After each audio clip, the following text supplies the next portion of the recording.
Hello, everybody. Welcome to the Top Cut day two it's day two, which is the Top Cut of the East Asia BGA WCQ. I am Kohlrabi. This is hosted by A.W.O.L in partnership with Equinox. And joining me today is Elio. I think we're both coming off of naps. I don't know if they were good enough, but are you excited and energized by the Top Cut, Elio? I'm very excited and energized by the top cut. I thought I needed a nap, but now that I'm like thinking about the the narratives and the decks and everything that's going to be here in this top cut, I'm excited. I'm excited to watch them alter. Yeah, we already have a game picked out here, and the players are already loaded in. So shout out to them for being super punctual, gonna be ready to go right on the dot. But I know that you probably have taken a little dive more so into the top cut than I have. What are you looking for tonight?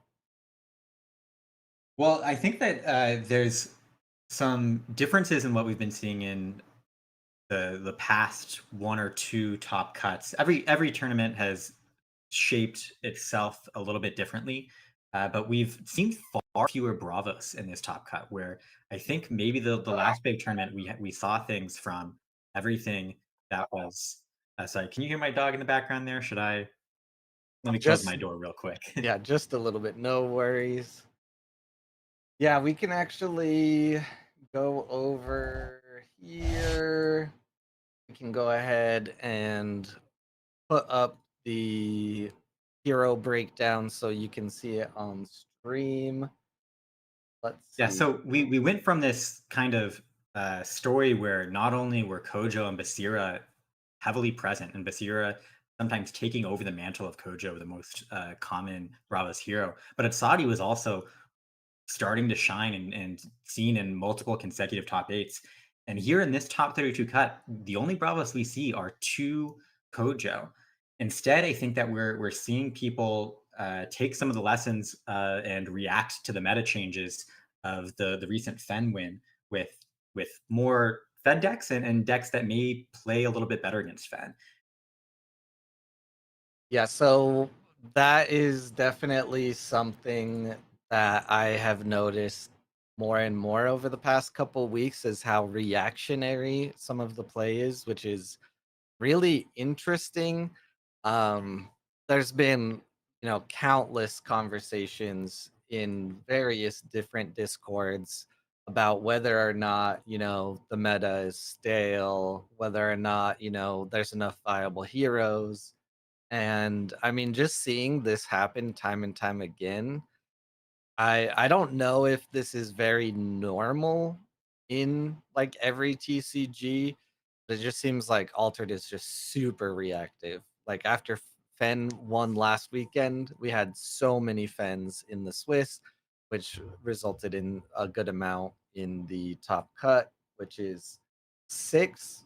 And I mean that's even with Traced, and then more than Siggy and Tasia. So, what do you think about the meta in that regard?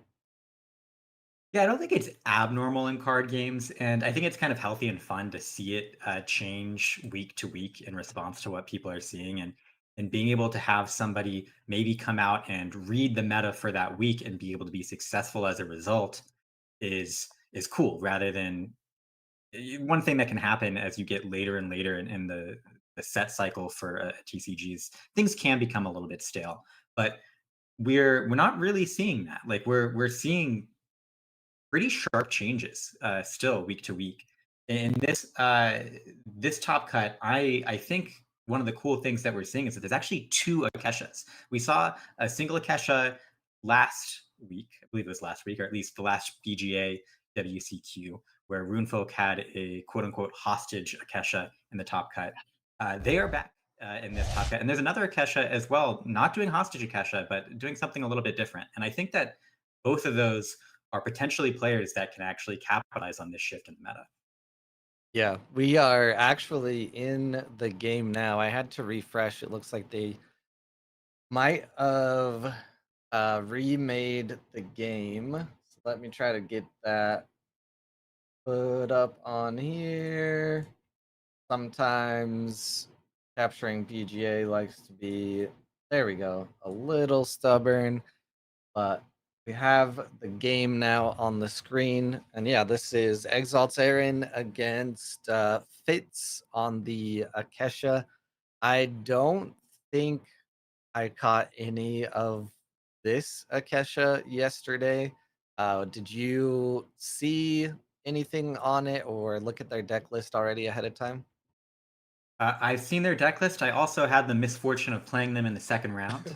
Uh, uh, it's got some interesting choices that are they're different from what I've seen in other top performing Akesha lists, which is always cool to see.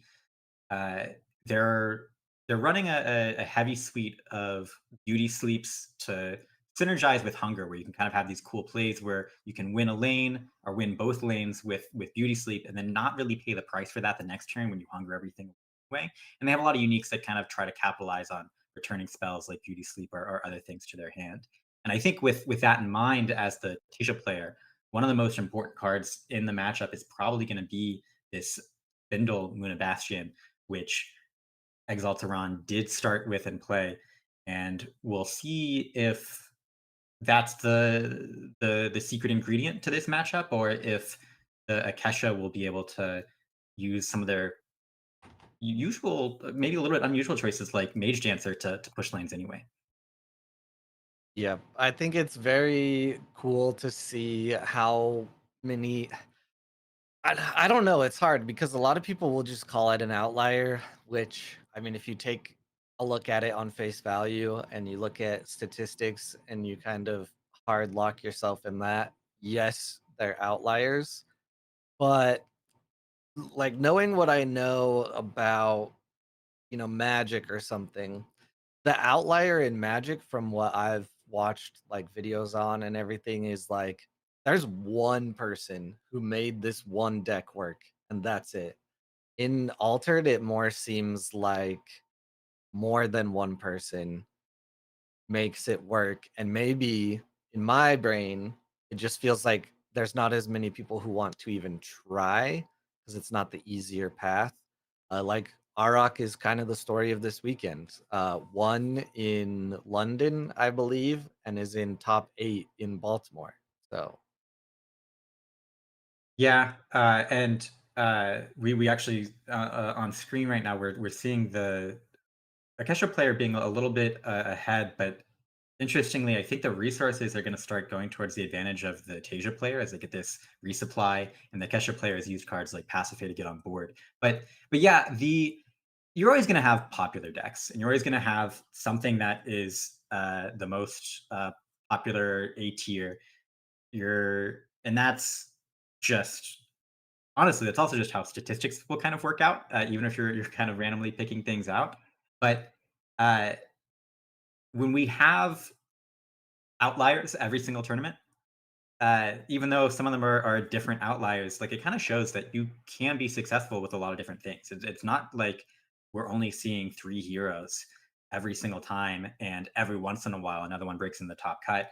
Pretty much every single top cut has multiple heroes and decks that are surprising people, and each of those is different. You can call those outliers. I would say that really it's just a lot of variety is possible in addition to the popular kind of things that you see. yeah, I feel like everyone in discords everywhere should cut out those last 2 minutes, and maybe if you listen to it, over and over, you'll feel a little better.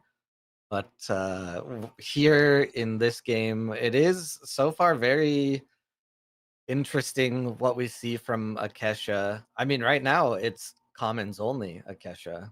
So I don't think that's the whole deck. I could look if I wanted, but that would kind of spoil the surprise. Oh no, I looked over. Yeah, there's rares in the deck and uniques. So There indeed are rares in the deck. I think one of the challenges that they're going to have here is that they have a lot of spells in their deck that can interact with these characters in theory. Beauty sleep, off you go. that's not going to do well with the Spindle Moon Bastion in play, and they don't really have a way to get rid of that Spindle Moon Bastion until they get to the Hunger. So they started off where I think they kind of need to, which is taking some lane advantages while they can, because from this point, the Aron player has not just multiple anchored things that are going to grow, put power onto the board, but the Spindle Harvester is going to resupply and give them lots of value. And after this turn with that magical training, it looks like the board's going to even up. But Tasia starts with things on board, and Akesha is kind of looking forward to Hunger at this point. Yeah, this oh, I mean, I hate it and I love it at the same time because this is a story we've seen unfold 1,000 times by now. Tasia looks to be in a very, very good position. As you mentioned, there's the Spindle Harvesters out, there's the Dracana out, and having an O-Gun in reserve is very good. Having the Spindle Muna Bastion, but already you see the discrepancy in amount of cards in hand for Akesha.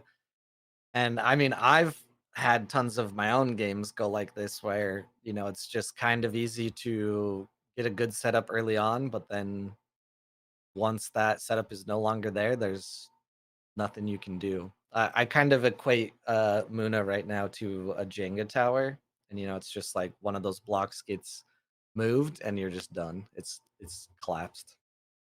Yeah, I think one of the kind of sequences that we saw this last turn that comes from this is that the Tasia player did have a strong position that the Akesha player knew that they couldn't beat out, but they did force a little bit of play from them. And because they're not going to win that turn, they can just use their mana and actions playing magical training from reserve and refilling their hand, making that resource battle go in their advantage. From the Tasia side, they were at least able to use a card Ogun that also buffers the next turn so that they're kind of winning 2 lanes or 2 turns in a row.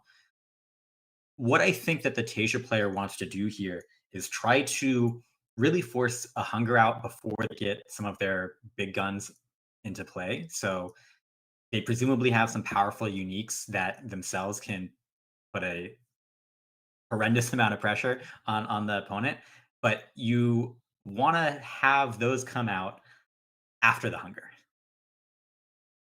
Oh, but this is just another resource spent, even spending the extra to anchor that aloe that will get eaten by a hunger.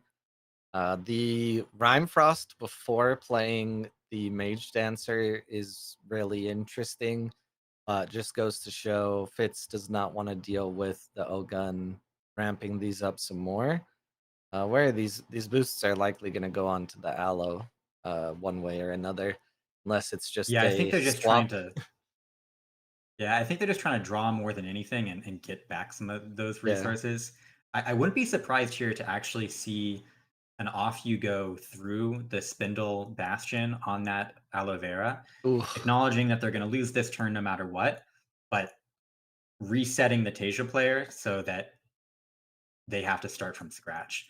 One of the things that didn't come up on the Spindle Harvester resupply was any sort of anchor effect to keep these things in for longer. But actually, we see the Sap Duende not hit the aloe vera like you thought might happen, but going into their reserve on the Ogun to have a powerful turn next turn. Yeah, very, very interesting. Maybe reading the same thing you were thinking. Potential. I mean, there's still, even after putting out the Mage Dancer, potential for an off you go. Oh, maybe. Let's see. Maybe a It's beauty sleeps. yeah. Beauty sleep. Since the aloe is already anchored, is not a risk at all. Oh, inch. Okay, that So they don't have a works spell too. to break through there, but they do at least trade lanes, uh, so they get their own advance. But the Tasia player is now on a lethal point, and it's not yet the hunger turn.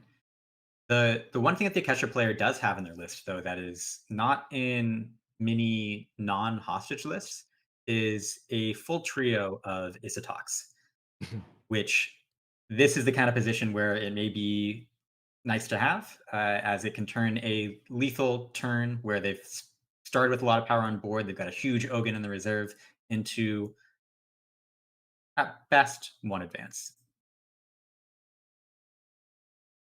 Yeah, this is oh, interesting. I was going to say the Akesha kind of has the perfect card to dump into reserve and then get rid of, which was the Baba Yaga, but they choose to keep it for the character and the stats and get rid of the Rhyme Frost instead. Could also be reading that the O-Gun is likely going to come out first from Tasia and then exhausting a, one forest spindle harvester isn't quite as good, or they just really, really need characters. Yeah, the other like they have a lot of reserve interaction, and they know they're not going to get that Rhyme Frost off if the opponent knows it's there. And so having that as a secondary play to hit the Spindle Harvester after they play Ogun isn't really that effective. So you can kind of get rid of it. And if you do have something in hand that actually interacts with it, now the Tasia player needs to make the choice of, am I playing around something that I don't even know is there, or am I going to try to get the most value out of my Ogun as possible? Try to get a Spindle Harvester that's in play that will be resupplying next turn and that gets bigger from this Ogun. Oh, that is a huge flip, which is kind of awkward. As the Tasia player, you really want to see it because it's one of your answers, maybe your only answer to an Isatok to force through a lane win. But now, if they do have any sort of sabotage, that's going to be gone forever.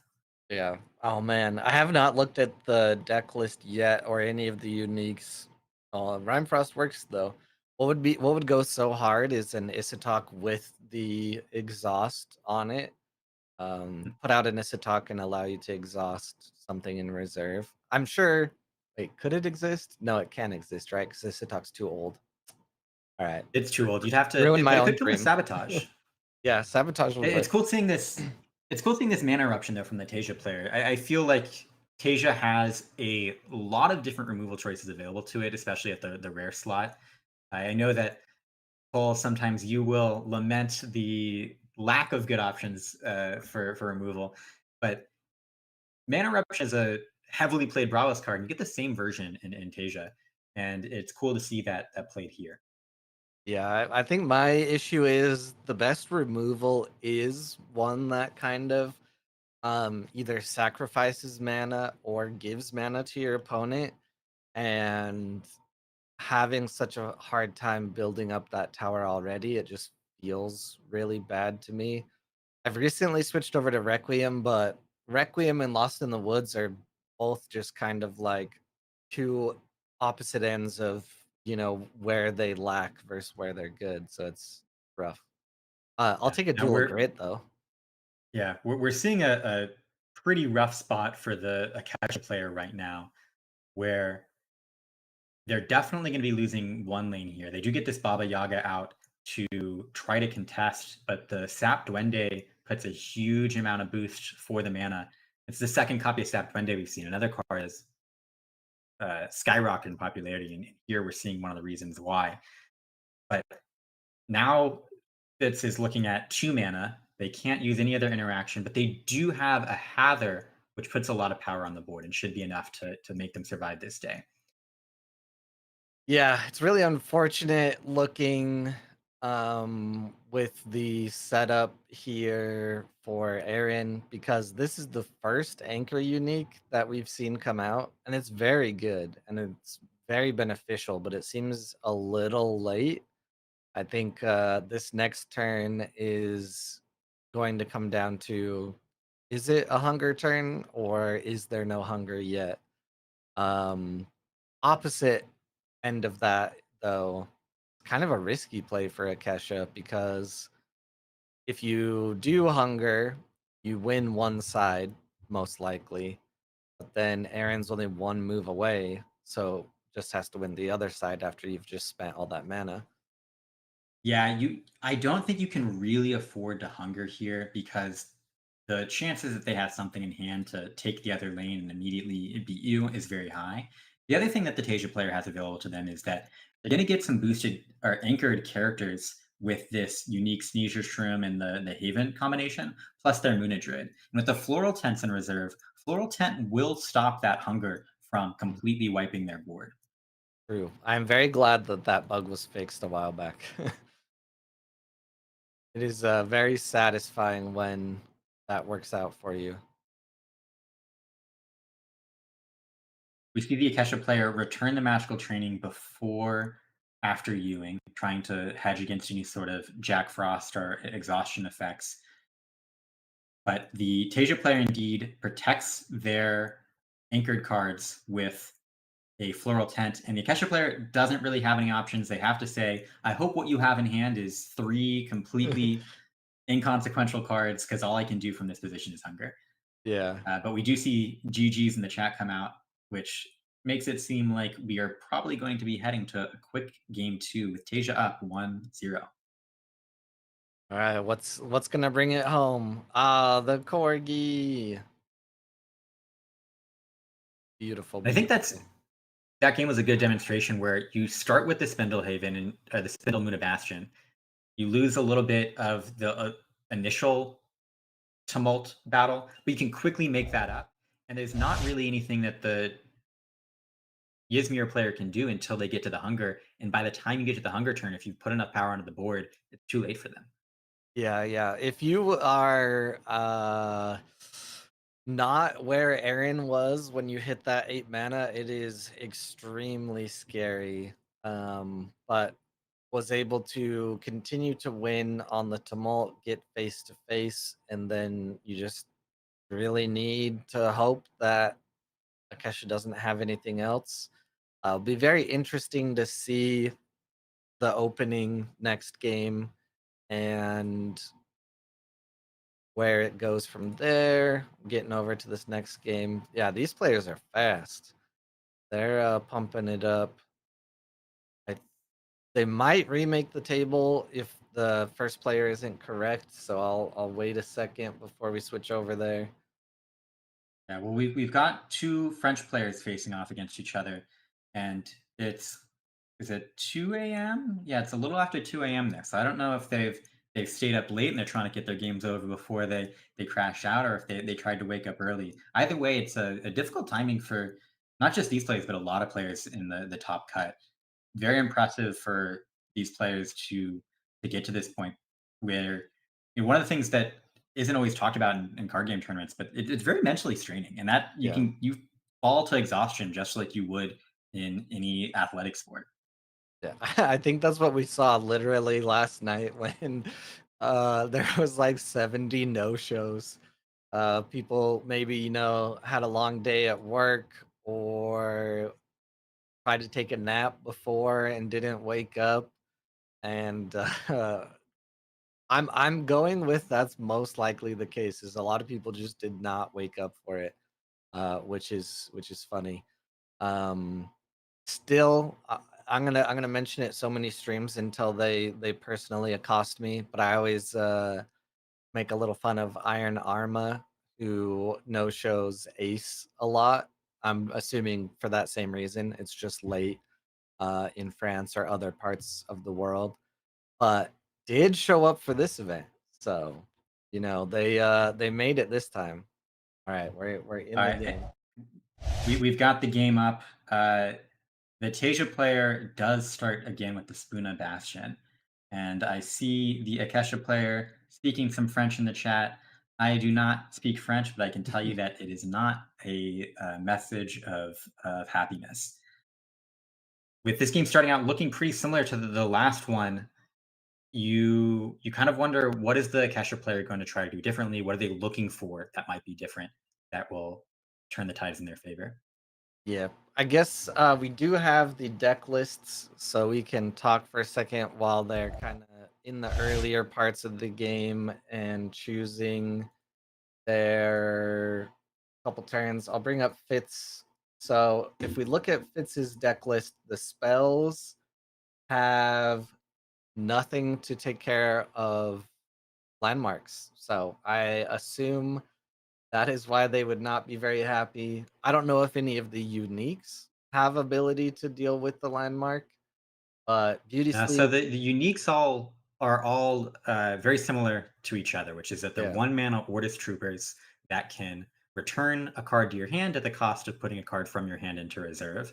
So you can do a couple cool things with that, including getting lots of cheap beauty sleeps or magical trainings.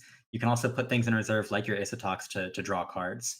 But about half of that is shut off with these bastions because returning a beauty sleep to your hand, it's still going to cost 3 mana, which is difficult to keep your tempo on board when you're paying that much mana to just slow them down while also actually still contributing yourself.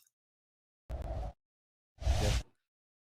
Very rough position for the Akesha to be in, and it's honestly not like it was a bad decision to make a deck that didn't have anything to take care of the Spindle Moon Bastion.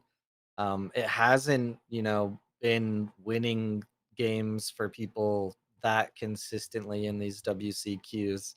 So it's just like that one unfortunate occurrence in matchup that's very bad seemingly for this Akesha. And the match is not over yet. There's a lot of things that this Akesha player can do, and we see a Saskia come out, which is a card that I haven't seen much of, but is cool. Is it's basically a rare Cernunnos of power with parts of that sticking around anchored, and also synergizing with their uniques. But the Ysmir player has a lot of ways to try to stick in and win this game. Ultimately, they are trying to get to that 8+ mana turn without falling behind on board where lethal is coming at them.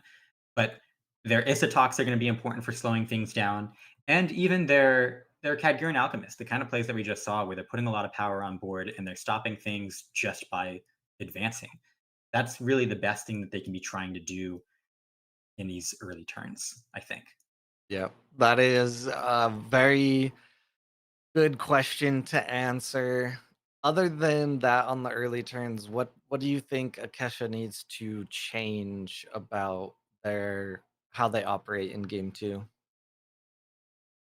I don't know if it's so much a change in operation, uh, but they need to find ways to to have the board be in their favor as you get to that kind of 8 mana critical turn. And that's really true for both players. The Tasia player really does want to be on that threatening lethal turn. That way a hunger just isn't a safe play. We see mana decisions here, but the Tasia player has, I think, started with exactly what they want to start with. They've got their Bastion out, they've got a Spindle Harvester, which is not just very large, uh, but is going to be resupplying. So they'll get some almost assured advances from this while getting some power. And we see a unique come into the reserve from that resupply. I Are we love able to pull that up for the these. viewers? Yeah, I'm just hovering it. What are the viewers? I mean, I can pull it up on the fancy stream, I think. I haven't tested it yet. Let's try it. Uh While you're pulling that up, I'll read it for folks. It's a 3 mana 2 cost from reserve 3/1. When it goes to reserve from the expedition, you can play it for free and gain a sleep. And like all the other uniques in this Tasia player's deck, it has when a character you control gains 1 or more boosts, up to 1 target character with hand cost 3 or less, then the enemy gains anchored. And that's kind of the secret sauce to all of these is that you're going to keep all these things in play unless there's a way to remove them, which becomes very difficult with the Spindle Moon Bastion. And this Harvester threatens to stick around for another round unless the Ysmir player decides to spend a lot of their resources removing it. We do see them thinking here, which may be what they're considering. They're already at a point where it's going to be very tough for them to block either lane here. Both have 4 and 5 power of advancing costs here, and the most that you could put out here is another Kadgiran Alchemist, which will be 4 power for 3 mana. But when you have that kind of play, you're already committing a lot of mana while your opponent easily match that with their own even Saskia from reserve that's currently showing face out. So they may be looking at, am I trying to draw here? Am I trying to use some magical trainings and get some resources for the next turn? Do I want to use my resources this turn just removing something with an off you go or even a beauty sleep?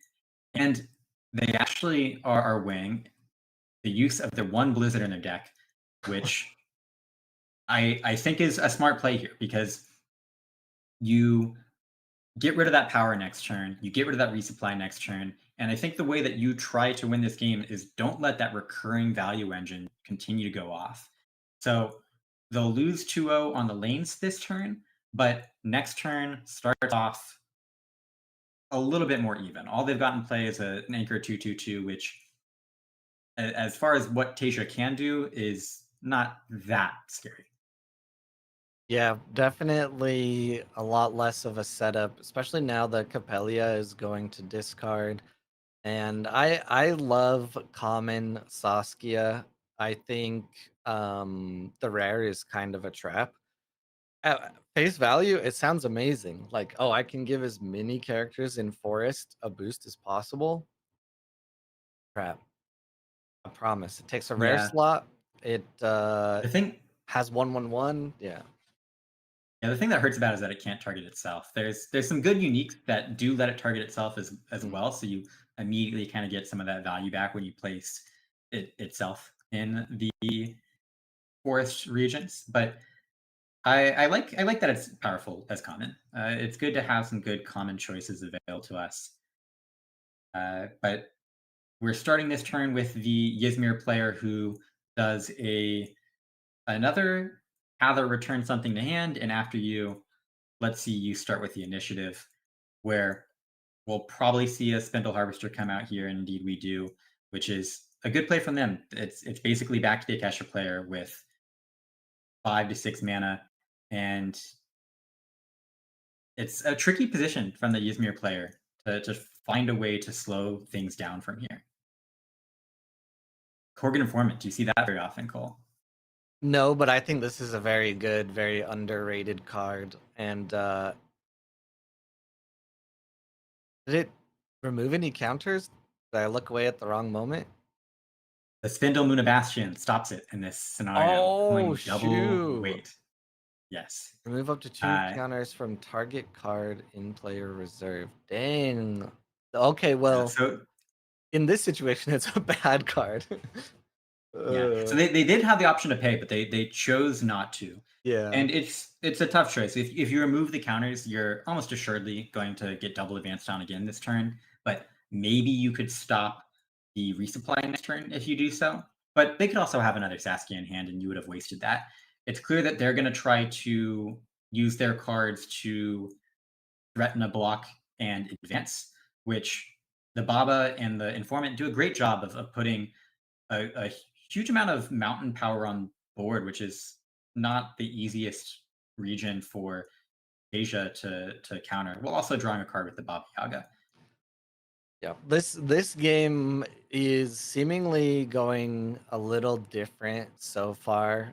Maybe that is, a very good adjustment on Akesha's part after the first game, because we are about to go up to 7 mana, and unless Aaron gets a double move right here, the hunger might actually work out to kind of tip the scale back into Akesha's favor. But we'll have to see what happens. There's a spindle harvester. It won't provide any resupply, and it only has one in mountain, which is what Asia needs there. But this aloe will resupply and has 4 water in a water solo region. You talked earlier, Cole, about how often as a Tasia player you're in this position where it feels like you're kind of ahead. You've got things continuing to gain value on board. You've got a good board position. Lethal feels like it's just down the tunnel. What what goes wrong from this position? Yeah, so I personally do not have any anchor uniques. So I can't really rely on there again resupplying that removal. I think a lot of the time it's that when you get this late into the game, even with the tough two, where we're at in the game and the cards we have, it's really not that hard for a lot of decks to pay that extra and then still have something else. Whereas a lot of Muna's cards, they're not strong from the first play. They get stronger as they go. That makes it really hard if something is disrupted to then be able to keep up. And then on the backside of that, card advantage, which is huge, is very very hard in Muna currently. As you can see, Tasia has 2 cards in hand, 1 in reserve, and Akesha has 4 cards in hand and 2 in reserve. Now, this Akesha player, interestingly, only has reserve interaction in the form of Rhyme Frosted, if I'm reading this list right, which for a long time we've seen Tooth Fairy be kind of a staple of not just Akesha, but Ysmir lists in general. But I think that the way that it has looked at this list and this play style is that in order to win more reliable games, you need most of your characters to be not just having useful effects, but putting power onto the board so that you're contesting. And so they don't have things like Tooth Fairy to get rid of this mana eruption permanently as a result. Yeah. I think in this specific situation where it also becomes really hard is where a lot of the Muna cards are weighted heavier. Aaron is not in any forest. So where you see this Corrigan Informant come out for 2, it has a high mountain stat. Might be very easy for Akesha to block on the companion side. Could there be? Yes, there could be another Aloe from Aaron, which would be really, really good here. Um, but where all of these cards are weighted, the Aloe is lower in forest. There is a potential, even with another Aloe coming out, for Akesha to maybe, just maybe squeeze out a double move still. Yeah, the tough thing from the Akesha perspective is that you're staring down a mana eruption on the other side. So you're already at risk of losing your 3 power to 2 mana, and you feel like you really have to stop one of the advances this turn. Otherwise, you're going into the 8 mana turn, which is when you want to be hungering, and you're unable to hunger because they can just respond to that with a character from hand and take the game. So finding a way to somehow not lose both lanes this turn is critical, and they're kind of running out of ways to do that.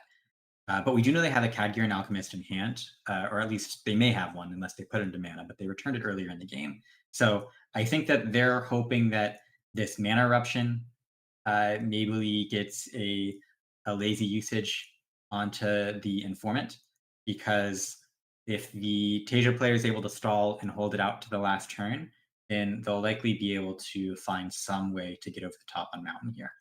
So, Ooh, there you go, mm, the Requiem. yeah, Yeah, I was brutal play from the wondering Tasia player. I was wondering if they were gonna play out the Sneezer Shroom, which I don't know if that is a better play because I think it has to come out. I mean, yeah, it's gotta come out now one way or another. Because if you don't play it, it's gonna get eaten. If you do play it, it's gonna get eaten. Whatever, but they'll save the 2 mana for the mana eruption. So I don't know what I'm talking about. I was trying to say something, but they played too fast and ruined it, so it's fine. Yeah, I think the writing was on the wall, and this isn't the last turn, but it certainly feels like it, where you're now on lethal for the Tasia player. As said, hunger no longer feels good. You are in a rough spot. Okay. I was keeping an eye on the other results for those interested in stream.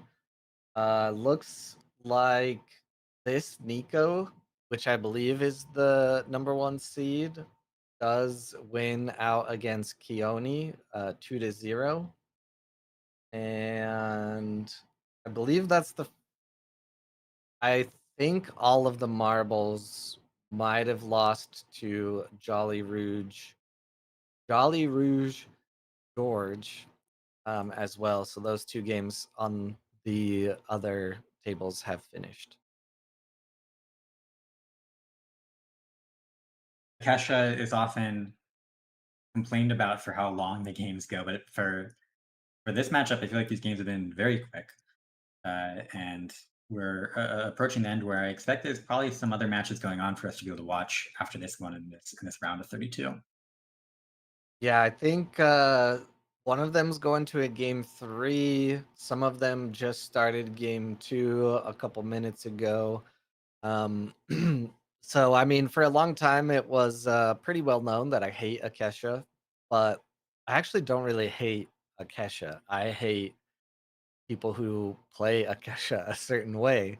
Um, I think it's a very interesting hero, and I hope there are more people that attempt to make decks similar to Fitz to play her. Um, it's a very interesting mechanic that you can use in all sorts of different ways.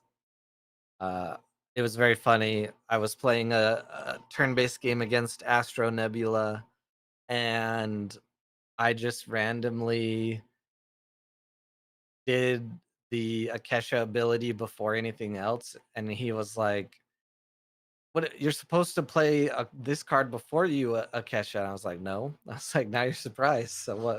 What do you mean I'm supposed to?" I don't hate Rune Yeah. Folk. Yeah, yeah, yeah. I think we all know your true heart. Uh, yeah, I think that despite the quick uh, uh, first game and this game looking like it's heading down a bad road for this Akesha player, the list is very cool and something that I think is pretty accessible. But this beauty sleep hunger synergy is a powerful thing, and really one of the things that we saw in the past was this zigzag Akesha, where you go back and forth on lanes with your rares, which actually do have formidable power, things like Kagir and Alchemist, and then eventually you can force through the lethal turn with your removal and beauty sleeps and your after you, forcing you to have a better initiative position, or you can do a hunger to clear things out. But in this game, we see a Silas which only blocks two forest in one of the lanes, and it seems a little bit like a desperation search. Not sure what you're searching for at this point, but you've made it to the top 32. You want to try to fight any way that you can in order to maybe make it one step further and get closer to a seed in Paris. Yeah, I wonder if a Rhyme Frost would actually be really good here. But nope. I was thinking because there is uh, a path where if you Rhyme Frost the O gun, Aaron does not have anything else to play in hand, and that 2 mana goes wasted. But you have to, even after that, still find a way to block both sides. So GG's called in the chat, and we have a Tasia that will be moving on to the top 16. Yes, so congratulations to the team Exalt and Aram. I don't know how to. My apologies if I'm pronouncing it incorrectly, but after a kind of barren Muna landscape, we're seeing another successful Tasia come through, and it's exciting to see. Yep. Were there other players that you were wanting to make sure we see in this top 32 here? Let's see. A couple people on my mind before we don't need to jump in immediately to any of these, but I'm interested in all the marbles who's currently in multiple top cuts this weekend and has been in top cuts in the past, trying to fight their way to the World Championship. Rune Folk has come back as the second Akasha player and Yzmir's last hope in this tournament, assuming that they are still alive. We have multiple Ghoul Ring players in the top cut. Uh, Another deck that I think is pretty interesting for the meta and could be a successful item here. Any of those? What about you? What are you looking forward to seeing in Well, this just first round? to show some love and appreciation for all Rune Folk does, I went ahead and I pulled up the Rune Folk table. It is very interesting, I will admit, to see Rune Folk currently attempting to hostage Tempet. So I am at that table. Runefolk has now 16 cards, but Tempet has 9. And the game record that I have here is still correct as far as I am aware. Runefolk did win the first game. Um, That yeah let's see. Let's yeah this There's one card in this the may discard. yeah if you're new to this, you may look at this and see, oh, the Fen player is one lane away. They've just put out a huge Esmeralda on the board. This looks like it is an unwinnable game for the Fen player, but Akesha has some tricks available. Though, interestingly enough, the biggest trick that we normally see from this position is Celebration Day.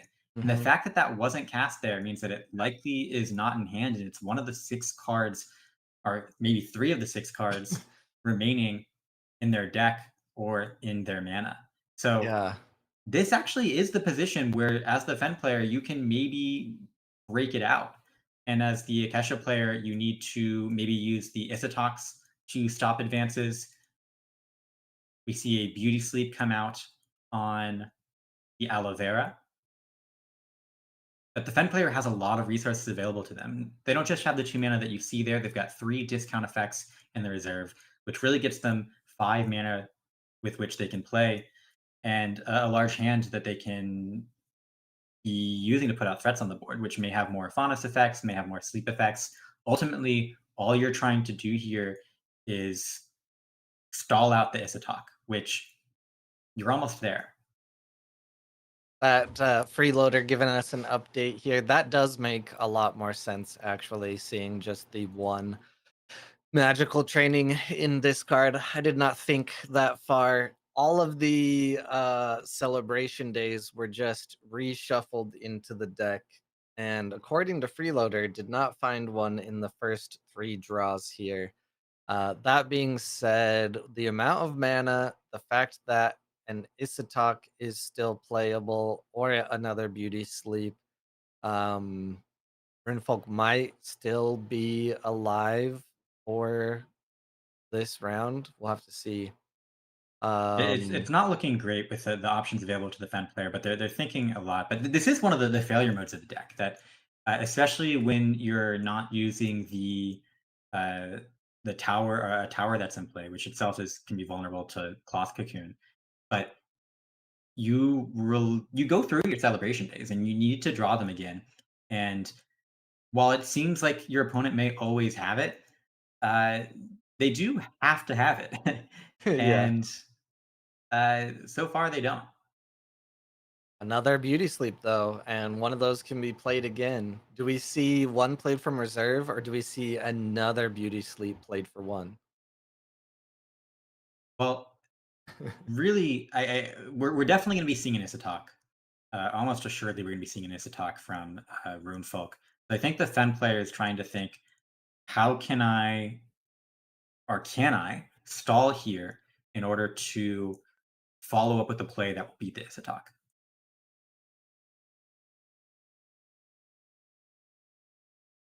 Just pulling up the decks here to be prepared.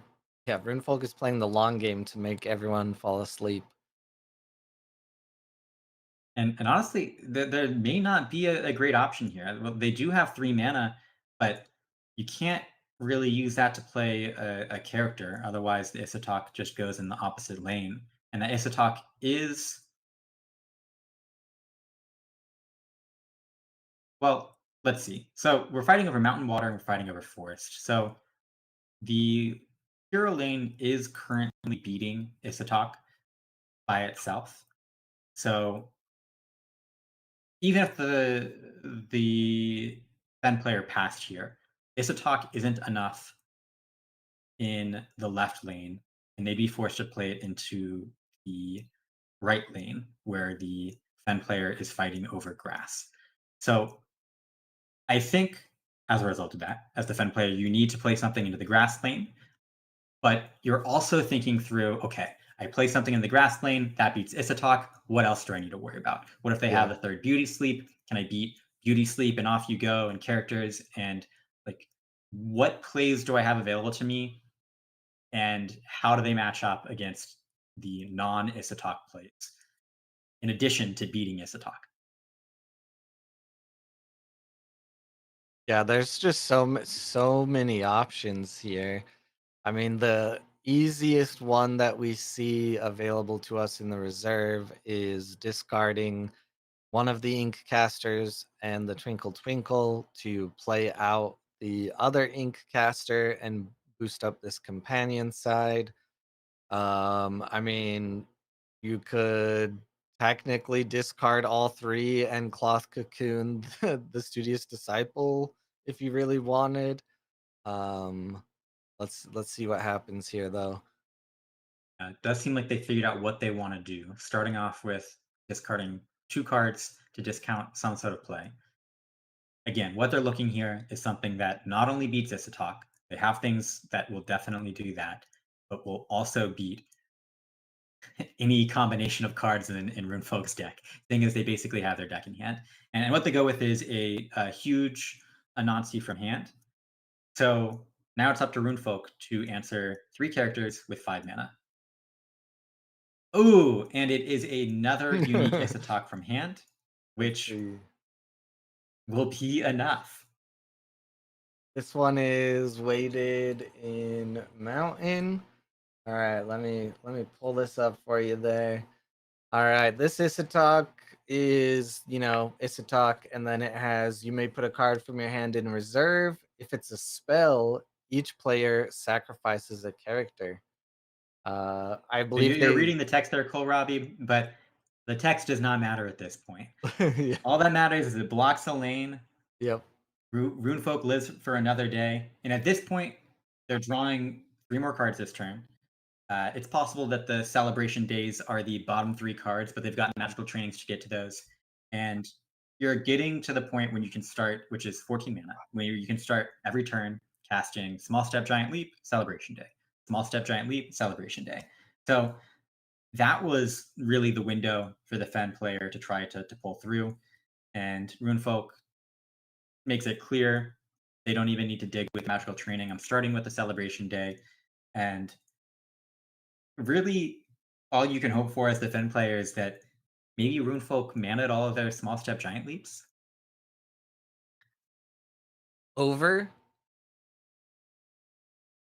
Oh, There's a there's kind of a when you do play these like grindy control decks, you can kind of do a bluffing game where maybe you mana all of your win condition, and the opponent just scoops thinking that they've lost, but you have no way of winning either.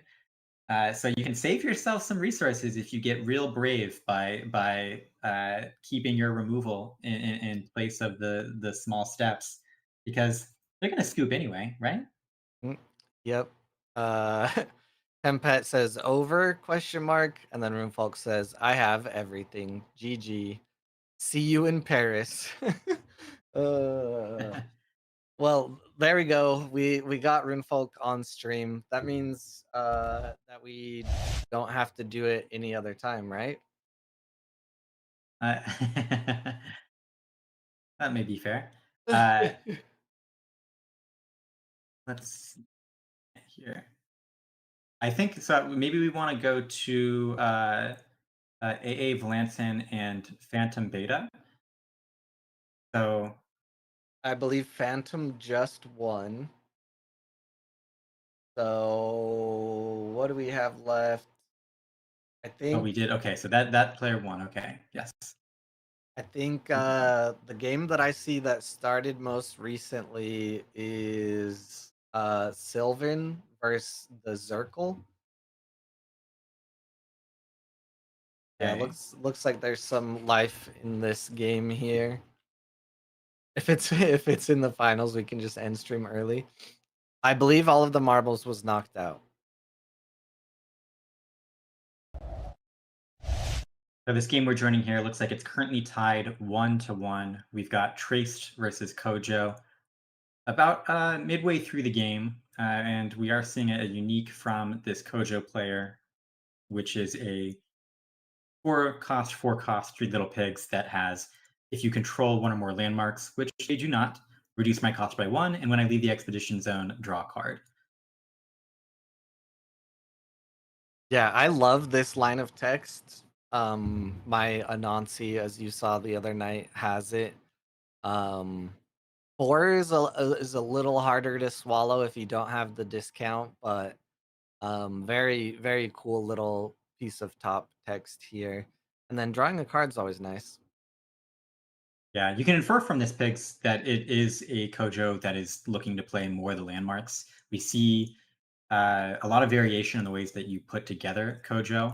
If you're looking to learn more on that, Freeloader has a great video on that for the different styles of Kojo, and is one of the stronger Kojo players. But we also see some interesting choices in the discard for the Kojo player of Bravos Excavator, uh, a card that we don't see a lot of, but sometimes you see one or two of. But when you're one of these landmark lifts, you really want to see the landmarks early, where they're starting to compound their value. And you don't like to see them late, where right now the Kojo player is going to be going into a subsequent turn. And if they draw a landmark, it doesn't really impact the board. And their opponent is taking this turn, crawling back on position. And they've got their hero power online, and your hero power is uh, is a Buddha that won't be available to you, and just strong cards available to your faction. Yeah, I'm a have to grab a Red Bull soon. I think it's almost Red Bull o'clock. Um, I earlier did not get a good chance, but we were talking about things like the Corgan informant.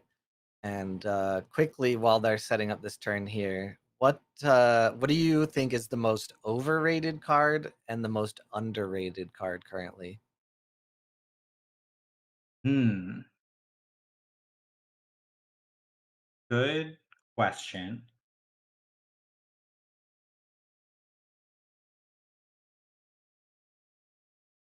Give me a faction or something. There's so many cards.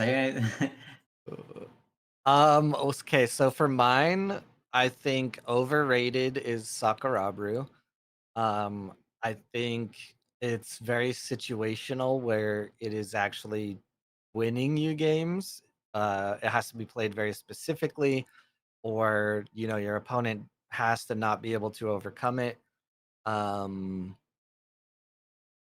Now I lost my train of thought. Yeah, I think it's very overrated. And not only is it overrated, but it just feels incredibly annoying. Even if you still win after, getting hit with it 2 or 3 times, it's just like this game could have been over earlier and you still didn't win with it. Underrated. I think really my pick of the last couple weeks is probably Rare Parvati. Um, I think there's something there, especially with if you do have anchor uniques, I think it could be good, but I don't know. Rare Parvati and Corgi do feel really good. Yeah. Uh, it's looking like a scary turn for the Kojo player. I think from my side, to answer your question, I'll go with most overrated, the Hunger. It's a great meta call and can be great in certain positions, but we kind of saw in that last matchup, or the first matchup of the night, that often you can put the Hunger player in a position where it's just not a good card, even though it's exactly the matchup that you wanted in. Uh, so while it's a great, I think, pressure point on the format that stops players from being too greedy, it's not just the end all be all that some people think it is. Yeah. I think hooked right here And is it does look like the trace player here is able to put out the lethal on both sides, yeah, and we get GGs in the chat. nice. Yeah, hooked itself is I mean, I think it's underrated because for some reason, I have a conversation at least once a week about how Hooked is not really that strong with someone, and I don't know what they're smoking, but Hooked is insane. Um, I agree on the hunger as well. We often see people pretty frustrated with the hunger, which is very interesting because I feel like Sakurabru is just as frustrating. But maybe the fact that Sokka is really only seen in Saudi and mostly only seen with the chocolate bar for the most part, maybe not as many people in their day to day get hit with it. But yeah, a lot of complaints about the hunger in the Discord very often. I think we have another game that we can maybe go to in Ant Rocco versus Banish. Okay, I think I should be able to grab Arcade. it. So while Cole is pulling that up, this is another match that is in game 3. We've got Tasia versus Traced. A lot of Tasia tonight.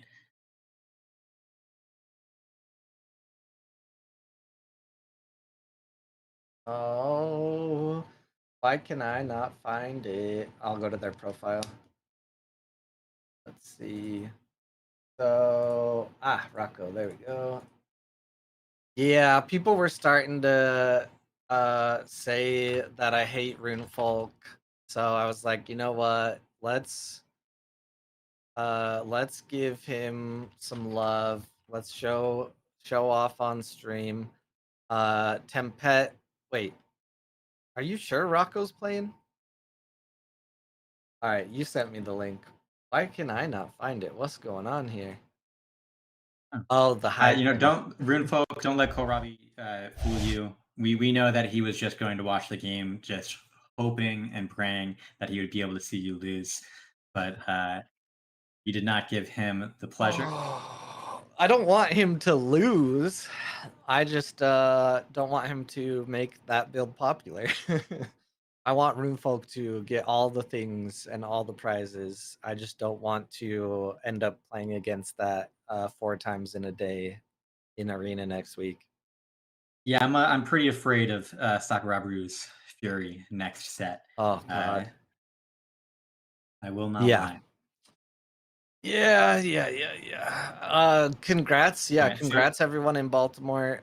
Uh we have a concession before Elio could even get anything out here.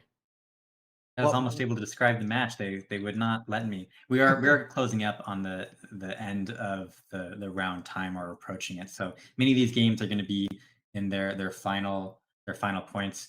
Maybe we should look through what's finished so far and see what heroes do we have going through so far. Cole, do you know? Yeah, let's see. So Demohenis just won. Best behavior just won. Silas, which we saw. So I think we're seeing two Tasias, a Kesha. It's hard to know the heroes without pulling up a million things. Let me see if I can. So this Nico has advanced on Tasia. Tasia, yeah. Anuki has advanced on Fen. We just watched Rocco and Banish play with Banish took that, right? Which I believe is another Uh, Tasia advancing. let's see. Yes, Banish Pakakuti. Silas has advanced with Traced. We had the pleasure of watching a Ran in round 1 defeat Akasha with their own Tasia build. We're currently waiting for the outcome on Damien and Yakes, which is a matchup between Nevenka and Traced. Rune Folk won with Akesha. Holy Rouge Gorge won with one of the two Kojo matchups decks in the top cut. We're waiting on Trickster versus Monado. Patamate has made it to the round of 16 with Siggy. Fernie has made it with Nevenka. Exator has made it with Fen. Wee, I presume, is on Fen. I'm not even going to look that up in the sheet. You already mentioned Demo Hennes on Trace, and then finally Phantom Beta is on Tasia. A lot of Tasias were in the top cut, and it seems like most of them are making it to the top 16 call. How does that make you feel? Oh, I'll do I give my professional on a cast answer, or do I give my honest answer? It's good. Well, It's I really just want at least one Muna player to qualify at one of these events. This event does have 2 qualifiers, so I will even accept if they're second. As of now, it is the only faction that has nobody qualified for it. So I do want that, and so I'll say happy, very very happy. I always think No, of you as Elwiwi the is Muna down. player. Yep. Muna forever. I did hop into the Trickster game here if we want to come see the end of that. Yeah, absolutely. Um, all right. So we have Trickster versus Minato 1046. Siggy versus Siggy. We have a Ozma here, which 3 characters draw a card and also create a recruit in your companion expedition. So kind of helping it self-satisfy. And on the other side, a Ratatosker. Uh, Discard target permanent with hand cost 4 or more from reserve, and it creates 2 tokens when another non-token character joins your expeditions. But do we have a win here from Trickster? Looks like it.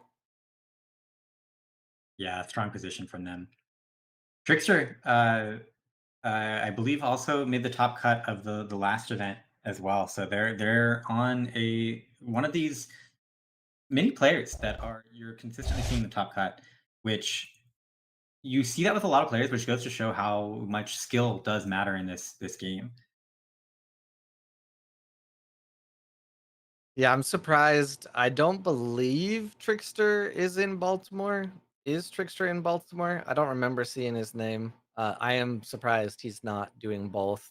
And it is actually just so perfectly timed where if you were able to, like, from the hotel or whatever, play last night, and then if you made it into Top Cut, they ended in Baltimore, I think, like, 3 hours ago or so.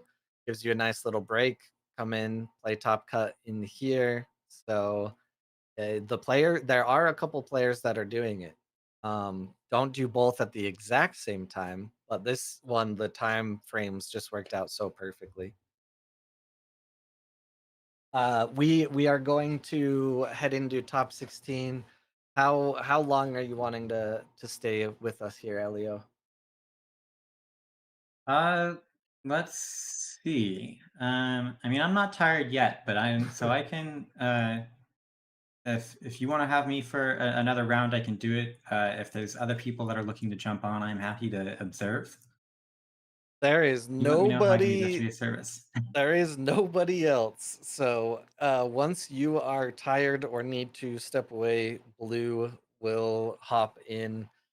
Um, I think I'm gonna call a quick audible. We usually don't go to a be right back screen um in the middle of things, but we're basically like at the end of the top 32 here.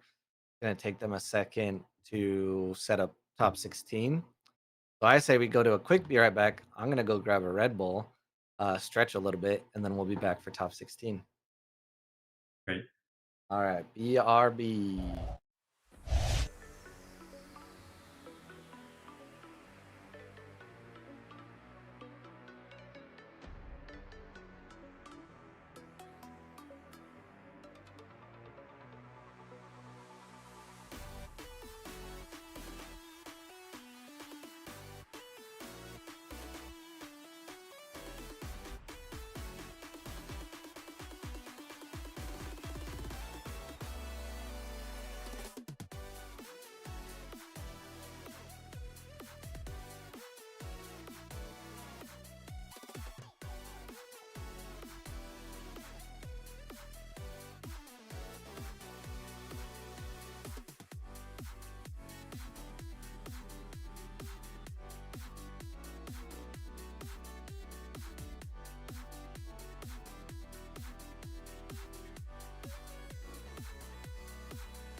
Hello, hello, everybody. Welcome back to the Altered TCG. Let's see how long I can make this. You ready? The Altered TCG A.W.O.L X Equinox East Asia WCQ BGA online tournament brought to you by names I already said and no other sponsors except for our wits. I am Kohlrabi. That's Elio. We are back from a little break. The players are starting their setup on the top 16 tables. Thank you for posting the top 16 there in the chat. So we have 4 Tasia, 3 Traced, 3 Siggy, 2 Fen, 1 Nevenka, 1 Sierra, 1 Akesha, and 1 Kojo. I actually do not know who the Nevenka player is that's left. Who's still on Nevenka? Perny. Perny, Okay. who is a French player. Yeah. Oh, we that is a good thing while they are so we're about 3 minutes from the round. I'll go ahead and go over to our little data here. They We do have a breakdown of the players qualified for the top 32 based on their country. I'm gonna say this is a very unfortunate breakdown, but only in the regard that we were really hoping for some players from East Asia to be qualified. And funnily enough, there are more players out of France qualified for this event than there were for the Americas. So that part's kind of just a little bit funny. All of you over there are obviously not getting great sleep because the Americas was a better time zone, wasn't it, for France, or was it worse? I Uh, mean, it's hard to imagine much worse than this. This started at 2 a.m. for them. So, for there's a ton of French players in this, and for each of them, I think it's really impressive. Especially Cladius, I believe, has been they played in this one. I guess they didn't make the top cut here, but they've just been going crazy. They playing and succeeding in so many tournaments. yeah, if Clay did make the top 32, that would actually be technically somewhat kind of sort of a player out of East Asia because he does live in Thailand. But even Clay didn't make it in. So the next round is starting here in a couple minutes. That is the country breakdown. Here Yeah, was the hero breakdown going into the top 32. Let me refresh this page. You've picked a game. Oh, all right. They are at the table. Let's see. Not started yet, but what are we gonna shoot. Gotta go back and try again. What are we about to well, see at this table, Elio? we're about to see Sierra versus Siggy. The Sierra player did great in the day one. They were the overall, I believe, number 3 seed with Sierra, and a strong Siggy player coming out on the other side, Frenchman versus Frenchman. How are you feeling about Sierra these days? I think I would put Sierra in the underrated category, and I think things like this kind of show that. I think she's definitely in a good spot right now and is only going to get better in the next set and each set after. It is hard to argue with how strong Traced is and just how versatile that ability is. But I think Sierra is pretty good. I think both heroes are playable. Subash, on the other hand, unfortunately, I just think in my humble opinion, I think Subash and Arjun are the only heroes that I don't see getting better, which is unfortunate. I don't know. I think there's some cool tools that are coming, but Sierra. I talked earlier how if I'm choosing a most overrated card, it may be the Hunger, but Sierra players would probably not be quick to agree with that. Is the Hunger is one of their banes, and we're looking at a top cut that doesn't have many opportunities for Hunger to be in their matchup list. So this could be a good field for the Sierra going forward. And we see them open up with a Foundry Armor, which is a good opening play, making it difficult for the Sigismar player to double advance. And instead, they trade lanes with the Sigi player having to use a Jack Frost from hand, which is just a little bit of marginal value that you're losing out on by not being able to exhaust anything.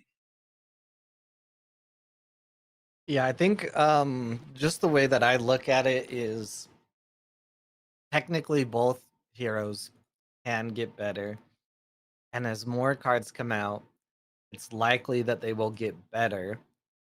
But within their faction and how their ability works specifically, I don't see them ever being a better choice than Sierra or Traced or Rin or Tasia.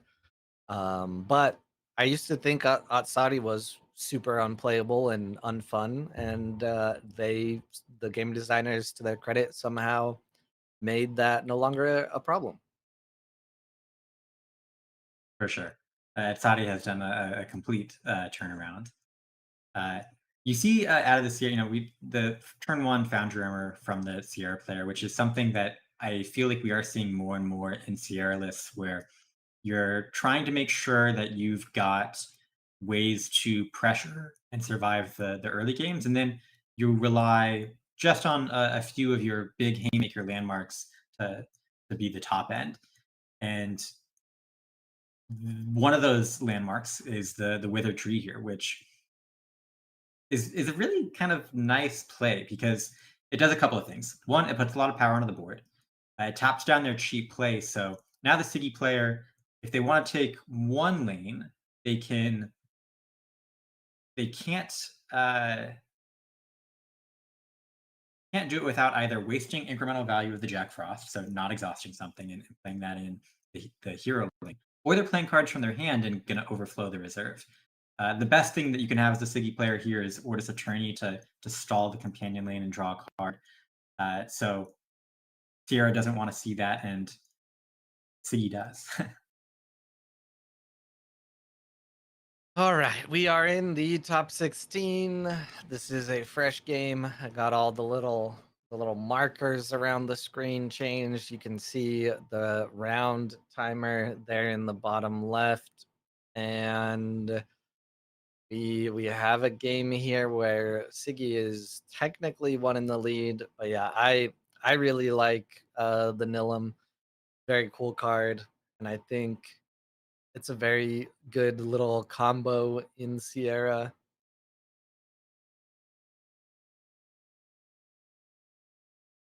Yeah, it feels good, especially with all of the robots that you get out of Whispers from the Maze that can exhaust themselves from reserve. It gives you another way to reliably trigger this landmark. Even when you aren't able to put any more counties on them, you can still exhaust them in order to trigger the tree and get your free 2/2/2 for the turn. But you know, unfortunately for the Sierra player, the City player, as they always do, had it and had the Ortis Attorney last turn to draw a card. They're able to slow them down by Jack Frosting and exhausting the Foundry Armor. But they do have a bug out bag, which is a very similar effect from hand. Both it and the armorer basically let you split up 4/4/4 of power, and that lets them slow down the game, where you can maybe get to a point where you're able to get a hive and start to have consistent, powerful turns that are difficult for the City player to match. Yeah, this is the battle of the exhaust seemingly here. The one benefit to Sierra is Withering Tree will probably not go away for quite a bit. But for Siggy, one Jack Frost is already in discard. Depending on what they do here next, another one could end up in discard here soon. Do you know if they're usually playing just two, or are Siggies sometimes playing three Jack Frosts? It goes both ways. I think for a while we were seeing the full three copies, but players are finding it that there's a lot of rares that you want in Sigismar, and I've more commonly been seeing it go down to two. We can look up to see what the list is like in this, as we are in the final cut. Deck lists are very open at this point, and Jack Frost is a really fantastic card that I think players have appropriately picked up on, but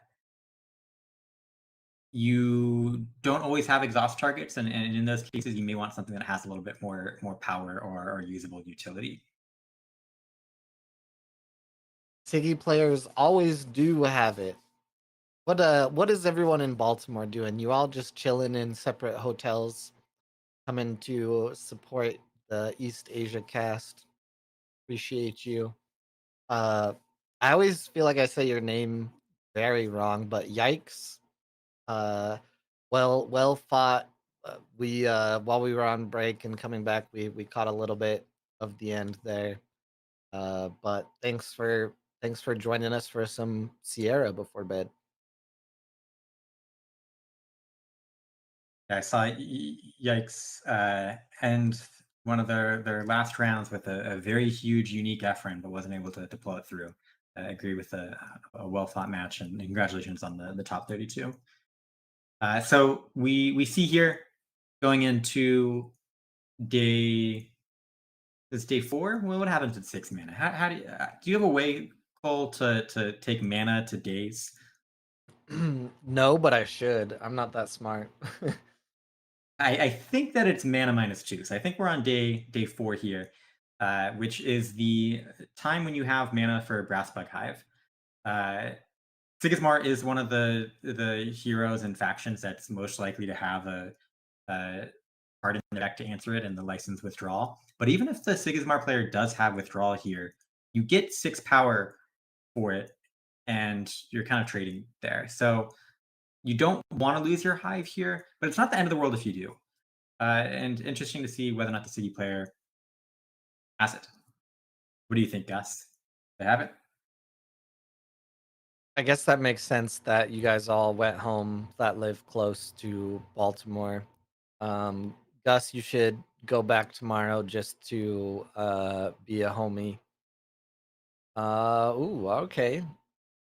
What do we whoa whoa whoa whoa. But Huh? Earth,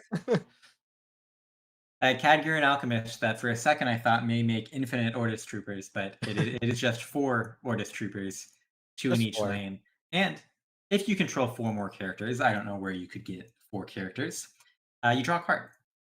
Both of these are from hand effects, so it'll be a little bit less effective from reserve, but that is enough for them to get a double advance despite the Brassbug Hive coming out this turn.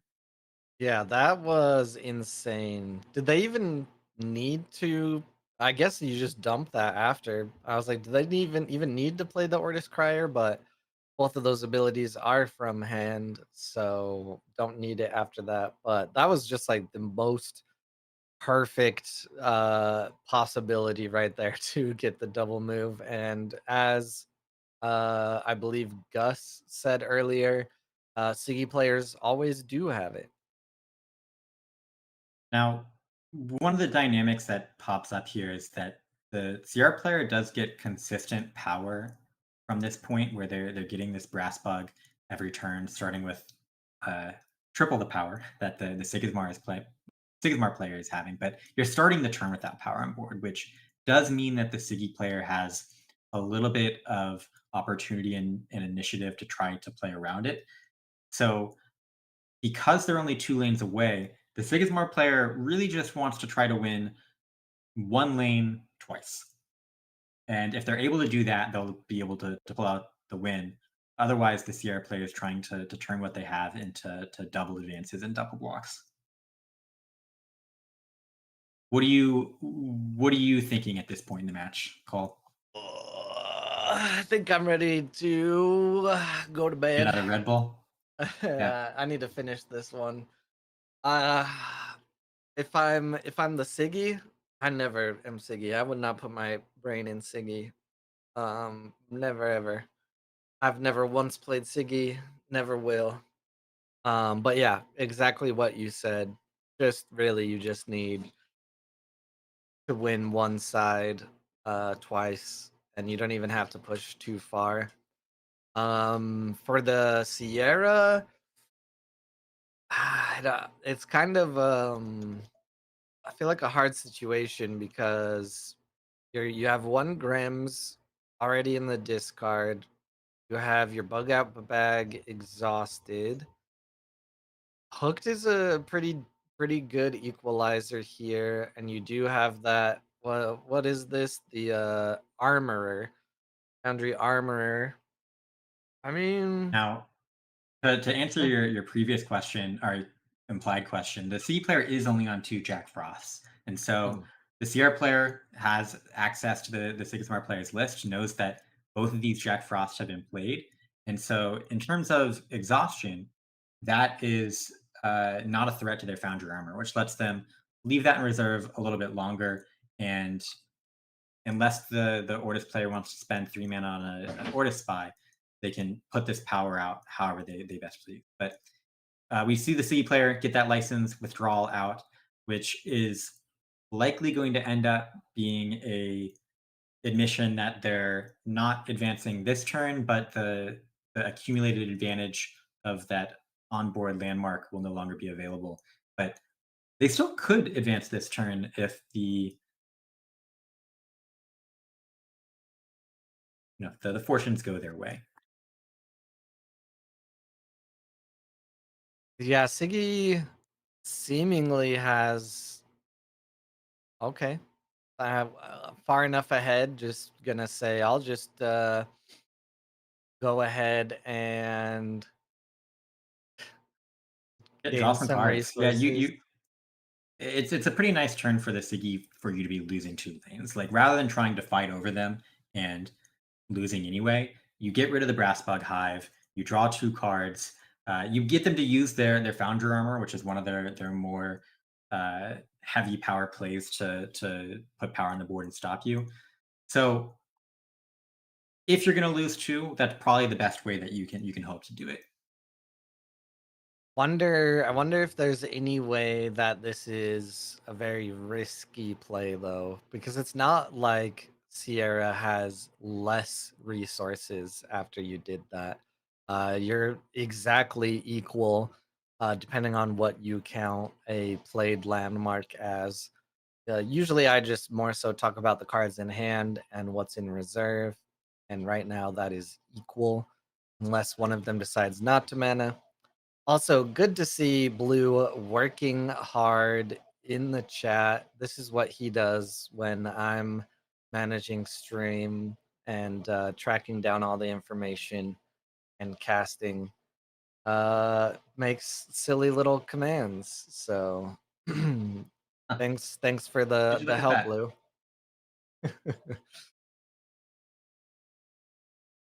Now, one of the ways that Siggy players close out games here is often with a Sandman. One of the more powerful ways of putting power onto the board, sleeping things, and closing out games. But Sierra does at least spread out their heavy power often between 2 characters with each play. The tree, the armorer, a hive, a bag. Most of these things are making two or three power bodies that are spread out, which maybe gets you a little bit of Sandman resistance. Because the Sierra player is still down 1 lane on the board, which means that if the Siggy can kind of do this dance down and win 1 lane 2 turns in a row, the game is in their favor. So it could definitely go either way at this point, and the Sigismar player has a lot of just tricky tools at their disposal.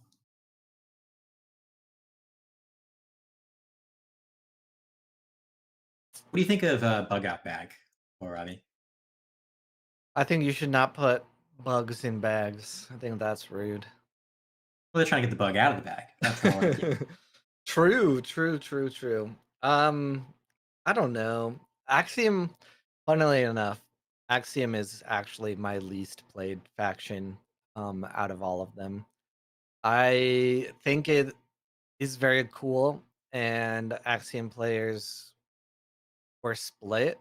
Um, some of them liked to say that the out of faction is better, seemingly forgetting that Sierra exists and wants the 3 cost, but, I think it's cool. The art is great. I think it's a cool little tech piece that was added to Axiom, and, I actually really do like the combo with the Grems. Makes Grems a very, very versatile card where you can use it to discard an opponent's permanent, or you can use it on your own brass bug or something to get another bug. Yeah, it's a great combo with the Grems, and we see the Grems all over the meta now, whether or not it's with common bags, rare bags, sacking cylinders, or anything else. It always has a way to find value, it seems. We do see a unique come out of the Sigmar player, this token spammer, quote unquote, Ortis Cadets, 1 mana for a 0/1/0. When another non token character joins your expeditions, create an Ortis Recruit token in target expedition. Very, very good little one cost. The target expedition is a very good little line there, so you can kind of bounce them around where you want. Does the Dredger drone out of Sierra? I think that's exactly what you were calling out earlier, where we haven't seen the Nilum be activated for a couple turns for the Sierra, but this drone is going to help with that. 5 mana, 3 cards left for each person here. It's kind of hard to tell at this point which way it can go. I mean, I guess we count the resupply on the bug out bag. It's not going to create a bug though. Well, it can create a bug with Sierra's Oh, ability. Sierra. Yep. Yep. So you can try to get your hero value out of it with that way.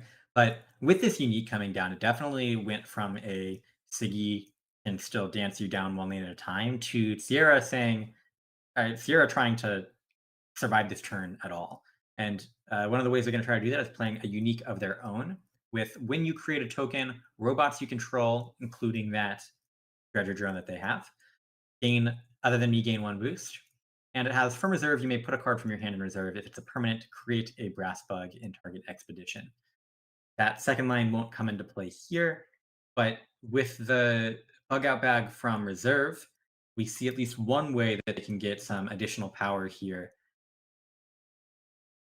turning that 2/2/2 into an overall 4/4/4 of power spread between itself and the Dredger drone.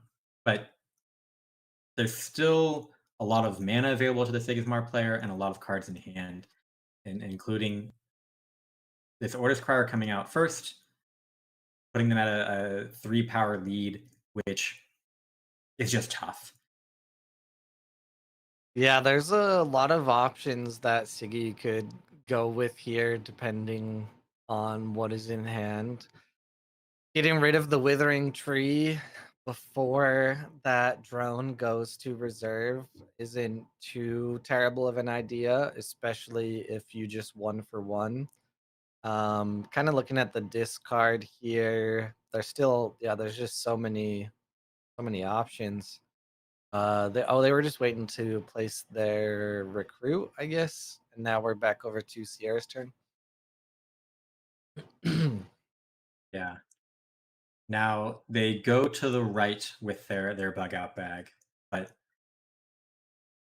they opened up this turn with a boundary mechanic, which shows some sort of inclination to stall. I don't know that there's going to be many 1 mana plays left available to them, and the City player is already threatening lethal on both sides, so it's not looking great for the Sierra player. And indeed, we see the double advance for game 1 to go to Droko on Sigismar. All right, we update that there. Fancy schmancy.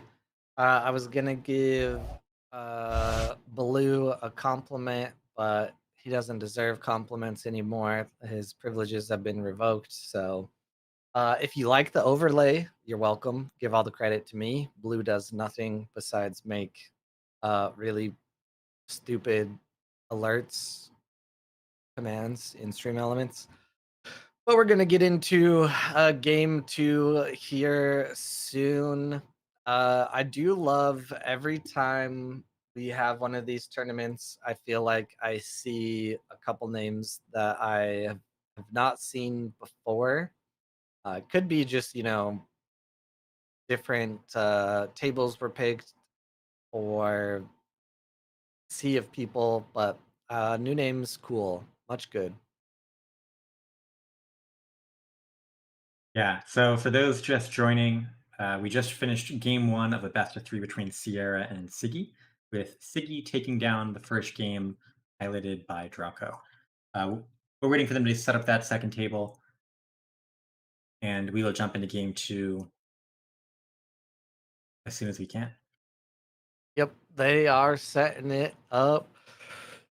Oh, did you hear? Did you hear what the event is next Sunday? I did not. What's next Sunday? Next Sunday, A.W.O.L will be hosting another demo deck tournament. I believe that's the 21st. Yes, the 21st. The first one was a lot of fun. We did it for Whispers from the Maze, so there will be that chance again. And Uh, I lost the that sounds very tables. exciting. The last one filled up very quickly. I didn't get to play in it. Are there prizes for this one?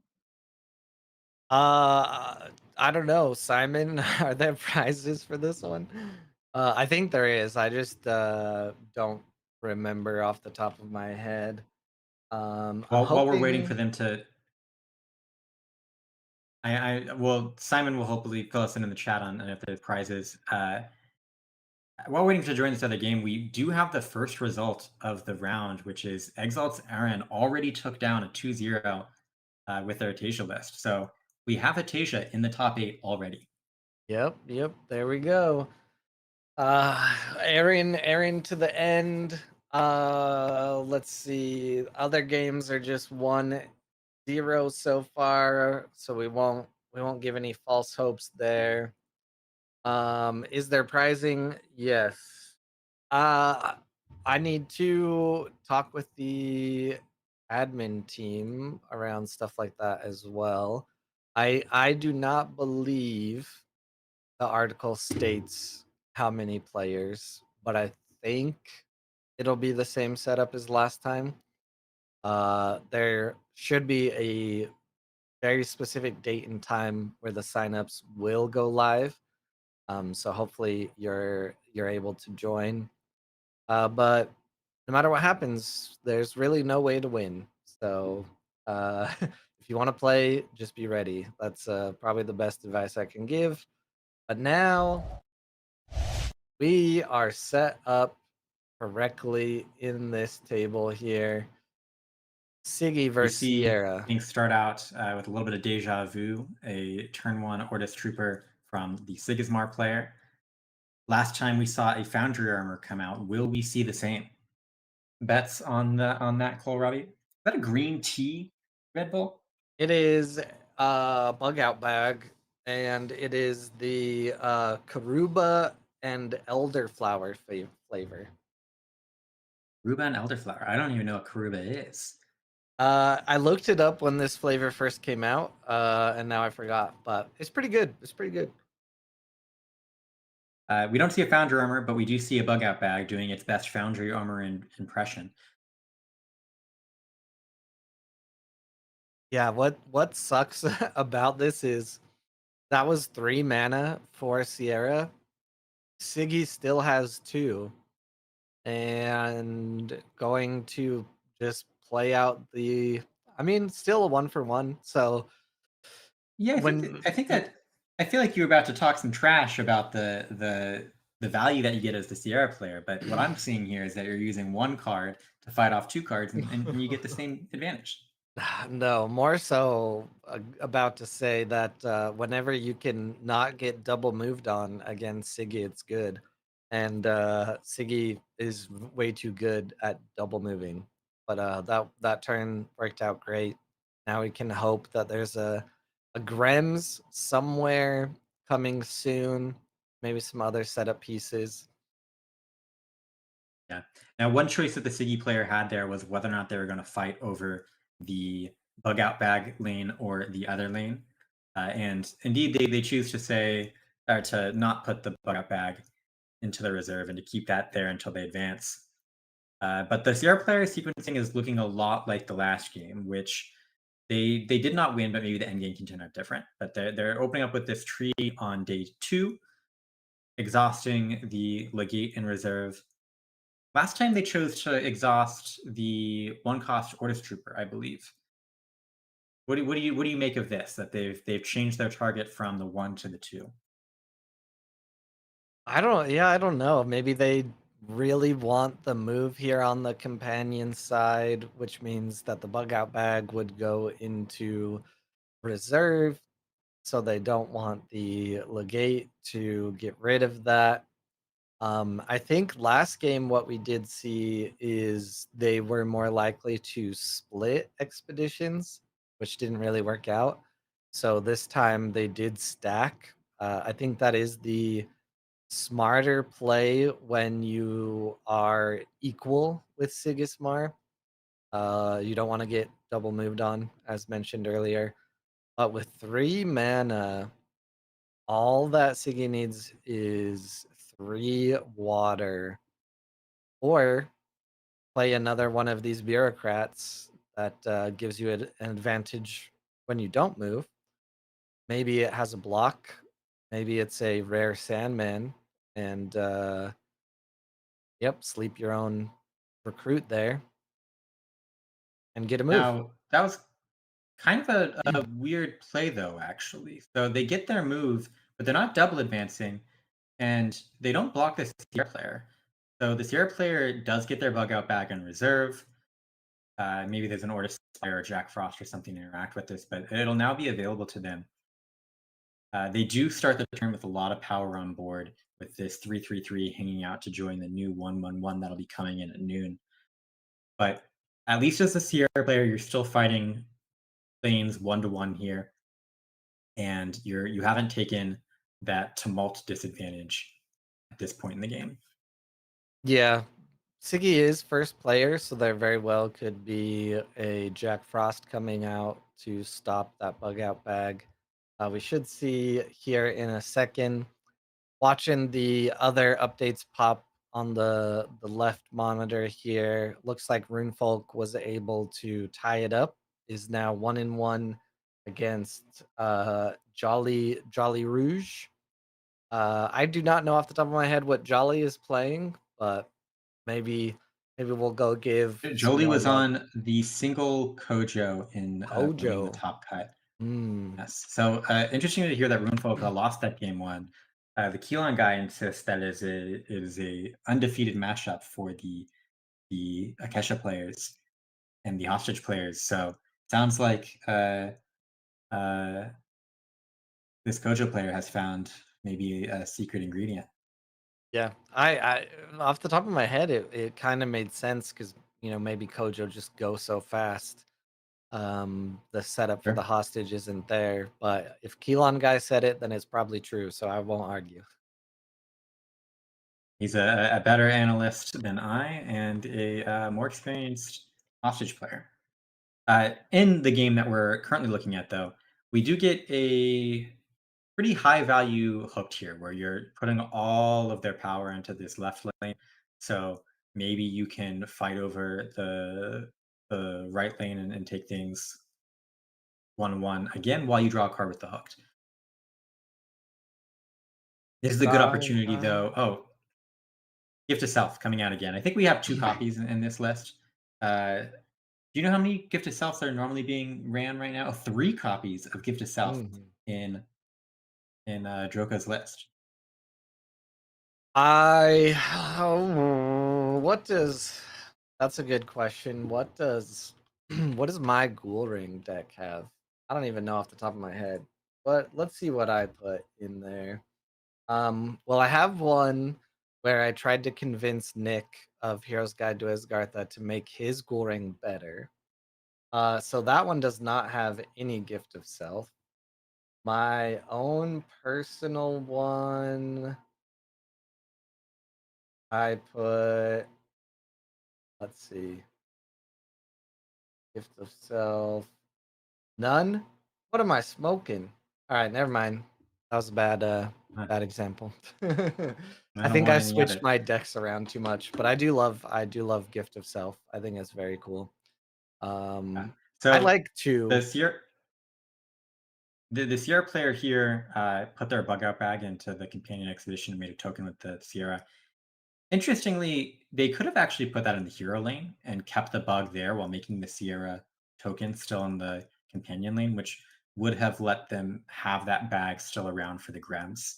Uh, an opportunity that you don't get with the bug ability since it goes in its own expedition, but Sierra does let you split those up, and something that you can try doing as a Sierra player. But we're 1-1. Both players used that turn, building up resources, trying to get ready to fight for the mid and end game. Gift of Self coming out from the Sigismar player and a resupply bug out bag plus hooked from the Sierra player. And things look relatively even on board with a little bit more setup from the with the tree on the Sierra player. But you kind of need some sort of setup going into these rounds in order to even just be on even footing with the kind of plays and power that Sigismar has available to them. Yeah, that is a very good resupply that came off of the bug out bag. But why is it being played already? Why is the Grems coming out right now? I understand that the Withering Tree hasn't probably given them enough value long term. But I feel like Man, that sacrificing it now before having a hive or anything feels bad. it's aggressive. It's very aggressive, and I think that they're probably regretting not having that bag available from the last turn. But it's a very aggressive thing to be playing the tree from this point. It kind of screams desperation to me, Cole. Yep, yep. Ooh, ouch! And this is gonna hurt even more. You lose the hooks. I don't think it hurts as bad as you may fear. At least in this position, they're only getting 2/2/2 for the 3 mana, and you've got lots of things available. So the thing that you're hoping is that maybe you can actually get double advance this turn since the Ortis player spent less resources on that. And with their own unique coming out, we're maybe seeing why they were so aggressive in making that bug as the one cost from Hand Foundry mechanic has the text when a robot joins your expedition, if you control a token, robots you control other than me gain one boost. So they have the potential to put out a lot of power this turn, and this could be a double Sierra turn if it wasn't for a token spammer coming out on the other Yeah, side. yeah. We got spam versus boosts. I was gonna say a drone's coming out. Which drone is it gonna be? It's the Dredger. But it's a Seemingly lot of very good power turn. still. Yeah. The Orders Cadets is going to need to be able to come out with 3 water and 3 mountain. That would let them block in advance, which a Orders attorney would do. A lot of things do Do do. do. Where's Teamwork training would work here. Yeah. where's the Prattmeister at? I haven't seen him for a while. What's he saying? Pratt was on here in the earlier part of the night, but Yeah. may have fallen asleep. Which Falling asleep at after 9 this p.m. matchup, I mean, look, we've got early bedtimes. We're all getting old. Ooh, Ooh, another another robot drone. is a great thing to see there. Yeah, They do get the double advance, very and cool. they gave up the tree to do this. So they lost the ability to kind of get this exhaust plus moth moth every turn. But they're now on lethal points. So is it worth it? Is that what they're going to need? You get rid of the designer drone here, right? Well, I think a legate came out, so Oh, the choice isn't up to them. oh, oh. Yeah, I did miss that. I was gonna say we heard, well, I heard a little bit about how your time in Swiss went last night. I don't think I heard very much about how Pratt's went. You That mentioned you went, 5 and yeah, something, five yeah. I and think he five. went 5-3 before he picked up his third loss. Hmm. Uh, I mean, talking about these French players, like the playing late, it can be tough, and I know that it had some mental effects on Pratt, where he made some mistakes that he uh, deeply regretted. So these French players have either woken up very early or are staying up very late because right now it must be about 4 a.m. in France, and so any excellent plays should be applauded, and any perceived mistakes are pretty understandable at how the tough circumstances that they're playing under.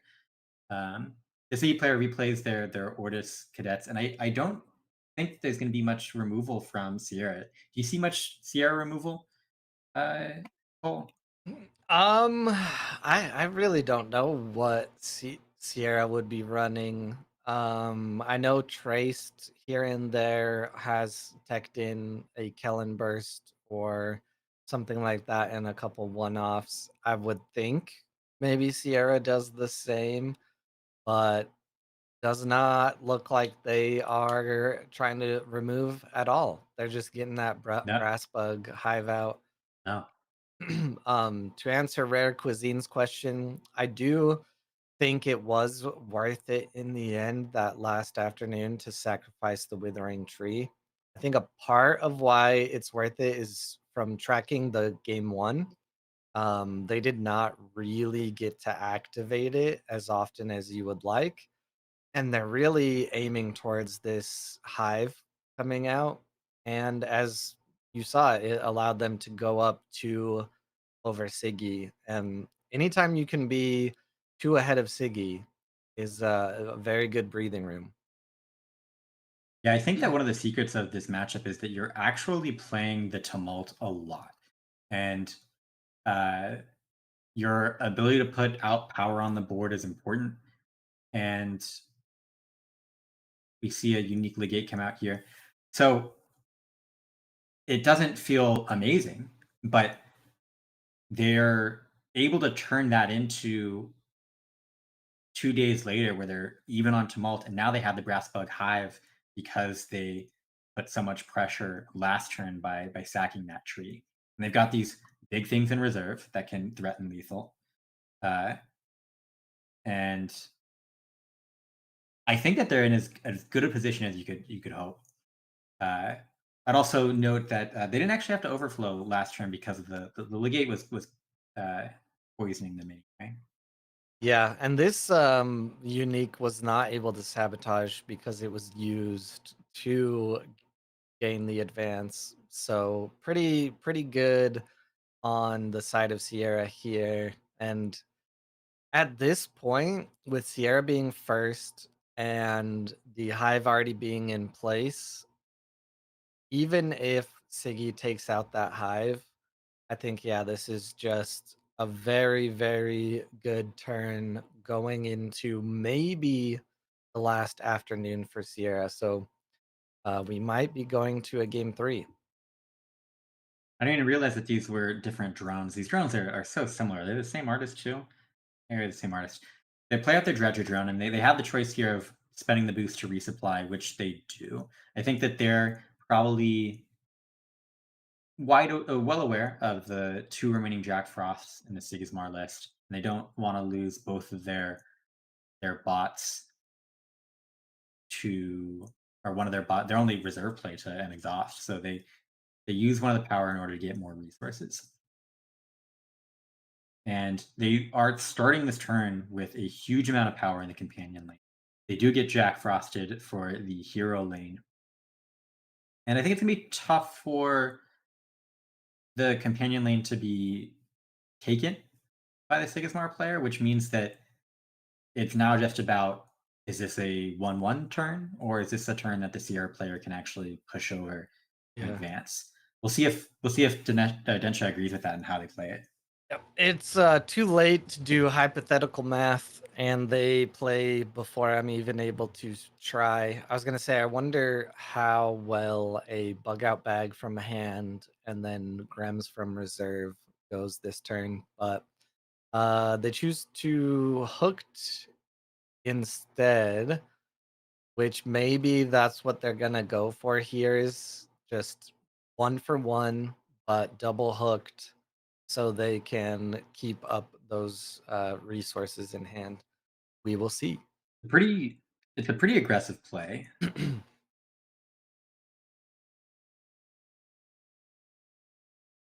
You become pretty. They use one of their Sandmen. They've got, I'm guessing, two in their deck. Indeed, they do. Only one left, but looks like they're hoping that this is not something that can be overcame with Sandmen, and they're just hooking twice to draw two cards this turn. Yeah. Less aggression and more just setting up for the next turn. Yeah, that is a very, very risky play. I think there's a couple different ways that Sigismar could come out of this and end up with a win right here. And I think we possibly see it because this legate, ooh, Yep, not even the legate. those aren't the one-off Kakoba Legion Commander. Not a card you see very often these days. Yeah, I wonder if there was nothing good in hand or if it was just a very risky play. But I ain't that brave against the Sigismar, I'll tell you that. Because even without the Kokoba, that unique monolith legat had a discard create a recruit, and then getting rid of the, I think it was 5 stats, means they would only need the recruit and then be able to play something else that just had, 3 more mountain or 2 more mountain or whatever, depending on how they want to look at it. So GG's to Rune Folk. Well fought. Good job. Yeah, for those not reading the chat, Rune Folk has fallen with their Akesha list, meaning that there are no more Akeshas in the top cut alive. Good fight, Rune Folk. I think that with that last round, I will be giving up my seat to Blue when they are available. But I had a good time Yes. catching with you, Cole. Yeah, thanks for hanging out. Thanks for being awesome. Have a good sleep, and I'm sure I will see you again very soon. Yeah, thanks. Good to see you. Good to see everybody. And good luck everyone that's still on the top cut. All right, good night and good luck. I was hoping you get to a match to the point where the opponent kept mana erupting till they only had 1 mana. Nice.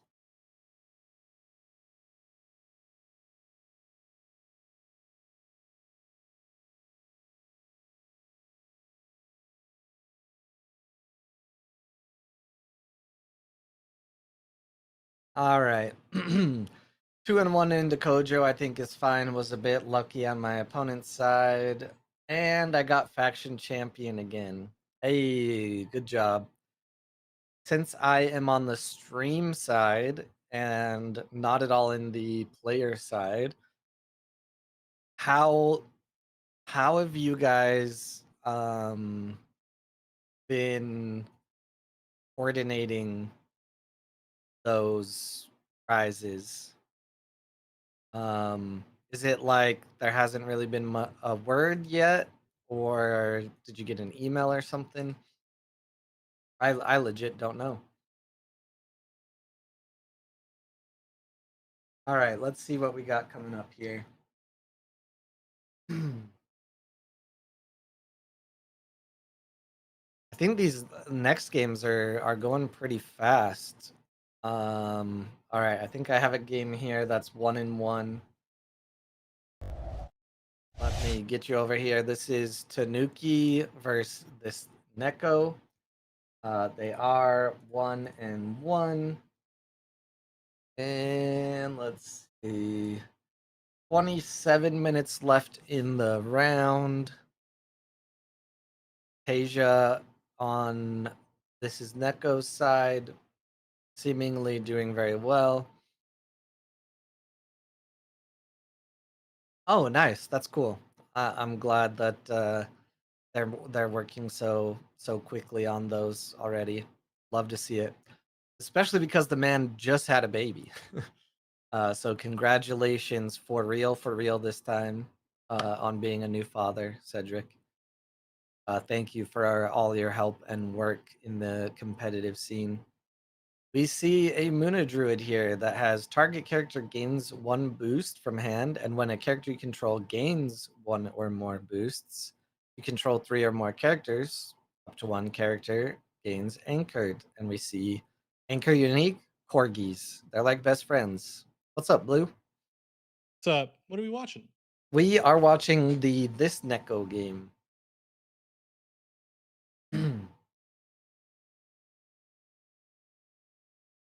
It's How you feeling? How you doing? good, was able to play a little Altered today this afternoon and get to come back and watch some Altered. So fun times. You denied my game invite. I did. I had better things to do. Mm.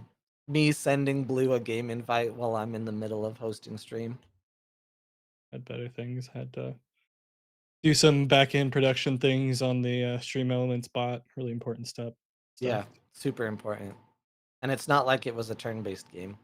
Yeah. I think that's exactly the reason why I rejected it. All right. So what do we got here? Some anchoring happening here. Mm-hmm. Muna Druid. Target character gains a boost when a character you control gains 1 or more boosts. If you control 3 or more characters, anchor a bunch of shit, apparently. Alright, cool. Yeah. Doing quite well here is the Muna player in this Nico. I think they were first seed, yeah? Yeah. They are, let me pull up that. They are first seed. Oh, you guys have the country on here too, I just noticed. Yeah. Very nice. Let's see. You do have the hero too. Yep. Um, Stayed up a little bit later. Good thing about being on Pacific time zone.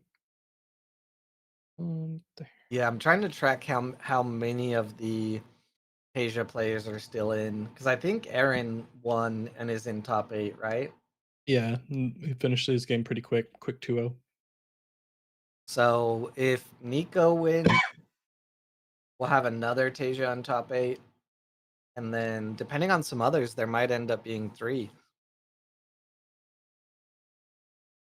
And look at that! While I was looking at all the hero breakdowns and everything, this Nico does win and will go into the top 8. Man, what if we end up with 50% Muna top 8? That means if Muna ends up winning, everyone's going to stop playing Finn and just play Muna. We'll see the instead of the triangle complete, we'll see the square start to assemble. Yep. Everyone wanted to play Trace until the people started playing Basira, and then everyone played Basira until everyone started playing Finn, and now maybe everyone wants to play Asia. Who Yep. knows? They gotta go through the Auroch cycle first though. Yeah, or not. Um, Trickster still in?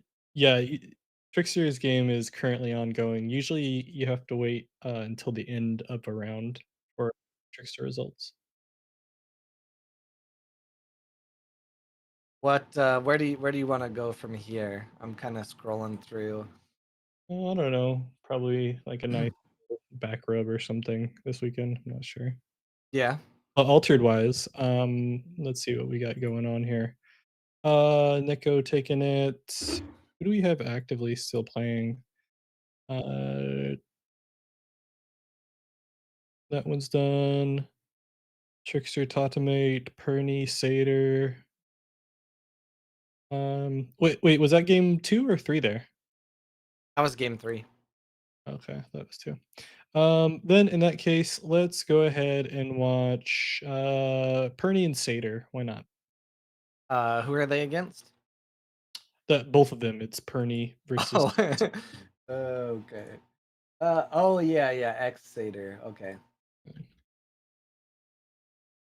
Bam, bam, bam, bam, bam, bam. Good old unicorn pea in the rainbow. Yeah, got a good old fashioned Lyra matchup.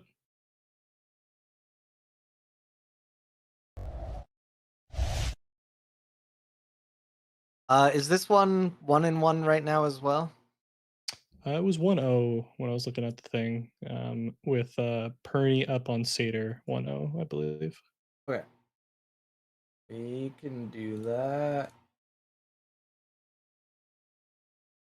Yep, it's Arak Muna season now. No more Fen. Unique. Cutter and Mage Dancer, 2 from hand, 2 from reserve. When you roll 1 or more dice, you may return a card from your reserve to your hand. And when you from anywhere, roll a die. 4 plus, you may return a spell from your reserve to your hand. So double return. Very, very nice Mage Dancer. And the other one in reserve is when you roll a die, return a card, and from hand, draw a card or resupply.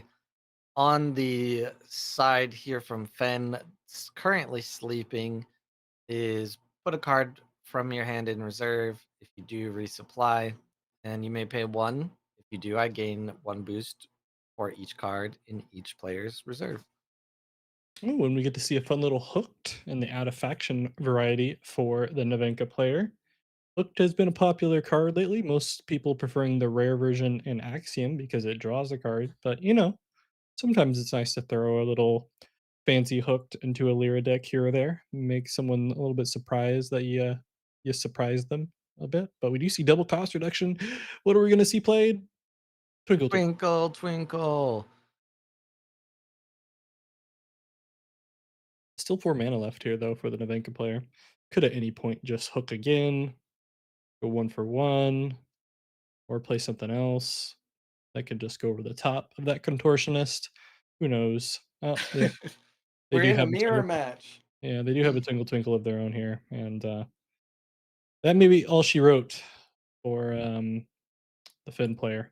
Yeah, there's still the Navenka ability and the ability to pick back up because of the Mage Dancer. A lot of But ways just to win gonna there. humbly take it. Yeah. Oh, we get a Navenka here in the top 8. All right. 2-0. Ba ba ba ba ba ba booey. Oh, 22 is 10 p.m. Got it. Got it. Got it. Got it. What do we got going on here in the spectating? I feel like some players are not posting their new matches. Tisk tisk. Well, it looks like the last one is Trickster versus Tatomate. Trickster's easy to find. I know his home address, so let's go over there. And as is tradition, this is the final game of the round. Trickster just one advance away in this Sigismar mirror matchup to take the game. But still 2 cards left here for Tatame, so it may come down to a game 3 quite yet. Not quite sure. We'll have to find out. So it's 1-1 in this one. I believe it is 1-0 at the moment for Trickster. Ah, that makes sense too. What am I thinking? I'm tired. I should not be as tired as I am at this point in the night, but I just did not get enough sleep last night. Why not? You left early, so you should have. Yeah, I didn't do much after either. So what? I got to sleep a little after midnight my time, I Mm. think, maybe close to 1 a.m. But my frickin' dog woke me up at 7 a.m. And with that pass, it looks like Trickster will take the game, and to rub it in, decides to play the Aegis Templar to prove to Tatame that they are the superior Sigismar player. And if you don't do it, they'll never learn. So get off my hero. And Trickster will take it into the top 8. All right, that I believe, based on what Blue said, was the last game we were waiting on. I think we're gonna have a little bit of time between this and top 8. Yeah, did you want to do a flippity floppity? Yeah, it's probably smarter to do that now, isn't it? Yeah. Let's double check we don't have anything else. Oh yeah, Simon's already posted in top 8.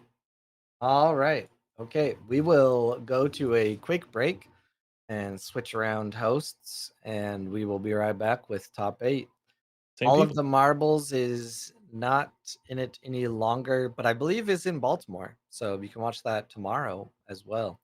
But some Breadstick knows. exciting, yeah, Breadstick's there right now too. Breadstick yeah, made top yeah. 8, right? That top 8 is dope. I'm very excited with the names there, but we'll be right back.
Hello, everyone. We're back already. Surprise.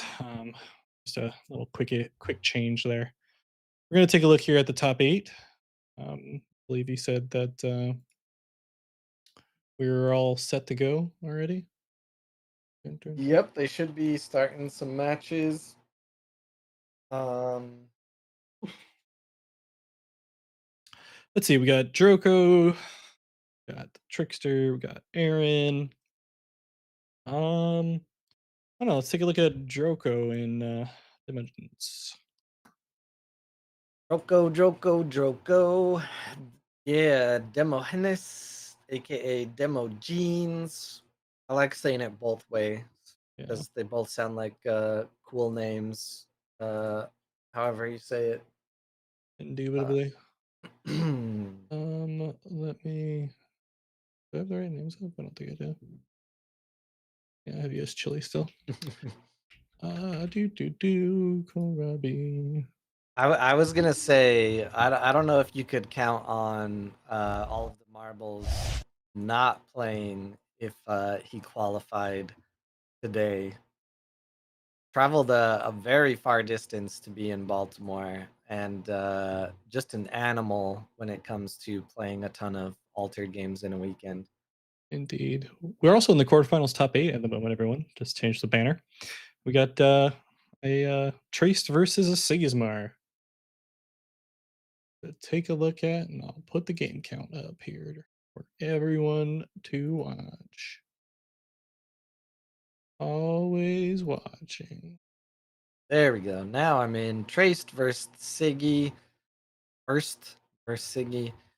Kellen Elemental puts the perfect card in hand.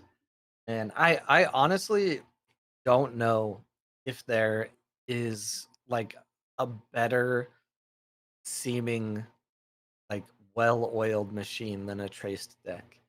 It just seems like no matter what Traced has in hand, it's going to be perfect to be something that either goes into reserve or to be played. I don't know if I've ever seen a Traced put something bad in reserve from their ability. I mean, there's always a possibility. You never know. Some unideal stuff. Um, hmm. Yeah, unfortunately, Breadstick gonna go all out on you top 8, but yeah, you're fine. You can.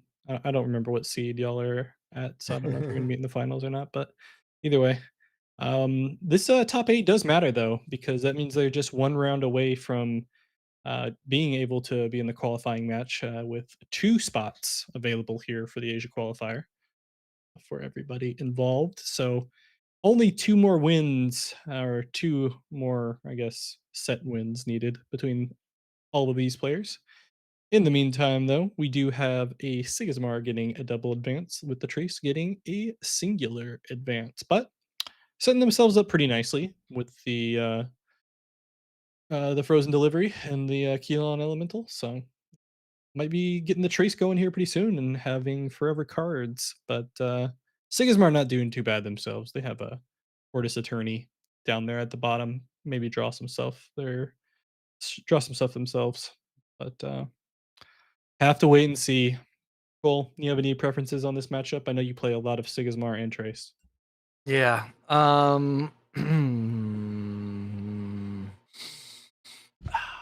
Yeah, I don't know. This one's hard. I don't dislike Traced, so I guess I gotta pick Traced. Yeah, I mean, definitely not a bad choice.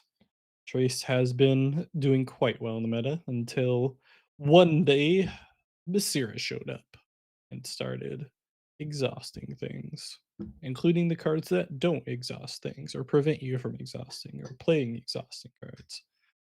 Get to see a resupply though on that card that all the Trace play and the rare hooked, being able to draw cards. Probably not what they wanted to see on the resupply, but sometimes you can't get what you want. But if you try sometimes you might find and get what you need, you know? Absolutely. I had a thought and I think it went somewhere else to die. Um just kind of looking at everything here. Oh, yes. I'm wondering, since it's late for basically anyone who's in this tournament currently.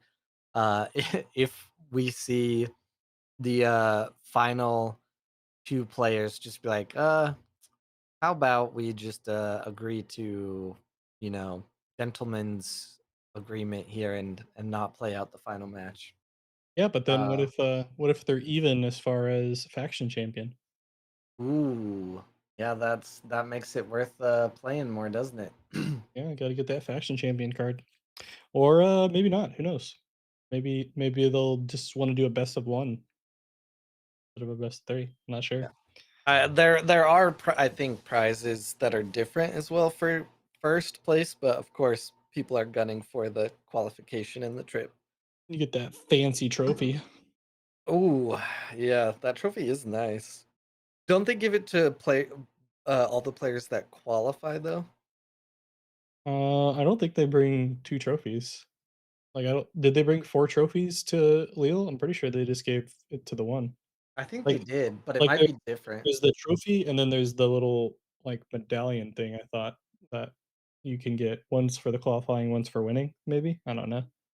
Yeah, I Any think you're winners right. out there wanna tell us in the chat? Yeah, any winners in the chat? And Pet, you still alive after getting hostaged? uh, all right. Yeah. So Axiom Salvager here, going to put a counter on the traced, also going to resupply into a frozen delivery. See, that's what I'm saying. Like, why doesn't a traced ever resupply a kill an elemental or something? It's hacks. I'm calling hacks. Axe. I have mana left here to play for the Sigmar player.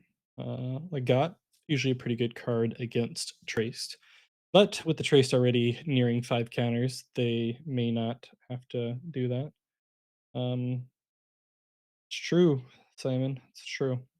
We do get to see the Jack Frost hit the Elemental, so they don't want to see any more stats hit the board. They know the Trace can get the 5th counter here, but ooh, Look at you that, know, an Anansi, another good resupply. and it'll be a good little setup for him. So curious to see. Don't get to see a lot of the out of faction Nazis as far as in the Axiom setup. More often get to see them use them in a unique format. But what can you do if you want to see if it works? It's worked for them thus far. They're in the top 8, so can't complain. I'm sure. Uh, you could always complain, especially if you play Axiom. Yeah, but Trace is an Axiom, so it makes sense. True, true, true. Uh, while this game is kind of in the slower, parts of it, what is your call for most overrated card and most underrated card? Also, chat. What about you? Like of all time. In Altered, yeah. I mean, current season, I guess. Okay. Considered. Overrated.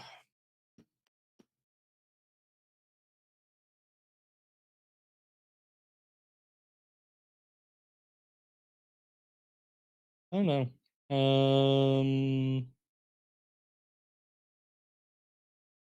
I think they have a place, but I'm not a big fan of common spies in Siggy or just in Ortis as a whole. I think they're more of a necessity than anything else than actually wanting to play them. Um, but it's not really rated highly. It's just played. So Red Stick is saying the hunger. Yeah, no, I agree.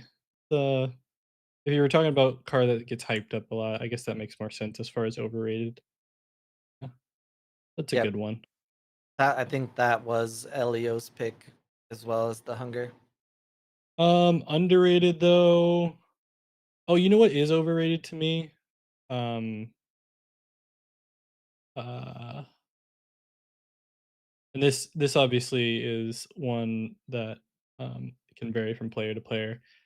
Haven Bravo Bastion. Ooh, spicy. I don't. I mean I like it, but I don't think it's needed in some Bravo decks. Okay, hold on. I guess this has an opinion that's pretty dumb. So let's go ahead and that. All right. Um, we can do without stupid opinions for a minute. Um, but underrated, as we do get to see Sigmar put themselves in a fairly decent spot here.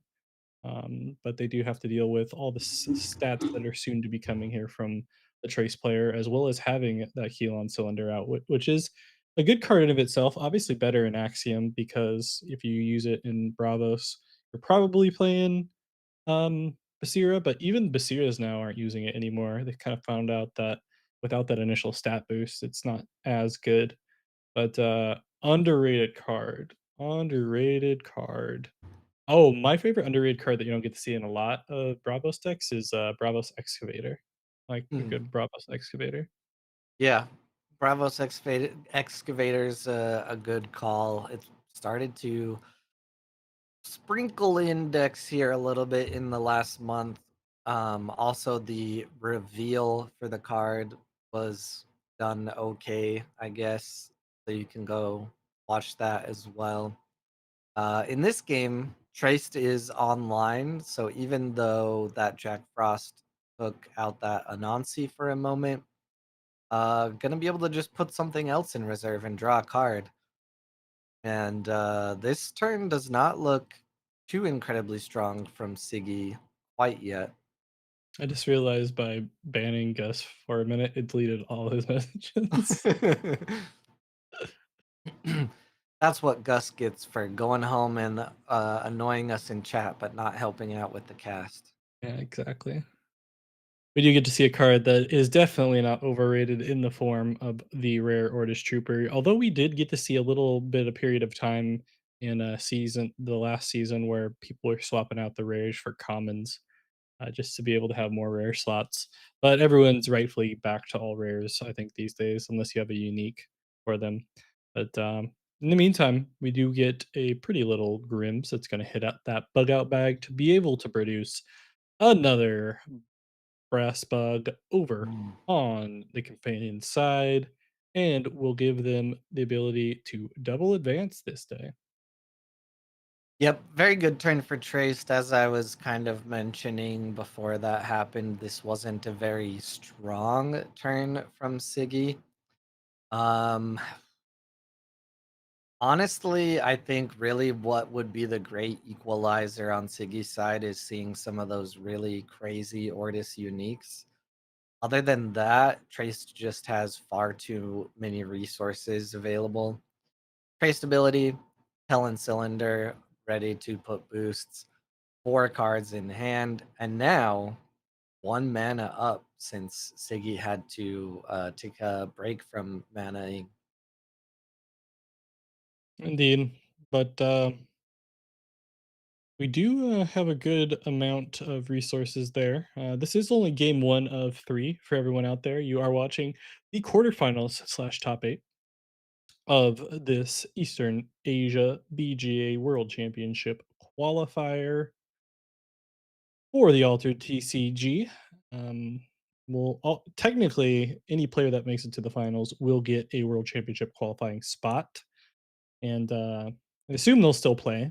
But if not, can't blame them. Either way, we'll try to grab at least one of them for a little talk afterwards, potentially. Maybe a little bit too late for them, so they may decline. But if not, we'll just give it a shot. And in the meantime, we'll watch Sigismar versus Trace and watch Trace probably win as they play a unique Daughter of Yggdrasil. Cole, what do we got? We got a big old booby tree. I mean, a big old tree that is 2 from hand, 3 from reserve, 3, 3, 3. When I go to reserve from the expedition zone, target opponent draws a card. From hand, resupply. But most importantly for Axiom here is the discard ability of you may activate the from anywhere abilities of target permanent you control. I would call that a very cheap unique. I cannot see this costing a ton unless it was purchased maybe this season because of the discard ability. But otherwise, it's just pretty basic. Yeah, I mean, even for the discard ability, it's fine, but it's not like you can't find uniques that may do that already, you know? But yeah, I mean, it's nothing crazy, but it has a good amount of stats for what you pay for it. Downside, obviously, of your opponent getting to draw a card, which is probably not too good in this scenario, especially since Sigismar is running low on resources. But if you feel like you can go over the top of that with being traced and having as many cards as you want through your hero ability, then why not? And get a card draw. And maybe just in the game this day so they don't even have to worry about getting a card draw, you know? Maybe.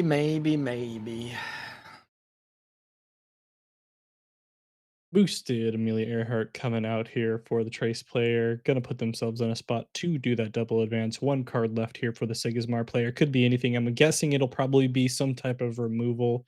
But yeah, it is a card interaction rather.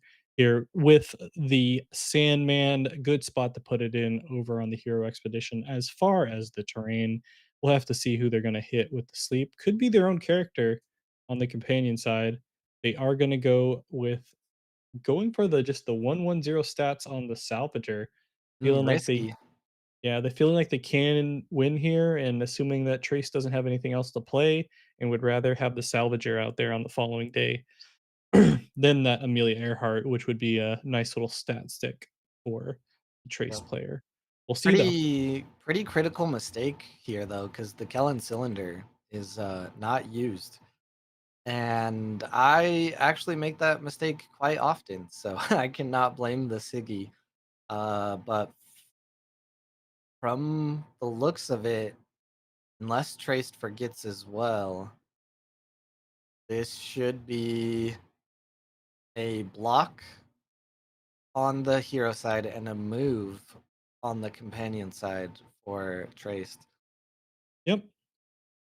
We'll see what they're gonna do here. They're gonna go and activate it for the counter and a boost. Counter and a boost. Did you see that Amelia Earhart got a friend revealed this past week? I didn't. Yeah, Oh no, best never mind. Never mind, I did. I saw that one. I was yeah, wondering. Bessie Coleman, another legendary aviator. I think only the common has been revealed so far in spoiler season. Mhm. If you are interested in the cards and spoilers, there's a great little spoiler channel in the main altered Discord. I have a lot of fun in there. Probably my favorite channel of the whole Discord, each season. So very good. Yeah. Yeah, I mean, I don't know. Fred's sick. It's one of those things where he probably didn't remember the cylinder for one, but also just from the level of he had to hope that the trace didn't have that one drop anyway, which even though they do have a lot of one drops, you don't, and because they would have just been in even worse situation here going into the following day with having that Amelia Earhart out here potentially. But who knows what the exact thought process was? Maybe that's what they wanted. They wanted to see a one drop come out. They wanted to see the cylinder use, and they were fine taking the 1-0 for it. I don't know what's going on in their head, but did they just pass? They sure did. Yeah. So they maybe they miss. Maybe it was a situation of them um, doing the mistake, and they're like, you know what, never mind, and we'll go to game two. Yes, yes. Jeans with the win. Oh, buddy. And now back to the caster screen. Once again, I want to thank everyone that has joined us thus far. If you're looking at us, it's because you're watching the World Championship qualifiers that you can see right here below us, right there, right here, right there, Yep. right there in the corner. Equinox, Board Game Arena, A.W.O.L up on the top there. I am Blue Oak TV. You can see it actually on the YouTube. It's flashing at the moment. Go subscribe. Subscribe to uh, the A.W.O.L channel too, since you're here. I mean, you're watching, so you may as well at this Yeah. point. Yeah, Um, we're at least on my screen, we're at 669 subscribers. So nice. uh I will give a big round of applause if that jumps up to 670 while Mm, I'm still here. I mean, I'm fine. Uh I'm fine with it staying where it's at. Either way, it looks like they may be starting up a game. We'll have to see if they get the turns right. Nope, it's in fact not right. So we're gonna have to wait for the redone one to see who's going to be the first and second player. The good part about these events is that when the players play each other, they often add each other as friends and they make new friends, at least on BGA. yeah. Everyone's making friends. Nobody's being mean in chat as far as we've seen today. If you did play in the tournament, there is a feedback form in the A.W.O.L Discord. You can go ahead and fill out. Make sure not to stroke Blue's ego too much. But I think after the WCQ season, we hopefully have a chance to have a meeting with someone at BGA and give a list of our demands. And I think being one, the biggest tournaments that have ever been hosted on the platform, and two, in the top 20 games on the platform. Hopefully, we can get some good new features worked out for future tournaments. Get some influence going on up in here. I'm gonna go to the game, let's see if it's starting up already. It looks like we're good to go, so we're gonna switch on over here. Trace versus Sigismar. Trace being the first player this time around. Gonna throw out the sap sniffer, and Trace and Sigismar will respond here momentarily. Ooh, it's a big old ant thing. Like, Hmm, what is this thing? who are you talking about? It's like a lizard, right? Because That the Templar is the person, but what the hell is it riding? it's Toothless from How to Train Your Dragon, right? Yeah, I have not read the lore for this card yet, but it looks like a giant lizard. Does it upgrade from rare to unique? I honestly don't remember. I think just the Templar does. Mm.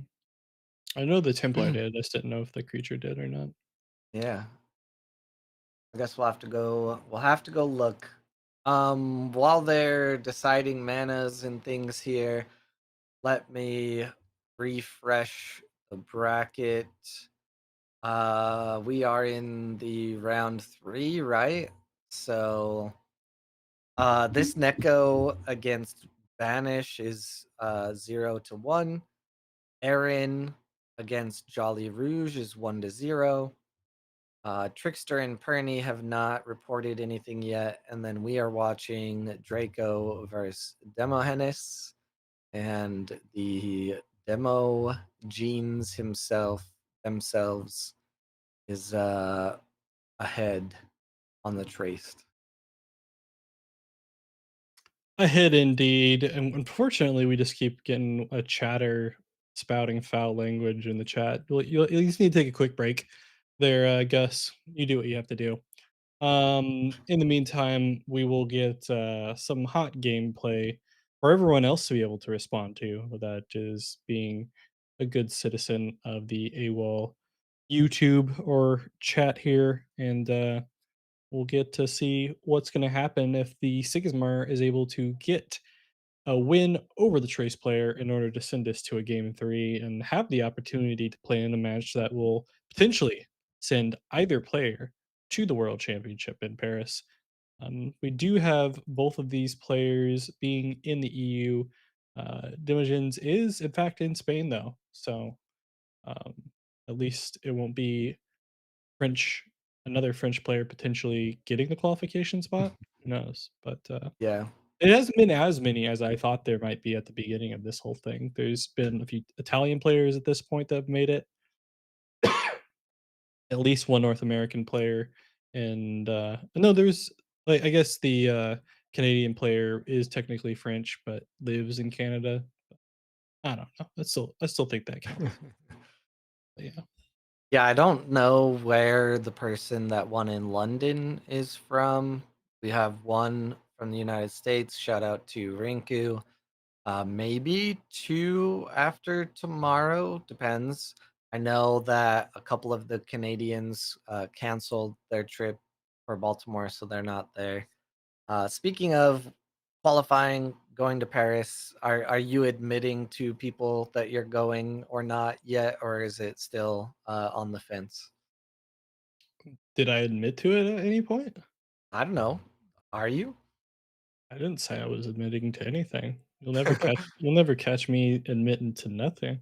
Okay. Well, anyone in chat, are you going to Paris, or are there any qualified players in chat? I don't think there are, but Yeah, they're probably uh, they're probably taking a nap. Rinku did a lot of casting, have to rest their voice after talking to yeah, um, Justin the entire time because they got a day 2 for Baltimore coming up as well. This is our day 2 technically, so we don't have to fight with them over viewers. So if any of you feel like you want to go watch the Baltimore WCQ to see who wins that one, feel free. You can do that. I believe that's on a guy trying's channel. Got to watch a little bit of that earlier, and you can watch them. But for now, just stay where you're at because they're not streaming and we're more important. Facts.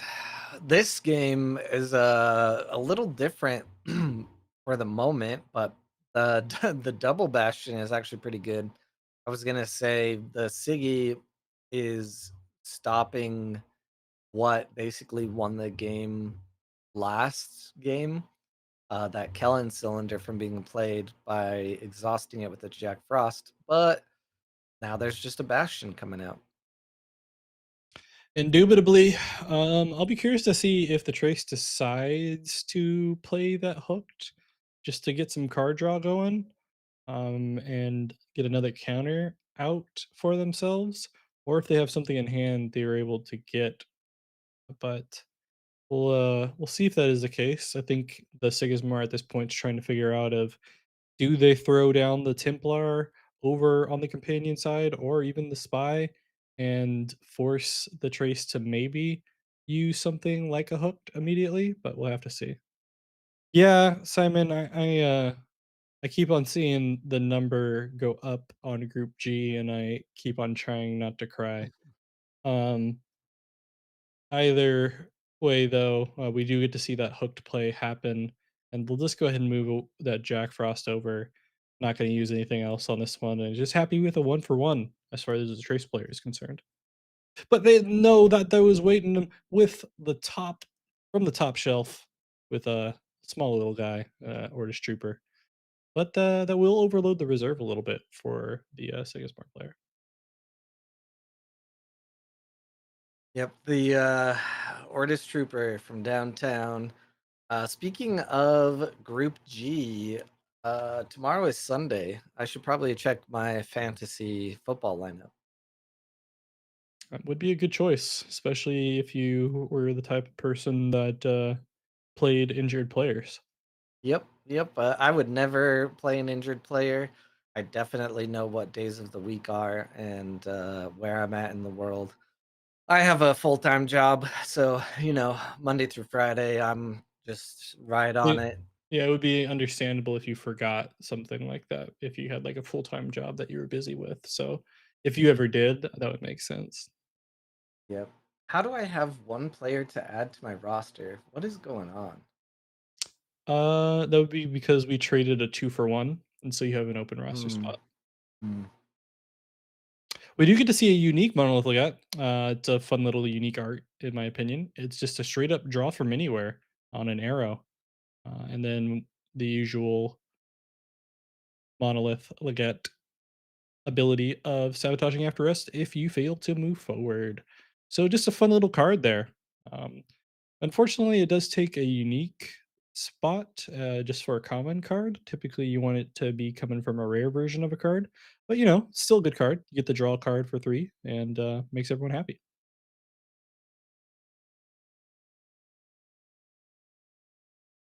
3 rare grams. It got so many boosts. And you're gonna get rid of. Yeah, you're right. Should have been the rare. Should have been the rare.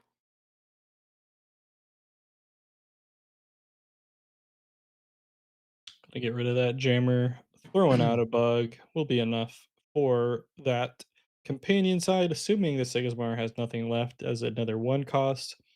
That should be helpful, but either way, we will see a 1 cost Sap Sniffer come out here. And it will just be a straight up double advance for the Trace, who is now just 3 away from taking things on this Sigismar player and just being able to be part of the semifinals in that play in match for the World Championship qualifier. Oh, whoa, whoa, whoa. All right. Got a goose from trying to reorder channels. No, I ain't doing nothing. Did top 32 already play? Huh? No. Say what again? We do get to see a Keelanverse hit in the reserve, not something you get to see played very often or see resupplied into the reserve. Normally something you want to draw, but I guess it's always fun to have that card that your opponent can see in the reserve that is a forever threat right? Even if you don't play it, they'll know it's there, and they think to themselves, "Well, I gotta play around it," Yep. and, this could, be the case here, but in the meantime, we'll just see the traceability, get to draw another card, put another one in reserve, and everyone's happy, including them, especially since it's a unique A.W.O.L that has a from hand ability of targeting an opponent's or a target opponent draws a card, but a from reserve ability of resupplying, which is quite good for 2 costs. Look at that. Another great resupply from Traced. Axiom Salvager 1 going to be more cards, more cards, more cards. And yeah, staring down the barrel of a Kellen Burst is great. Only one Jack Frost played so far, though, and one common Ortis Spy. So could see something interesting come out of Siggy here. Yeah. And thankfully, the first half of the day for, the Group G situation has finally ended. Hopefully, they can use the days that they have left to be able to reverse the, disadvantage they have on the tumult. But speaking of Jack Frost that you had mentioned, it is gonna hit that Axiom Salvager that we saw just get resupplied. One less character that can do some resupplying here for the Trace, and also one that, won't be getting any boost from the Haven here potentially, if that was the decision going to be the decision by the Trace. They'll have to get another card in reserve, which they may not be able to do now that they've already activated their traced ability. Um, we will see indeed quite shortly. Don't I mean they could play the cylinder, but I don't know if they'll want to play it here. Um, uh, Yeah. not sure. We'll have to see. It's a straight up Grimm's play. Okay, They're leaving getting themselves. that Grams ready to when they play the Kellen Cylinder next turn, get a boost, and then immediately sack it. Could be.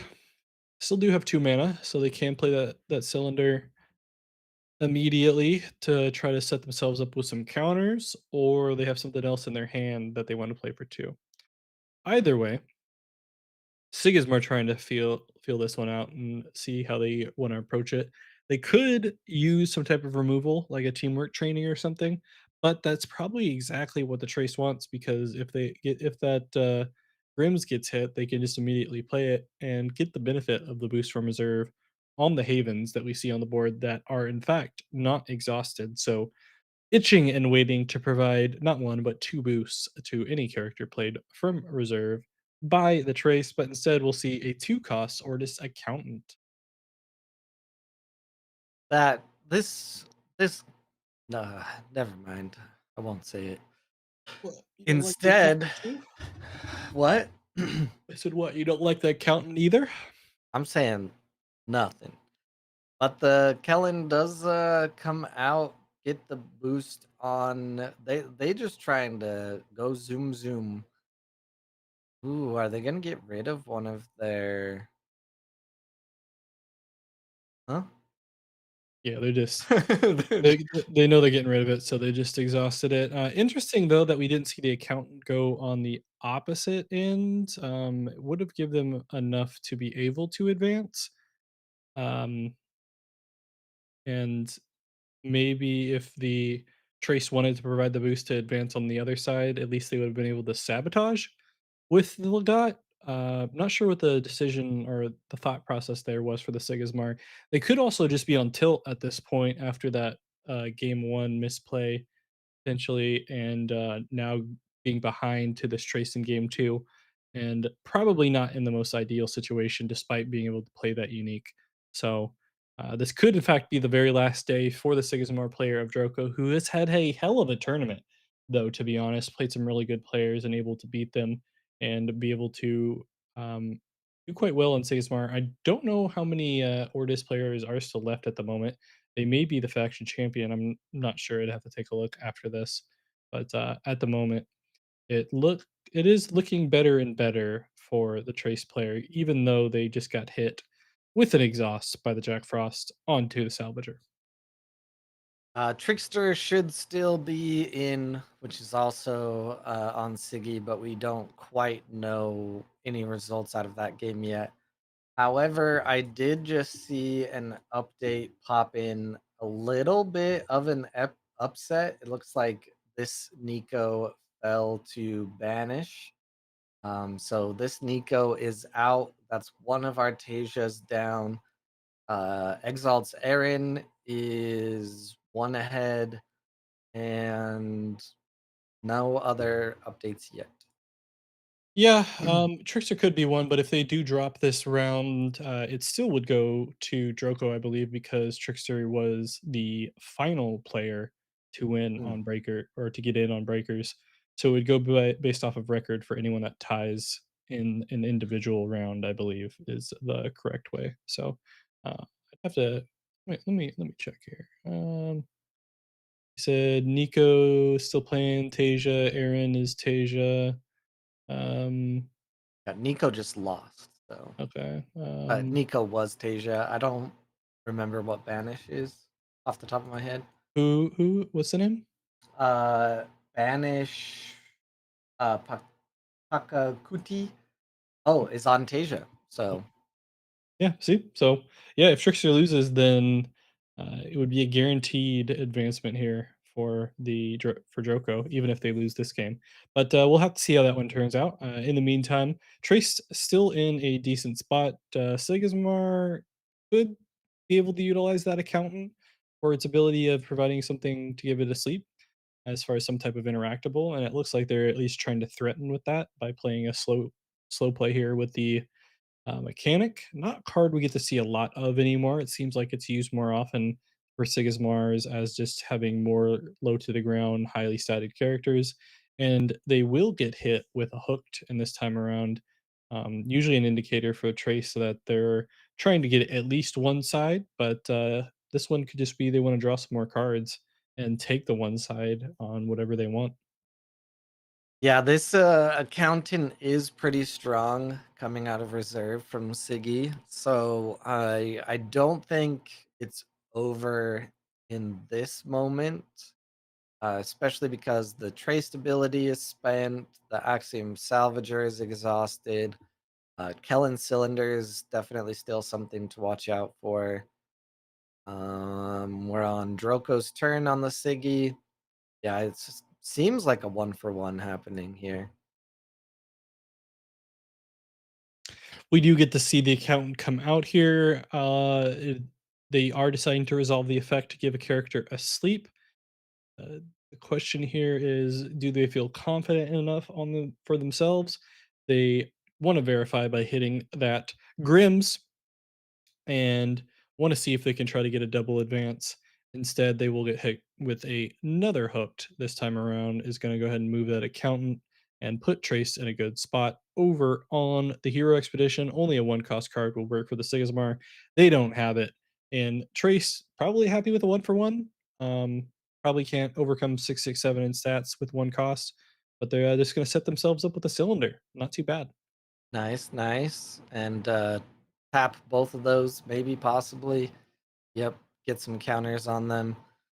As we go into the move calculations and the next days here, what new hero are you most excited for? Yeah, I do want to comment real quick though that really good play there. I was wondering if Trace was going to do that. They decide to exhaust one of the cylinders to give the Grims another boost Hmm. while it was asleep, so that way they have an even bigger Grims waiting on the following day to try to end this game here and end the round for them and be able to go to the semifinals. But as far as heroes, new heroes to take a look at, I think I mentioned to Chile last night that I I like, Nadir and Bubbles the best, just because it seems fun. I don't know if it'll be good or not, but the mechanic seems fun. Past that, I don't know, haven't really put too much more thought into it. I've thought a little bit more as cards have been revealed, but initial thought was just Nadir and Bubbles, and, I do think there is possibility that, Puff might, be able to help Muna out a little bit as well, but who knows? Yeah, I stabbed myself. That's great. Um, I think Nadir is interesting. I'm not sure if the mechanic is that exciting to me personally. I think I'll maybe just stick with Navenka and Arak for the most part. Kari does look very good, but I am actually most excited to slot some of the new cards into Tasia, which is the cardinal sin that is always committed, but she's been my number one most played hero since 2023, technically. So Yeah. it's just what it is. I was wondering how, Tasia's win statistics were getting brought down so much, so that makes sense now that Yep, you told me that, so yep. I was always wondering where that correlation was coming from, so that makes sense. Rikuzi, I don't think he can stop me from playing Finn, but I'm definitely giving him a spin. Yeah, I think Nadir is one that has an interesting mechanic that can be fun. Whether it actually turns into a meta decision or meta hero, I don't know, but at least will be something fun that people can play. At least get them away from Orak and making poor decisions there. So we'll have to see. In the meantime, we do get to see an Order Spy hit that avalanche that we saw in reserve. Don't often get to see removal cards available in the trace, but this one does look to be running at least avalanche and a burst as well to go along with the hooks that are standard practice at the moment. That may be able to lock up the game here, especially if the Sigismar player only has one card left to play and can't cover 6/7/6 in stats for only 4 mana, which I don't think that they'll be able to do. Who knows? We'll have to wait. Yeah, I had a very interesting conversation already early today about Hooked and just how incredible of a card it is. Because it just wins the game right here. Like, there's nothing Siggy can do now. But resident high schooler was saying that it's not that amazing of a card, and it's more for like early game and helping trade and stuff. Look at what just happened. It absolutely hands down just secured this game with no way for Siggy to answer. That I card is mean, nutty. yeah, you can say it, but when there are variations in decks, and if you don't see that variation in the deck and it's just a requirement to run it at a certain point, chances are it's a pretty good card. More likely than not. We will get to see the one for one this time around. Trace though will take the victory over Droko. Just for the fun of it, I'm gonna show the 2 game counter just so everyone can see. And 2-0 here in this top 8 quarterfinals matchup. That means Imogenes will have a chance to play in to the World Championship qualifier and or to the World Championship from this qualifier here for the Eastern Asian region. Unfortunately, did not have any Eastern Asian players that were able to make the top cut, but we did get a lot of French players who decided to forego sleep and make the top cut anyway. Yep. Not even Cladius made it to the top cut. Eastern Asian region, sneaky upset region. Yep. We'll go ahead and head on back here. We can look at the bracket to see what games we still have ongoing. Um, Yeah, it looks like most likely our best bet is going to find where the Trickster game is at. why is Uh, that? Why is that cool? because Trickster is a slow player, and I think literally the only game left. It's okay. I've told Trickster in person, uh, boy, you be playing slow sometimes. And oh nope, I think this is only the first game, but it is. Oh no, it's going to arena. Okay. What's the current game count on this one that you saw? I think it's 0-0 still. 0, Let 0. me check the. Yeah, there's Oh, nothing reported on challenge yet. I don't see anything in the Discord. They're going into arena. It should be 0-0.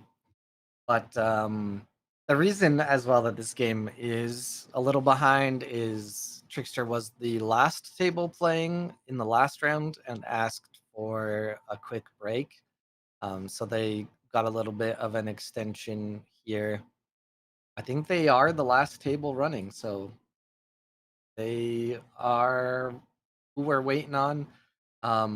Banish, Ontasia, and Aaron Ontasia have, or wow, are are going into the top four.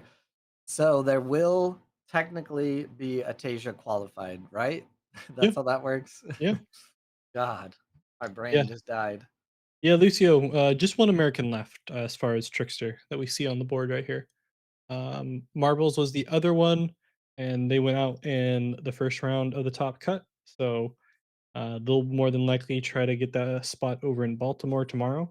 So if you want to watch some more action, feel free to watch a guy trying his channel to see who's going to take the spot over there. They're down to a top eight, so 3 wins should do it for him. 8-4-2, yeah. So verifying some stuff there, but we do get to see a Snowball Commando rolling for the one. So their one of their own cards will be exhausted here.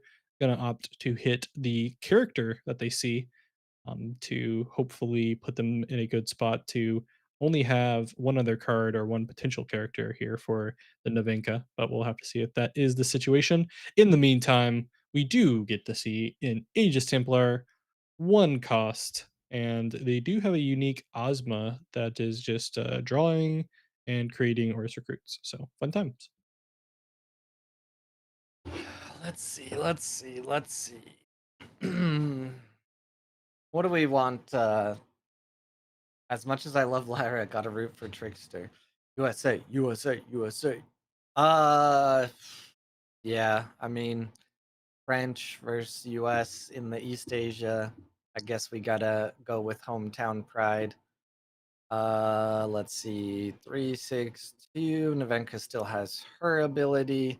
Has a hooked. That could go pretty hard, right? Roll the 2. That's perfect. Yeah, just In a tiebreaker? yeah, it's a joke. Is that a joke? Yeah, Trickster takes game 1. There's just too many options. Yeah, they take game one. GG's to Trickster. That was game one. We're gonna jump in right to a game two as soon as they are ready. In the meantime, we'll go back to the caster screen. Once again, want to thank everyone that has joined us thus far. I am Blue. You have been watching Cole Robbie for the majority of the day at this point. That I imagine is gonna be heading out when like a hour and a half. I've I am Simon's strongest soldier, so I'll be here until Chile gets here. Could be any Um time. You never know. yeah, it depends.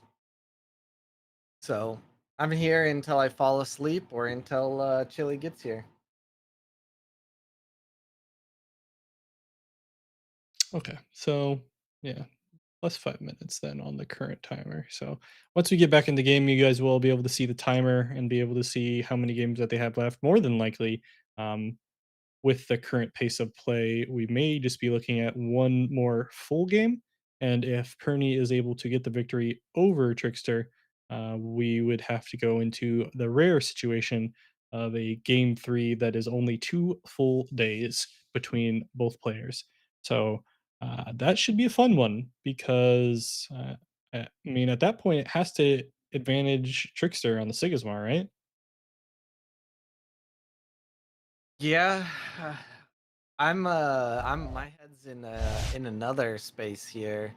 I'm looking at what's left and who's moved on.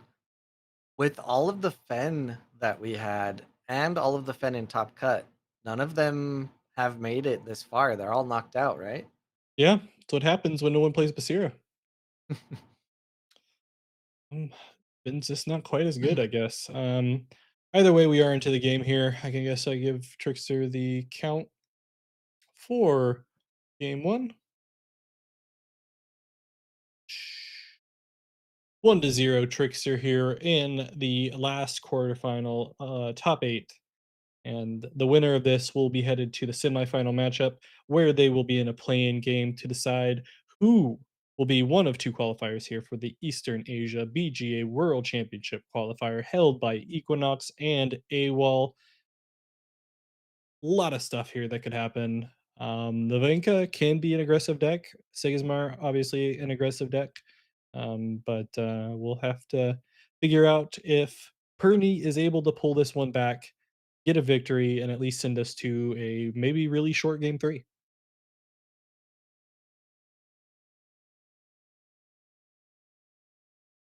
It's a very good turn one for Trickster. I feel that you don't see too often. Oh Oof, no. one No, roll. Navenka. Unfortunate. Sometimes them's the breaks. Not looking ideal here for Perny, at least in the start. Gonna have to be coming from behind with a 2 for O on the play here by Trickster on the Sigismar. We'll have an additional recruit due to that Aegis Templar. But yeah, could be either way. Yeah. Rip indeed, Breadstick. Breadstick, what are you playing over there in Baltimore? Out of curiosity. I don't think I saw you on stream when I was watching. What deck are you playing? Yeah, that was a very unfortunate turn one for Perny. The use of the Navenka ability made sense because the boost would have blocked, but it was very, very risky. You could have taken the move knowing that Siggy very commonly double moves day one anyways. So, will Arjun ever make top cut? I feel like people are in two camps on that. I'm in the camp that Arjun and Subash, their ability is just too like having one hand tied behind your back. I just think it's too much for what you get. I don't think they'll ever be great heroes, but as I continue to say, I thought the same about Asadi. I thought the ability just felt awful and he was boring to play. And they made a mechanic that made him a lot better. So who knows? But it's the traditional issue of every card that you make that is hypothetically good for Arjun or Subash is just as good, if not better, in the other heroes in the faction because their hero ability is just better. So Big Snowball Commando here coming out for the Navinka player. Won't really matter what they roll at the moment. Because they're rolling and they're picking up a card regardless. Even if it got exhausted, still would have been picked up. Could still see another roll. Doubt that we will see it unless they really want to see if they can get that advance over on the hero side. But it will be a teamwork trading. Very interesting coming out here for the Sigismar player. Gonna put the Navinka in a spot that they are gonna try to roll, risk it for the biscuit, and they get hit with another one. ay ay One. ay. And that will be another 2-0 for the Navenga players. Sometimes the rolls just they don't go your way. And Yeah. definitely haven't been going Perny's way. Yeah, if this was the first game, or if the match was, 1-1. Actually, no. If this was the first match and this happened, you could shake it off and be like, you know what? Still a chance. We still have potentially two more matches to go. But being in game two and this happening when you're already down one, very, very, very hard to your mental. And what is the correct terminology? I'm sure if I said it wrong, Simon is beating his head against a wall, whether it be match or game or round or what. For what? Uh, like there's some people that get very specific about how, you say like game one instead of match one or whatever when you're talking about rounds in a tournament. Yeah, breadstick. Tilted. I thought he was trying to talk about like the term of like not feeling good about it, which would be tilted. But I think he's talking about the name of the actual, like whether it's be calling match round or something like that. I don't know. Esports ready. What's up, earlier? We do have. Looks like we're maybe get to see the Bumblebee come out here. In the meantime, we will see some setup plays here for Nevenka. I gotta believe that they're gonna want to put themselves in a spot to get the Sigismar to use as many resources as possible because they are running low in comparison to Nevenka, but at the same time, not give up any advance realistically. I feel if you give up anything too much at this point, that you're kind of screwing yourself. With that being the case, I wouldn't be surprised to see uh, Trickster on the Sigismar just stack on one side, kinda like what they're doing now.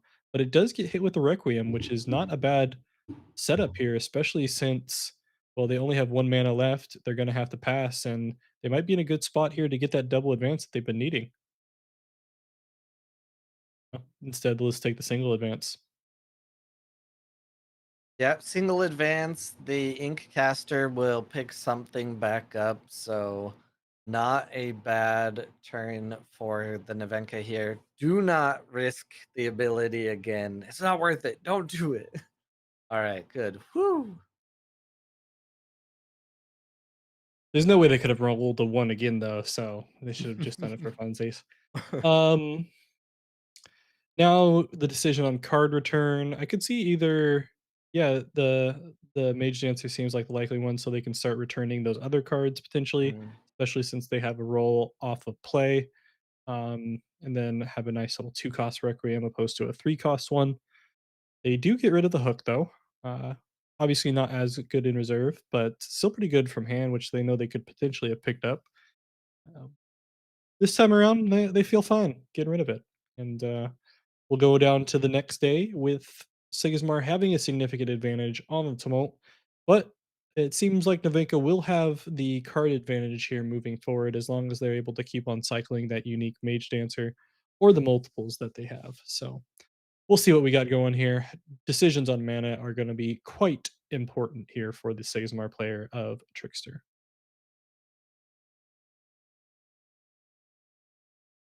All right. Had to sneeze. Bless you. Um, Yeah, they are taking their time here. 2 cards in hand, 2 cards in reserve.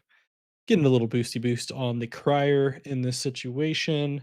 We'll see how Nathink is going to start us off. It will be with that magical training that has been sitting in the hand for a little bit. They haven't used it the last day or two, actually. I think. I don't remember. But we will get to see the straight up 3-cost play of the Aegis Templar. Not something you get to see a lot. Maybe they're just trying to take advantage of that lead and truly do a full stack on the hero expedition. We'll have to see if that's where it pans out for him. Yeah, this I think is something that is hard to do.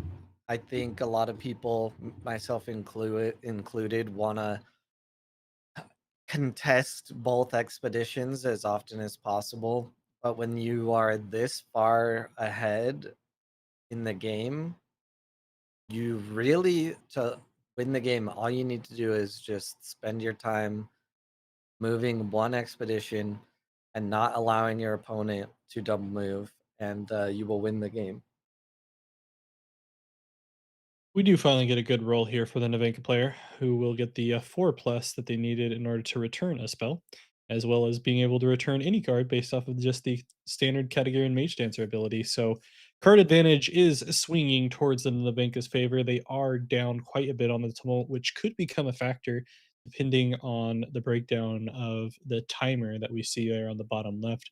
Showing currently 14 minutes, there is +5 available to this game based off of a delayed start, but still not that much more available. So around 19 minutes at the moment for these two players, only in game two.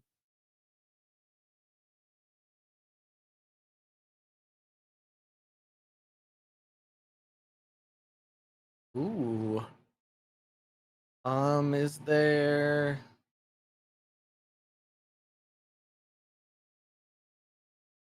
Well, That had 3 boosts, yeah.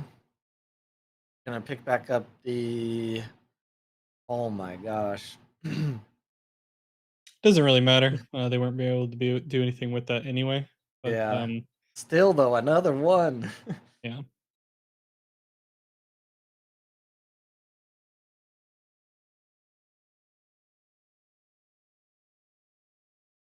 Actually using the reserve ability here for the Mage Dancer instead of using it for being able to be played, to keep the Contortionist out there. Not a bad play, knowing that they probably didn't wanna give the advantage over to the Sigismar as far as board state. Yeah, Trickster with rigged dice, apparently. Probably, hacking BGA servers or something. That's why his turn takes so long. He's actually individually hacking his opponent instead of, checking for plays. He's rigging things, but, I guess that would only work against Navenka for dice at least, but maybe works for other things.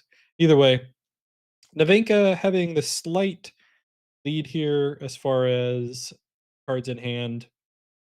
We'll more than likely, though, have to deal with Trickster on the Sigismar stacking up that hero side constantly now, especially being down 3 spots in the tumult. And we will get to see a unique Koba, Cole, if you want to take a look at that. Yeah. This is a Kokoba. I'm gonna say it like that because it sounds more fun. At dusk, if you control 4 or more characters, draw 2 cards. When another non-token character joins your expedition, create a token in your hero expedition, and from hand, create a token in your companion expedition. So just bouncing stuff all around and drawing cards. I assume gonna sleep that for those uh blah, blah, blah, token. Well, huh? Or not. Okay. Interesting choice. Especially this far ahead, but maybe just really wants that 1 for 1 and then save Well, the recruit. he couldn't sleep the Kokoba, I think, because it would have been requiemed, right? I don't freaking know. Oh yeah, because that is back in hand. You right, you right. Oh hello Gus, welcome back. Haven't seen you in a while. We talked about Arjun like 15 minutes ago. Are you behind in the VOD? Yeah. I don't know what Gus is. Where'd you go, Gus? You just kind of stopped chatting for a while. In the meantime, though, we do have the Navinka here. Gonna try to get a 2-0. And they'll have a lot of stats to make up with. Gonna have to do some type of removal, I'd have to imagine. I'm sure if they could, they'd get rid of that Kokoba, especially since it has the at dusk ability. And I don't think they want to give the Sigismar any draw if they can help it. But instead, it looks like they're going to throw out all these stats. 2 mana left here to play with, and they will have an off you go. Not good enough for the Kokoba, but good enough for that Sandman, and will help them get the double advance that they were looking for.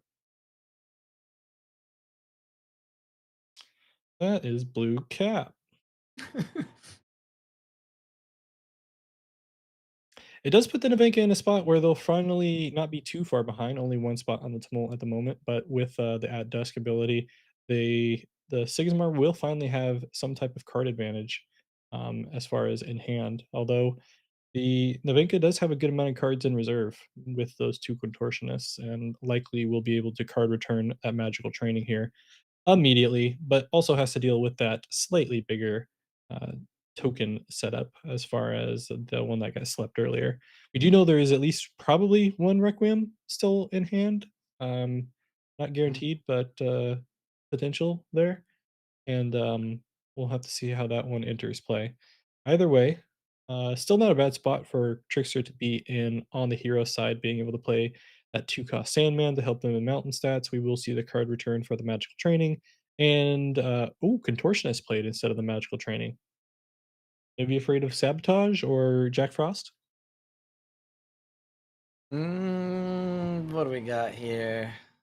Yeah, I mean there are no Jack Frosts in the discard. I actually don't even know if Trickster plays it. I can't remember. I know that the other Siggy did, but It's usually pretty common. I wouldn't be surprised if we did, but Yeah. it would definitely be a choice if they decided not to. I'm sorry. We what will get to wait on this setup here. what hero is everyone in chat most excited for? I'm also honestly pretty stoked that there's another demo deck tournament and that there will be those demo decks on BGA again. I may be tired and it may end up being like 8 weekends in a row of altered, but I am looking forward to it. And here's that Ozma that creates a token and draws a card. So we've seen it a couple times now. Indubitably. Speaking of drawing the cards, we will see that magical trend that we saw returned earlier being able to play. 5 mana left here, though, for the Sigmar player. The fact that we didn't get to see the Kokoba go out immediately means they're probably not going to play around it for this particular day. Although they could have, it looks like, based off of having that one cost. Surprised that they didn't do it that way. Maybe they're just saving potential removal here. We haven't seen a lot of it come out from the Sigmar player and Trickster, so they may just be trying to set themselves up for a 2-0 victory and ending this game actually before the timer runs out, which is not something I expected. Hmm.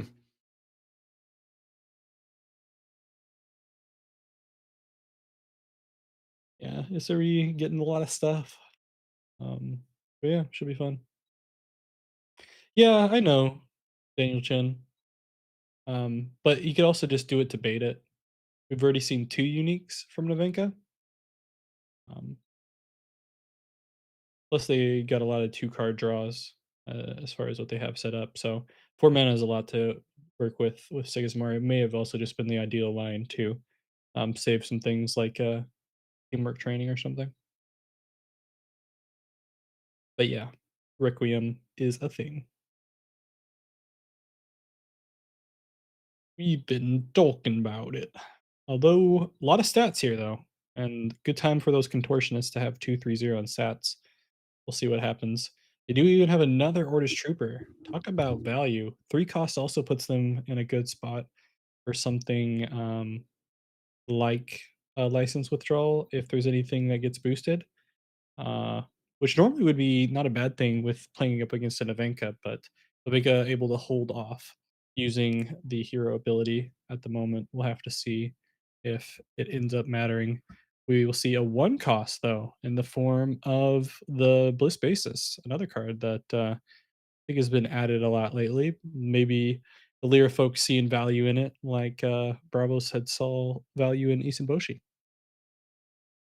Yeah, do you we were talking about underrated cards earlier. I think the rare bassist is actually super underrated. If you maybe don't play Lyra or you've just never really looked at the rare bassist, take a look at that card text and read it. It is a pretty good card. And honestly, in this situation with these contortionists, while it wouldn't win, it would be very helpful. But as rare slots are highly contested, I think that's why we don't see it as often as how good it really is. Yeah, I don't know. As far as the Bliss band itself, I'm more of a guitarist fan. Guitarist is very good too, but why not both? Because I don't like the bassist. Oh, what you hate slapping the bass? Yeah, I'm not a big bass slapper. So something interesting here We do get to see that is Requiem come out though, that yep, Daniel Chen mentioned. So the Requiem does come out. Oh gosh. Is this gonna matter? 5/8. Yeah, Navenka ability is spent. That's yep. GG's. And we finish all before the time. Congratulations to Trickster. We'll be heading into the semifinals to play in for the World Championship qualifier. That leaves what? Sigismar, 2 Tasias, and who's Trickster playing against? I think there's maybe one traced left. Let's look at the Oh yeah, it's the Trace. You're right. Challenge, yes, Demogenes. The one that we just saw beat the last Sigismar. So is the Trace going to be the kryptonite for the Sigismar players? Or will we see the first Sigismar that we've seen get in since Popeye?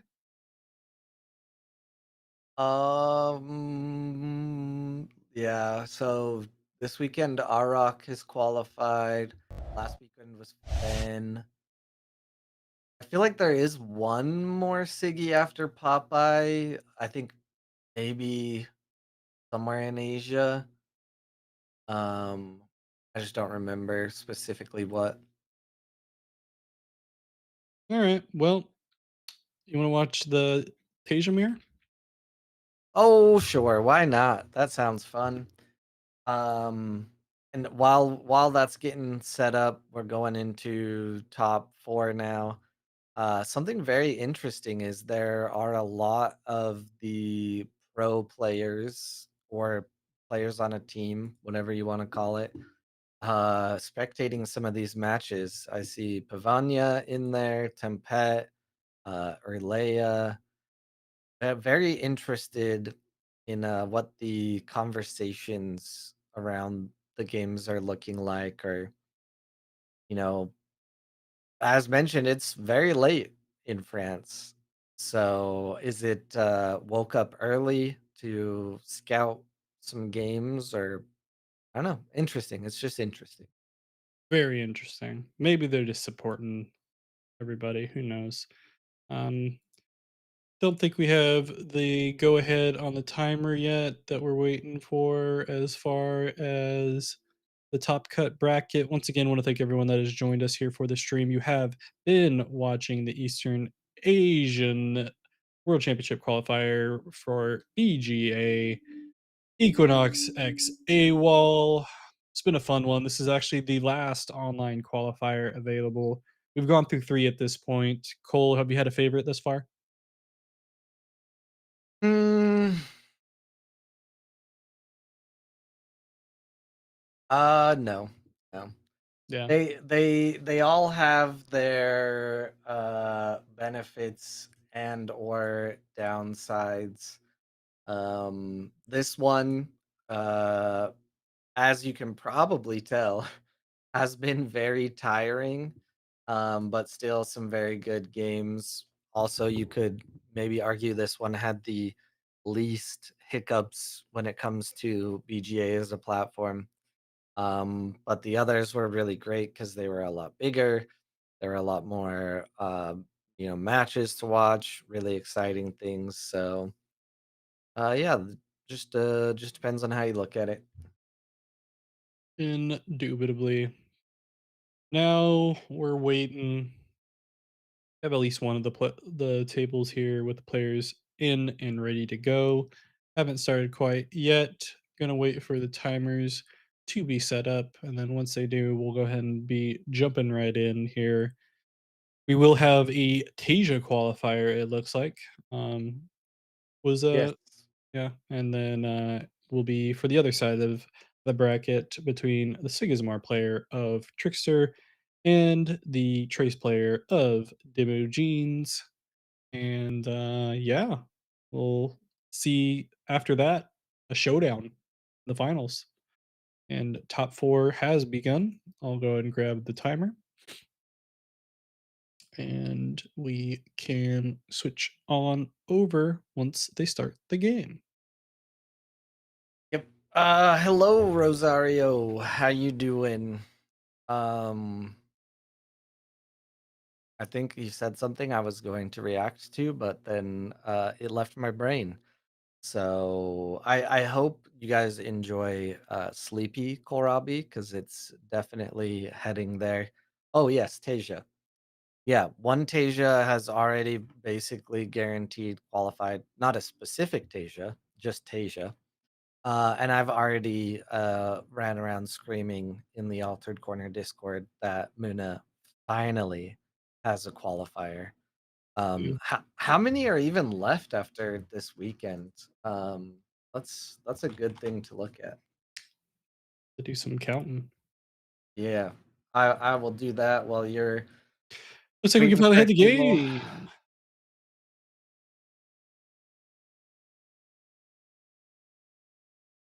They're gonna be deciding on some mana. There is Brazil tomorrow, and then Italy September 20th, and Greece September 26th. Why is Greece split into 3 days? Super serious, man. Now change the S- timer. so we're just finding Aaron basically, yeah. Yeah, I'm already in the game. Okay. We're faster than the players. They ain't even posting the games yet. Yeah, I just search them on BGA. Yep. Yep. Speaking of which, has it on the screen, players deciding mana. We have Exalt Aaron on the top, Tasia versus Banish Pakakuri on the bottom, French versus French. One of them will qualify, the other will go home crying and probably still go to the qualifier to the championship, the world championship anyway, not the qualifier, because they're still in France. So I assume all of France can walk to Paris. It's probably definitely not anywhere far away from each other. And yeah, we'll see who gets the spot. Aaron, a player, obviously the head of Exalts, that has done well in a lot of these qualifiers. Haven't gotten to see them get to like top cuts. They've always been in a good spot as far as like breakers or getting into tiebreakers, but not quite making it. So very cool to see them make it this far and be just one game away from getting that qualifying spot. So we'll see how this one turns out. Amen to that. Um, there was something in chat. Oh yes, Rune Folk still did very well. Top 16, fighting it out over the weekend is very commendable. So yeah, no Minato either. So the top four are these two, and then Trickster and Demohenes. So two Tasia, one Traced, and one Sigismar. This will also decide the faction champion for this event. So one player will literally go home with nothing, while the other one will get the qualifying spot and the fancy little um, Alibera. Yep. As for your comment about everyone in France can walk to Paris, I think I could probably, I'm tall enough, I could probably just like walk across France as a whole in like an afternoon. Yeah, I was gonna assume that you're tall enough you could walk across the entirety of Europe, let alone France. Because you live in Texas, and everyone knows that Texas is in fact bigger than Europe. So True. um, that would that would make sense. Either way, we did get to see a Tolarian skater play, um, and we will get to see the Alibera come out onto the board with anchored. Be curious to see if we see the exact same play coming out here for Aaron. I have to imagine it is in the deck, and sure enough, we do get to see the identical play. Both players will have an Alibera available to them, and we will be dead even on the tumult after the anchored player from the anchored character from the previous day gets the advance over on the hero side. And honestly, I mean, this just has to be a battle of who hits their uniques first, right? Um, so one thing I'll say that I really like out of Banish's side is the Talarian Skater. If I'm creating a list of underrated cards, I think Talarian Skater, especially in Muna, is on that list. And I actually probably have to thank, I think, Simon for mentioning like a one-off Talarian Skater to me for my tumult. And I've kind of seen now that the card is very good. Even just if you play it out fully itself alone in Tasia, very good. So other than the uniques, uh, it might come down to things like which deck has Ogun versus Talarian Skater, or some of these very different little choices and how they operate. It'll be very interesting. Yeah, Rune. Chile's still doing his tumult. Chile doesn't have any sense of time and doesn't like showing up on time for anything. But That's fine. But we do get to see an anchoring happening here. And speaking of uniques, we get a unique Capelia of 32310 in stats. When I go to the reserve from the expedition zone, you may play me for free. When a character you control gains one or more boosts, up to one target character, hand cost with three or less, gains anchored. It's time for some anchoring uniques. Anything could happen, including that Capelia coming out for free here once it leaves the expedition. Yep. Chile just wants me to pull the very very long shift, just really working me to tears here. I do love these Copelias. Just the text when I go to reserve from the expedition zone, play me for free is just so strong. Yep, guaranteed Tasia qualifier. As I was saying a couple minutes ago, I've already yelled to the world in Altered Corner that Muna finally has a qualifier. Yeah. Mid loner tried to make it happen, but maybe all it is going to be needed is either Exalt Aaron or Banish here.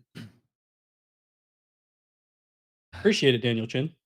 Yeah, thank you. This as I warned yesterday, this is gonna be the weirdest, wackiest, most chill of the WCQ streams. Because we're gonna be up late. 10:42 on a Saturday isn't really that late. But after last night, I just did not get as much sleep as I would have wanted to be prepared for this tonight. But an anchored Lyra Thespian coming out looking very, very good from Aaron. And that's kind of what I was mentioning is maybe these very specific choices on rares or other cards that are outside of your plant staples are going to be what makes the difference here. I mean, Um, I've always found like I don't play a lot of Muna, but my understanding is that Thespian is a pretty good standard card in Tasia, is it not? The with the amount of boost that you can get off of it. I mean, a 2 cost 444 seems pretty nutso. yeah, I think it's a staple if you have anchor uniques. Otherwise, I think it's actually not very good. But the only Tasia that can really survive right now is one with anchor uniques. So yeah, it is very good. So We'll get to see that Capella be able to be played for free here. We decided yeah. just to hold off on it, to be honest, and be able to play it. Probably don't have to worry about any sabotage coming out from the other Tasia. But they are in fact going to use it. It will be slept, and we'll head to the morning with Capilia taking a sleep, being able to use its anchoring abilities. Alaveras had been out since at least day two, after they both played them at the same time.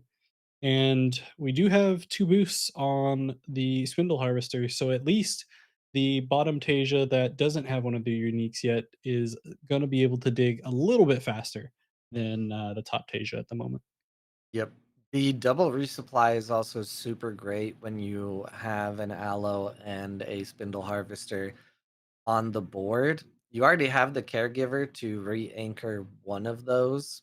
Uh, eh, I was gonna say, hopefully you get something else that anchors the second one. But Chiron is actually one of my personal favorites. I think this card has been really good in Tasia. I played it for a while. Especially because anything that doesn't require it to be other characters can be pretty versatile. So that's cool to see. So I do really like Banish's deck here. It does a lot of things that I enjoy, Mm, but we'll have to see if it pays off. The Requiem hitting the Capelia is nice. yeah. Yeah, for sure. I'm sure they wanted to get rid of that as soon as possible. Imbruza, as a more of an expert player on Muna, uh, you Thespian is just straight up good, right? Like, do you run Thespians? I could have sworn Thespian was just you were using it in Tasia no matter what. Maybe I'm wrong though. I don't know. Just checking out how it's going. Aaron seems to be hitting his uniques very game in there too. Awesome. Yeah, and true. Yeah, he's been hitting a lot of them. We do get to see the first unique here out of the bottom Tasia and banish. From anywhere, you may put a card from your hand in reserve. If you do, resupply. And when a character you control gains one or more boosts, it's an anchoring unique. So, yeah. It's an anchor, unique. Ambrusa is the GOAT. Shout out to Brazil. And being able to put that Muna Druid to the reserve, that means they will be able to anchor the Esmeralda as well, potentially. So we'll have to see how they do that. They could also anchor the Spindle Harvesters with the use of the Muna Caregiver and just keep everything on the board.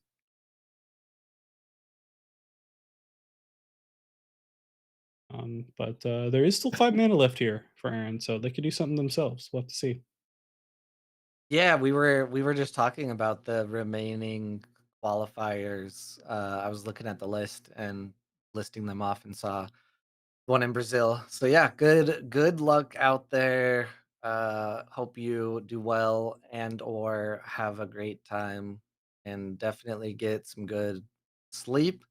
Make sure you have a good meal, pack some snacks, drink lots of water, get that mental game on point. And yeah, good luck. Yeah, it'll be exciting to have a Brazilian player make it to the World Championship. There's a lot of good representatives from the area, and it will be True. fun to see one of y'all take the victory over in the qualifier.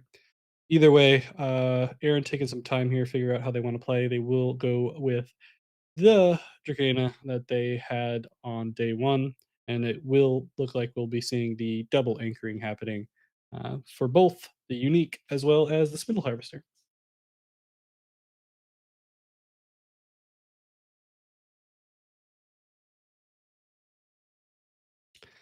Um, Probably just gonna have to pass here. 2 mana left though for Aaron. Curious to see what they're gonna do with this. Obviously, they can double advance already. Maybe throw out the sneezer shroom just for funsies, or maybe they have something else they want to play for 2 mana that can anchor some things. Yep. Yeah, Simon's Cube is very good, very fun. Can confirm. I'm realizing I can go give us updates on the other game by having them both up. Since I'm not the streamer, it's a little easier to manipulate around certain windows. Still in the middle of the game, of course, for Trickster versus Demogenes. But Trickster is ahead 3 moves currently. Mm, taking the early lead, surprising. Guess Trace might not have gotten the cards that they needed. We will get to see the advantage go to Aaron here, but important thing to note is that now the bottom Tasia does have the advantage as far as an anchoring unique available to them. So have to see if they're able to make that work. If we see a Requiem coming out for Aaron potentially to hit the other Esmeralda at some point when it does have fleeting, but we don't know. Well, we'll just have to wait and see. Maybe a cloth cocoon. Who knows? Probably not, but should be fun. What? Simon Simon didn't know that Brazil speaks Portuguese? I think they're talking about that joke name. Uh, yeah, but yeah, no. I hope you guys have fun in France.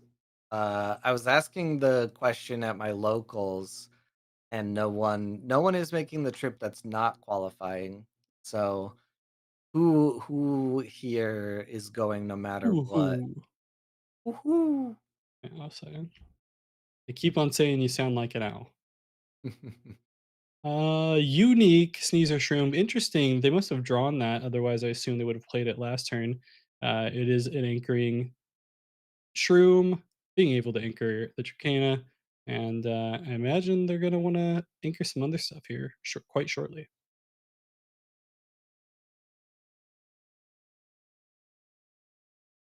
Indeedy. Brazil likes their Portuguese. Portuguese.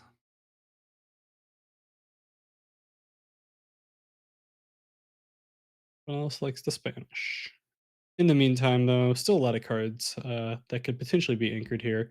Or the bottom Tasia, what I was going to look at is pull up deck list here to see if I can get some behind the scenes potentially. Exiled Aaron, and then we also have Banish. What the seed was Banish?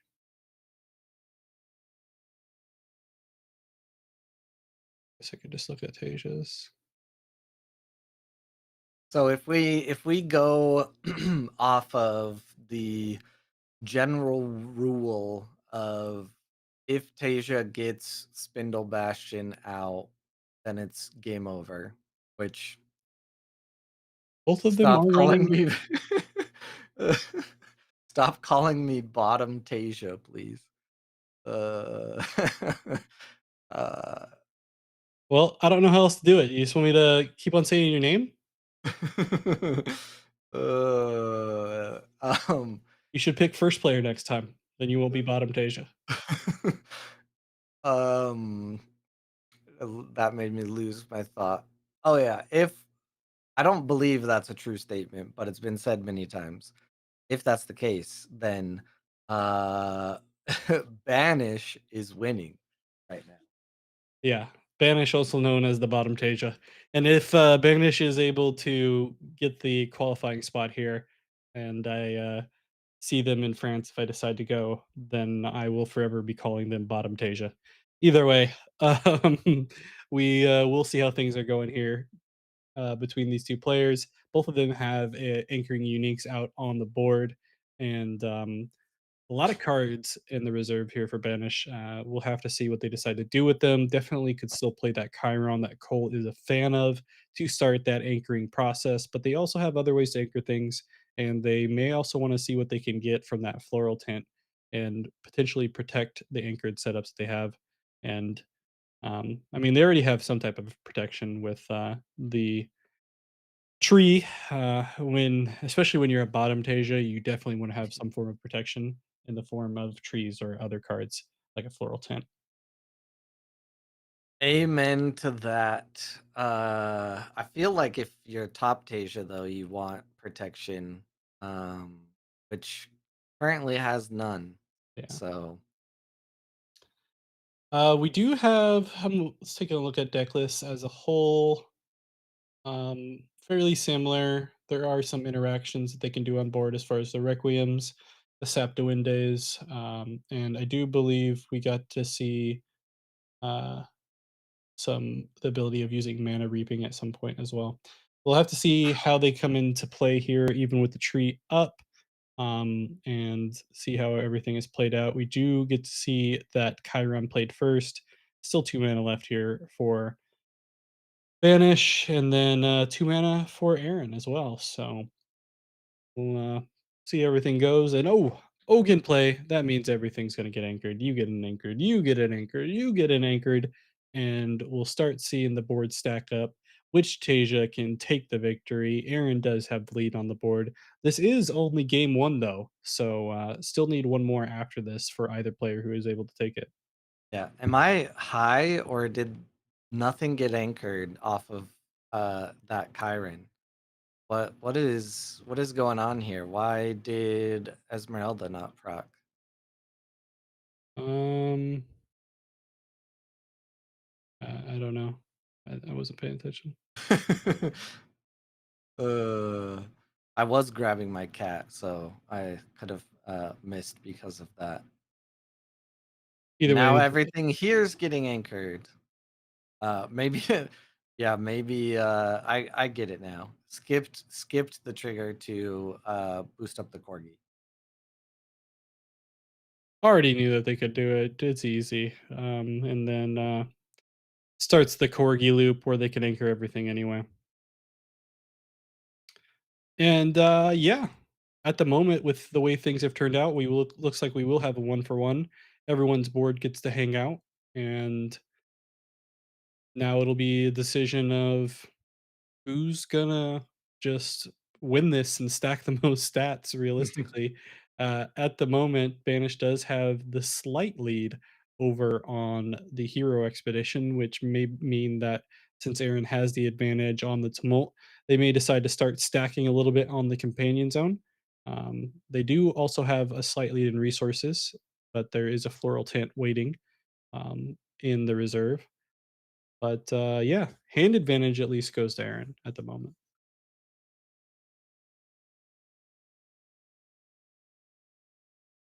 Yeah, this is where you got to get, really careful and calm and calculated, because there's going to be a lot of stats flying around. There's going to be a lot of stats on different bodies. This is about to get very interesting. Jesus, Simon, I stopped paying attention to Group G and I looked back down and what is this? God. Either way, watching the semifinal match here, we get some anchoring happening here. Um, as is tradition. This is definitely a game here on Tasia v Tasia. I think it's just really going to turn into, can Aaron win out on the companion zone? Because I don't know if they'll be able to take care of that corgi, especially with it having tough at this point, moving forward. Seems like Simon is keeping the cube list a secret. It's his secret recipe. Yeah, I mean, why would he tell anyone? Then no one would play his cube. Special Simon cube. Special Simon cube, special Simon sauce. Yeah. Last time he tried to make sauce, you weren't impressed. You just said like, "So what?" And he was offended. Tried to make Yep, some special vegan sauce, and you're just like, "I'm not a healthy vegan. true I like facts. I like to eat French fries all day." True. True, true, true. Ooh, I went to Trader Joe's earlier today, and I have some vegan tikka masala and stuff to make like falafel wraps and everything in my freezer, so I'm stoked. Nice. We do get to see another removal come out here on the board in the form of a Requiem for Banish. But interestingly enough, we haven't seen any removal come from Aaron at all. Maybe that's gonna be the difference maker. I thought it was gonna be whoever hit their uniques first, but with, the Requiem hitting the first unique from Aaron and this, next Requiem hitting a character that had a good amount of stats over on the companion side, it may just be the deciding factor, especially since they have a tree and Aaron does not for this game 1. Even though Aaron does have the lead on the tumult, right now they're staring down a, possible 2-0, which will even things up, and at that point, just reset everything, especially with the amount of anchored setups that we have for Banish on the bottom, Tasia. Looks like update on the other side of the bracket. Trickster goes up 1-0. So a Sigismar one step closer to being in the finals. Yep, I believe they took an early lead, right? Not quite enough fast advancement for the Trace player, so we'll have to see how that one turns out in game 2. Still going here on game 1. At any point, players could take a double advance for Aaron on the top Tasia, but it does look like we may be looking at another day or two, depending on the current gameplay, as both players have a good amount of mana left for them, but a lot of stats as well for at the moment. But yeah, Aaron taking their time and going to see what they want to do next. We got some chat going. Chat? Some Chatterino?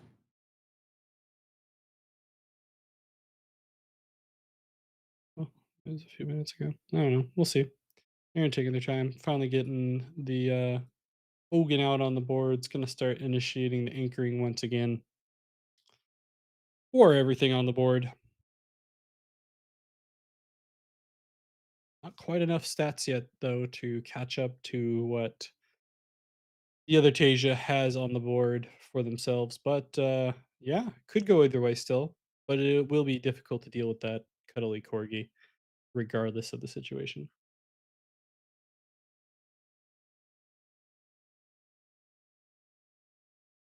Oh, whoa, whoa, whoa, whoa, whoa, whoa, that corgi is growing up to be so big. Where's a hunger when you need it, right?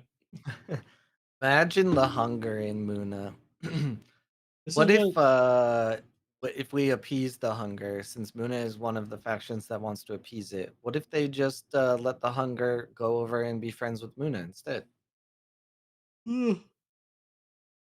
not likely.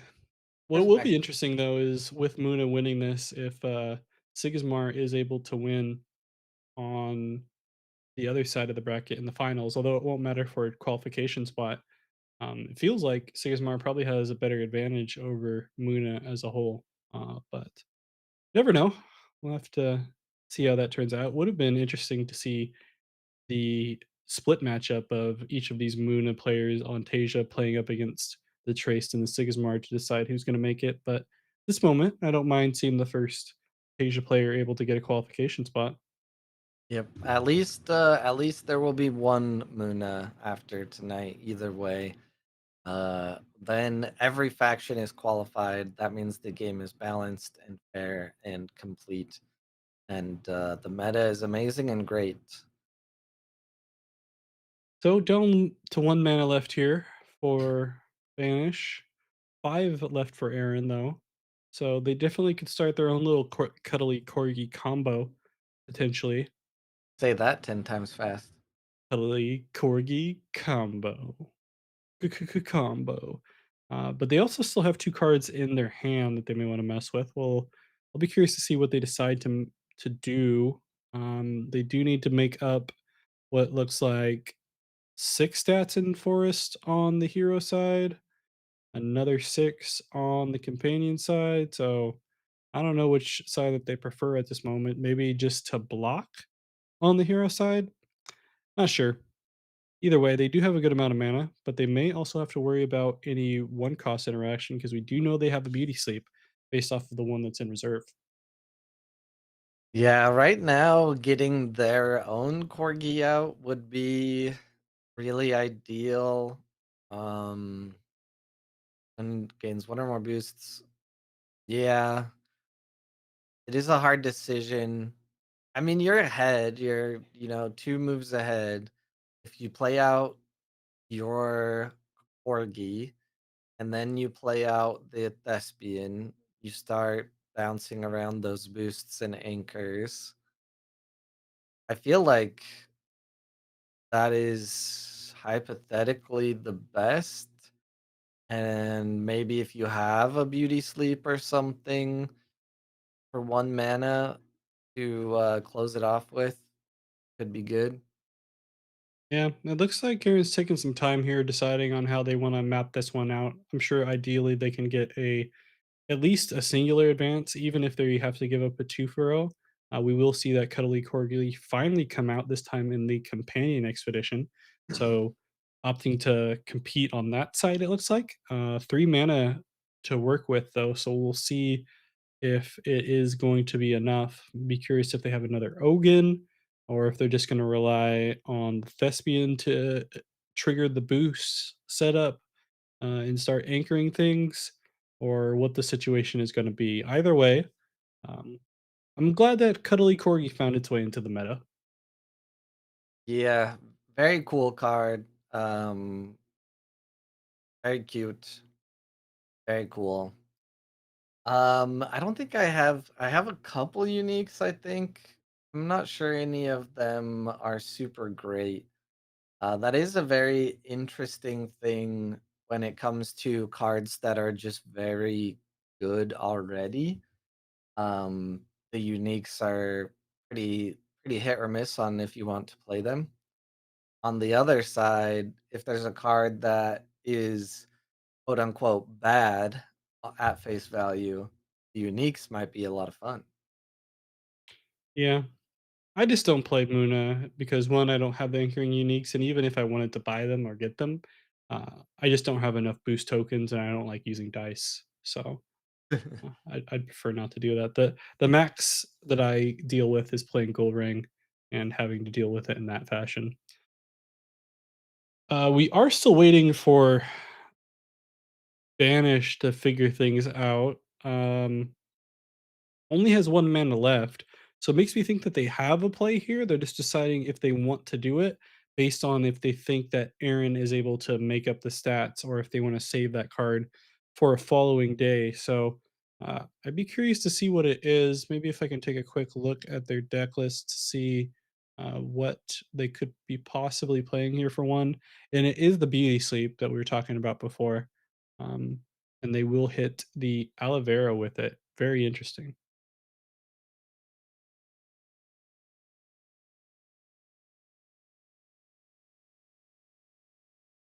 Let me check in on this other game here. This one a little different. Trace seems to be in a pretty decent spot this game. They've both progressed two. Trace on the companion side, Sigismar on the hero side. Very interesting. But yeah, this game, like I was saying, it's gonna get very calculated and specific here, and there's a lot to consider, whether it's what you remove, where you put a thing to get boosts, yada yada yada. Um, very interesting here. That's kind Technically, the players still have what, 40 minutes left to complete all of their games, but if the table knocks you out, uh-oh, uh-oh. uh-oh. But here we go. Boost, boost, anchor, anchor, boost, boost. So they do decide to throw out the thespian here to initiate the anchoring for everything. It will still mean that they get double advanced on, so everything will be tied up on the tumult. Esmeralda will finally go to the reserve, though. So if Aaron did have any type of interaction to get rid of that, now would be a good time. They could have the Requiem, and that would be able to stop things as far as the anchoring setup, but may not have that ready for themselves. They do have the current lead on the companion side, but they are down on the hero side. So we'll have to see how this one ends up going. Both players have those uniques in the reserve. So we have seen two Requiems from banished though already to get rid of some cards.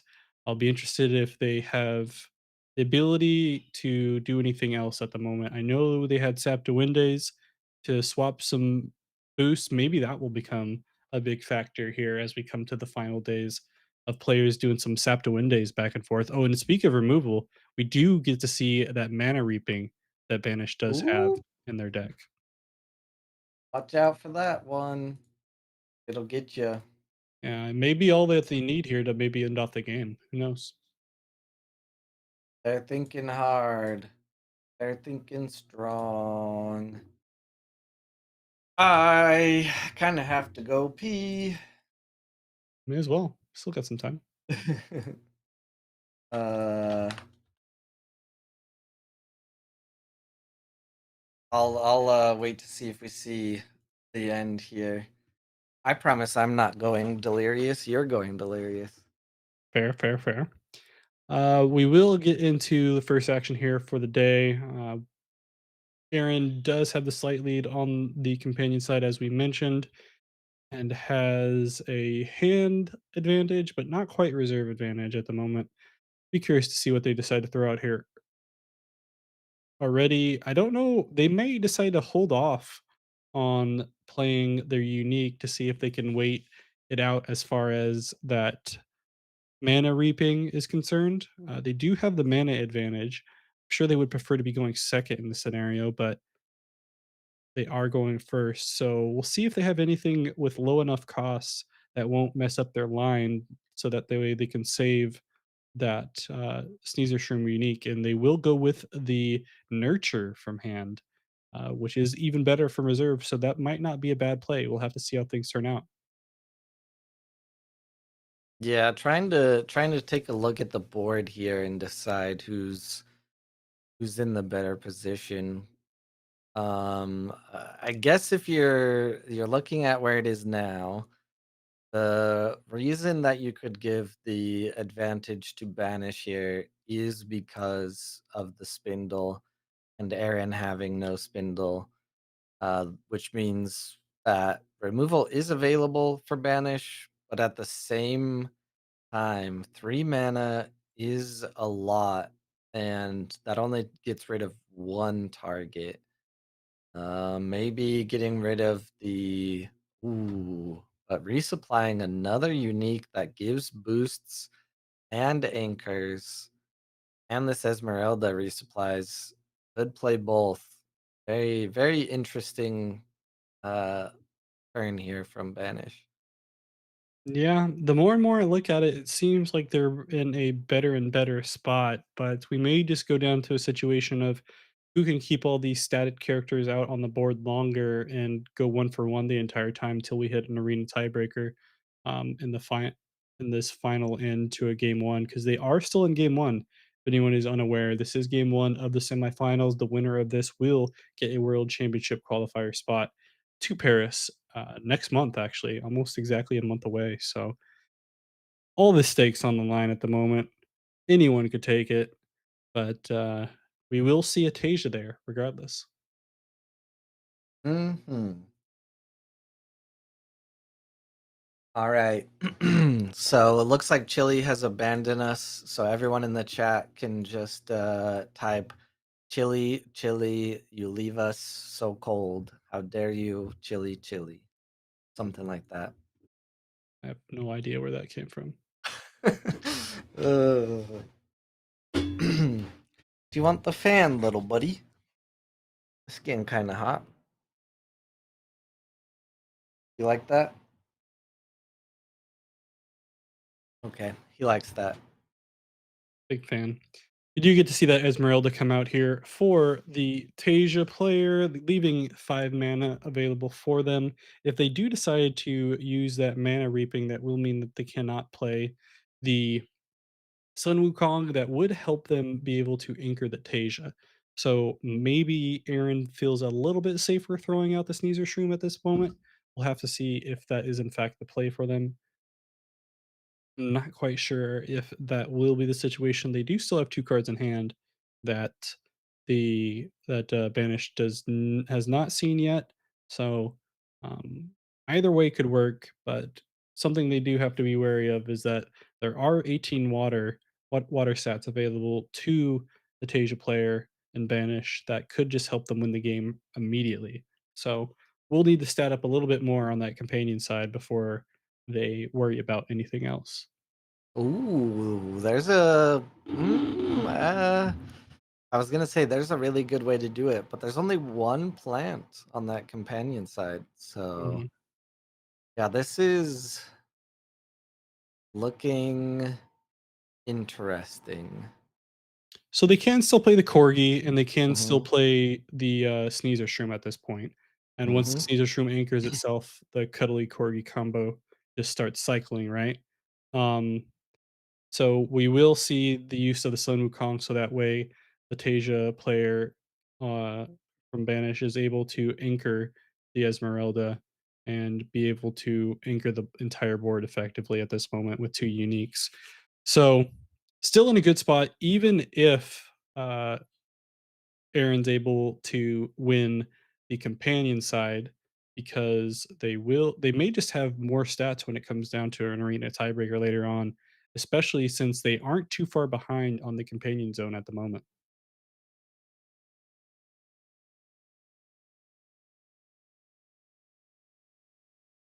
Yep, there's that corgi. Kind of a very telegraphed play, but it looks like neither of these players have interaction with reserve.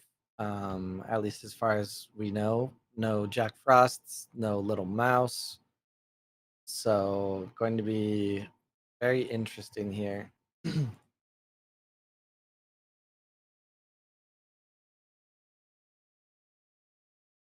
So we may get to see a situation here where they activate their floral tint to prevent the Tellurian Skater from being removed if they anchor it instead of for the scout normally. And yeah, that's what will happen. Nice. Just to add some more stats on the board and be able to give them just enough in water at the moment to go over the top of Aaron with that additional 2 stats from the Tellurian Skater, and it's gonna get anchored right away anyway. Um, why, didn't the Okay, and then we will get to see the Sneezer Shroom come out here. This kind of forces Aaron's hand to the point of they are gonna start the loop here with the little guy as far as the cuddly corgi. It may just come down to the corgi and the fact that Banish was able to get out their corgi first, and it's currently at 21, 20, 20 in stats, and that's the biggest corgi that I've ever seen. Yeah. This is this gonna go to arena, or is that setup going to allow Banish to take this game one? I don't know. They've gone through a large amount of time at this point, so I guess it could go either way. It's rough though. I mean, even yeah, Banish does have the slight lead as far as stats are concerned. But it could just come down to who gets better cards later on. But we also may just see Banish be able to keep those interactables and the mana reaping and the beauty sleep. And there's nothing really Aaron can do about it because they also don't have anything that is adding tough like the Muna Bastion is at the moment. Um, and we'll have to see how that one turns out. They do go for one though. Both players only one advance away. This still is only game one, and they've used a large amount of time of what we have available to decide who's going to win this one. Um, and I mean, it could go either way, but it still feels like the advantage is slightly to the bottom, Tasia and Banish. Yeah. I do love the anchor cheat on the Tellurian skater. That is probably one of the very few times you'll ever see that, because it is a very specific setup with these uniques that it is even possible. What did I say there was a game one completed on Trickster's game? I said Yeah, Trickster one. Okay. yeah. Trickster won game one. They're currently in game two, and it Mhm. looks like Demojins is ahead at the moment. Yes, yes. About to win face to face on the other game. They're both just bad at reporting in melee, so it made me question my own sanity for a second. Yeah, I remember you said Trickster won the first game, but I don't know if I can trust you or not. We'll find out. We do get to see a bunch of characters on the board for both of these players. It's funny when the cards get like smashed together, the card art gets bigger and bigger.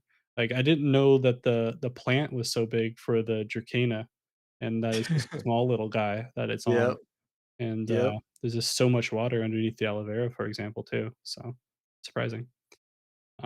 So it looks like they have the expanded art in BGA, not just the card art. Oh, my bad.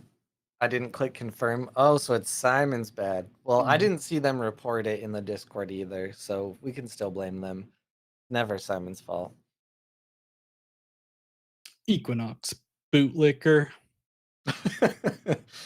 uh, yeah. Um. Yeah, this is wild because I feel like there's a way that this can go into arena, and then it's like, what the hell happens in arena? I guess if it goes to arena, the way it looks right now, Vanish would win. And there is still that removal chilling in reserve.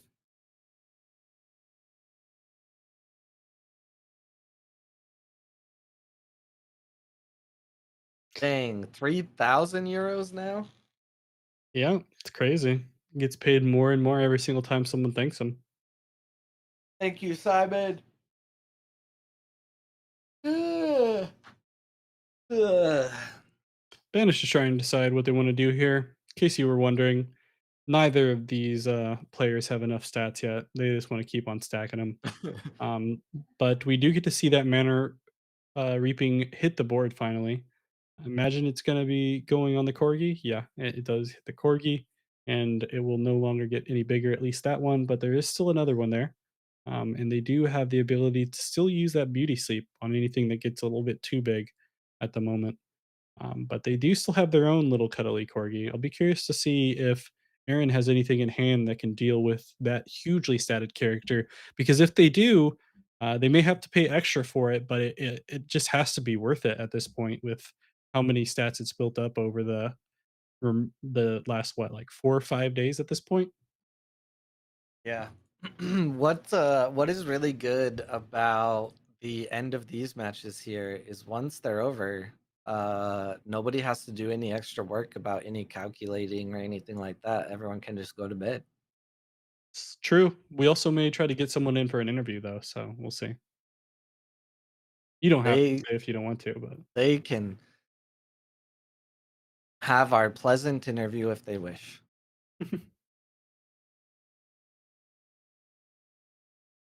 oh man. Waiting on the decisions here. See who can take the whole thing. 27 minutes, guys. Even less than that because the stream is delayed and I'm watching the stream.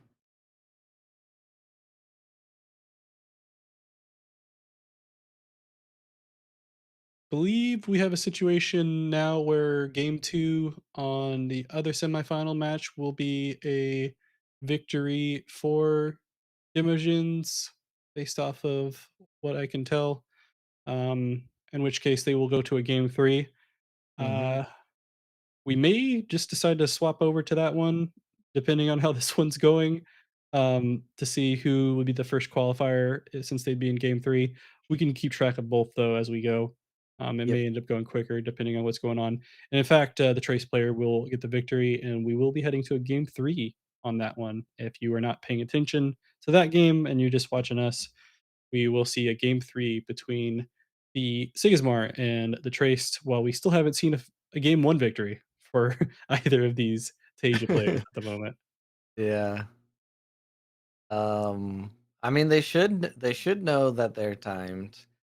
Um, We do but have, what, 25 minutes left approximately? yeah. Um, yeah, but the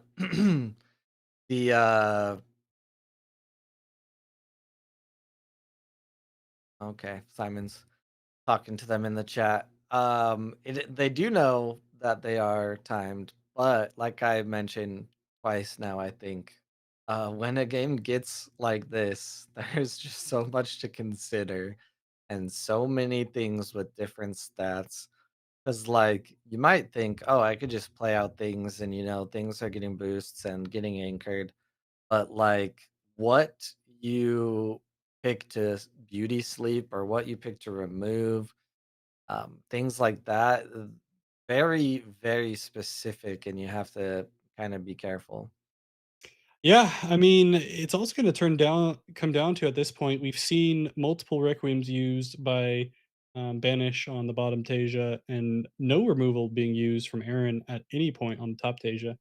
And so, especially with the beauty sleeps, and I think they've used both beauty sleeps, I'm not sure if it did come down to a tiebreaker that they would be able to win, especially if Aaron does have some stuff waiting at the moment for a tiebreaker. But they still, in the meantime, need to beat that 28 stats in water here on the companion side before we get into anything else.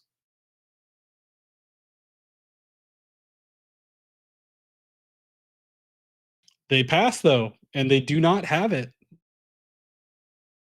Dang, look at that. Good job, Banish.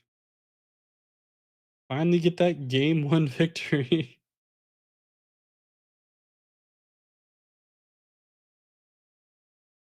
And just to see if we can do it, I'm gonna actually switch us over to caster screen real quick and then head on over to the other game to see if we can watch a game 3 final between the Trace and Sigismar players, and we'll also keep track of the other game just in case they get near the end as well. But we'll go ahead and go to there, and we will switch on over for everyone to take a look. This will be a 1-for-1 game at the moment. We are switched over. Running any what? Common Saskia. That's a different card. Is he running any grass manipulation field? That is a no. Common Saskia. Good card. Good card. Rare trap. It's a trap. But I'm gonna go pee now. All right, go ahead and take a break. Even vegans need to go to the bathroom apparently a lot. But we will get to watch the current game, and this will be game 3. This is the final game between the semifinals matchup. Whoever takes this game will be the qualifier, at least one of the qualifiers here for this Eastern Asia BGA World Championship qualifier. And right now it's between Spain and America as far as Dimensions and DB Trickster. Who will take it and who will not? But in the meantime, looks like we had a 1-for-1 on the first day. The Trace player does have a nice little setup with the Salvager, or at least that's what I would have said, if they didn't get hit immediately with the Spy. So that's going to put a big dent into the Trace plan unless they have something in hand, and they will have a unique in the form of the Daughter of Yggdrasil that will allow their opponent to draw a card, but this will let them at least be able to resupply at the moment, and they're going to bet on the idea that Trickster does not have anything else, and they do end up having it in the Rallying Call, which will force the Trace player to play that Amelia Earhart if they so choose to get a 1-for-1 here. When I'm sure they would have liked to save it to be able to block on that other side, but Trickster did happen to have exactly what they needed. And both players are just going to have to use a lot of cards here in order to go for the 1-for-1. But Trickster will be able to get a card draw off of the unique Daughter of Yggdrasil.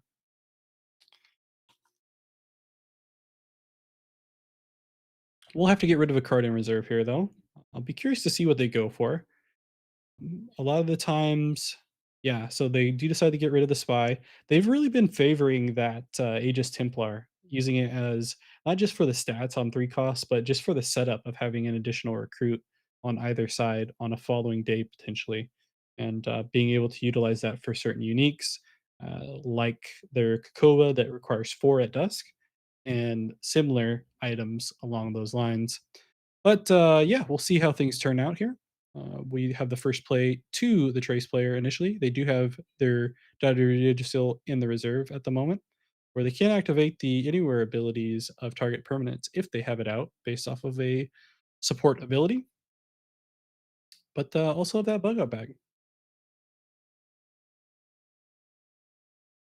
We will see a little bit of a decision here by Trickster, though, to decide what they want to mana. Probably a lot of cards in hand that they want to keep, so will be a big decision, as everyone knows. Altered, making the decision for mana is one of the bigger ones. So taking your time on that isn't a big issue. I'll take a quick gander over to the side here if there is an update on game 2 of the Tasia game. That took up a large amount of time, believe it or not. It's a bunch of anchoring uniques, anchoring things, right? Yeah, they're just starting up game 2 now, actually.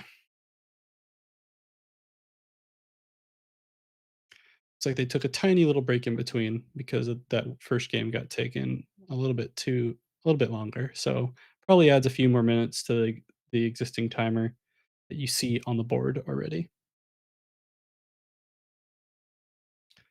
In the meantime, we do get the bug out play bag played by the Traced, and then we will see what Trickster is going to respond with. They could decide to slow play, use a rallying call. Don't often have to worry about sleep effects when it comes to the Axiom decks, so it could just be a nice little after you, especially with the token already on the board. But instead, they're just going to throw down the Attorney, want to set themselves up for maybe some more card draw if they get the advance. And if not, they may have something else that they want to play over the companion side where they feel confident that even if Trace decides to give up on that hero side, that they'll still be able to take companion and maybe even get a 2 for 0 this turn.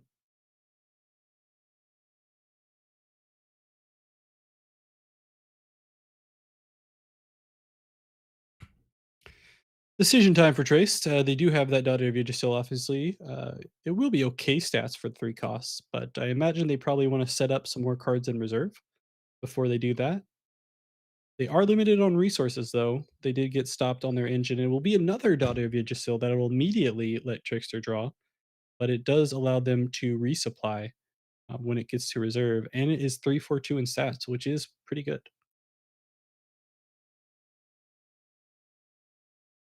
So interesting for this Trace player where they're running these Daughter of Yggdrasil uniques that give your opponent cards essentially. But oh, they're actually just going to use the discard effect on the bug out bag this time around, give them the double advance at this point. Trickster will only have the individual advance. This will allow them to draw another card. So Trickster is going to have quite the card advantage going into the following day, while um, Imogens will have the advantage on the tumult, and we'll be able to start the trace engine here shortly. But will may have a rough time trying to keep up with the amount of cards that Trickster has. And I know Trickster does definitely have a lot of unique cards that help them draw even more. So it'll become a game of aggression and pressure and who's able to take this one. I am back. What is going on?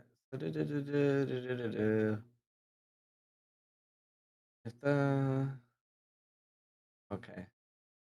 Boop, boop, boop, boop, boop, boop, boop. All right. Cool. Pulling 2 uniques in first 5 cards is tough. Tough or like bad or good or what? I mean, they're not necessarily just always good uniques. They did give Trickster card advantage. But Trickster will end up using that rallying call similar to what I mentioned in the following day. It just says a little bit of an after you, wants to see what the Trace player is going to do first. And it does look like they are going to immediately play that Dot over Yggdrasil. That does have that good reserve ability. Hit those 5 counters on the Trace and start that engine up because they definitely need it at this point since they are down by cards in hand at the moment.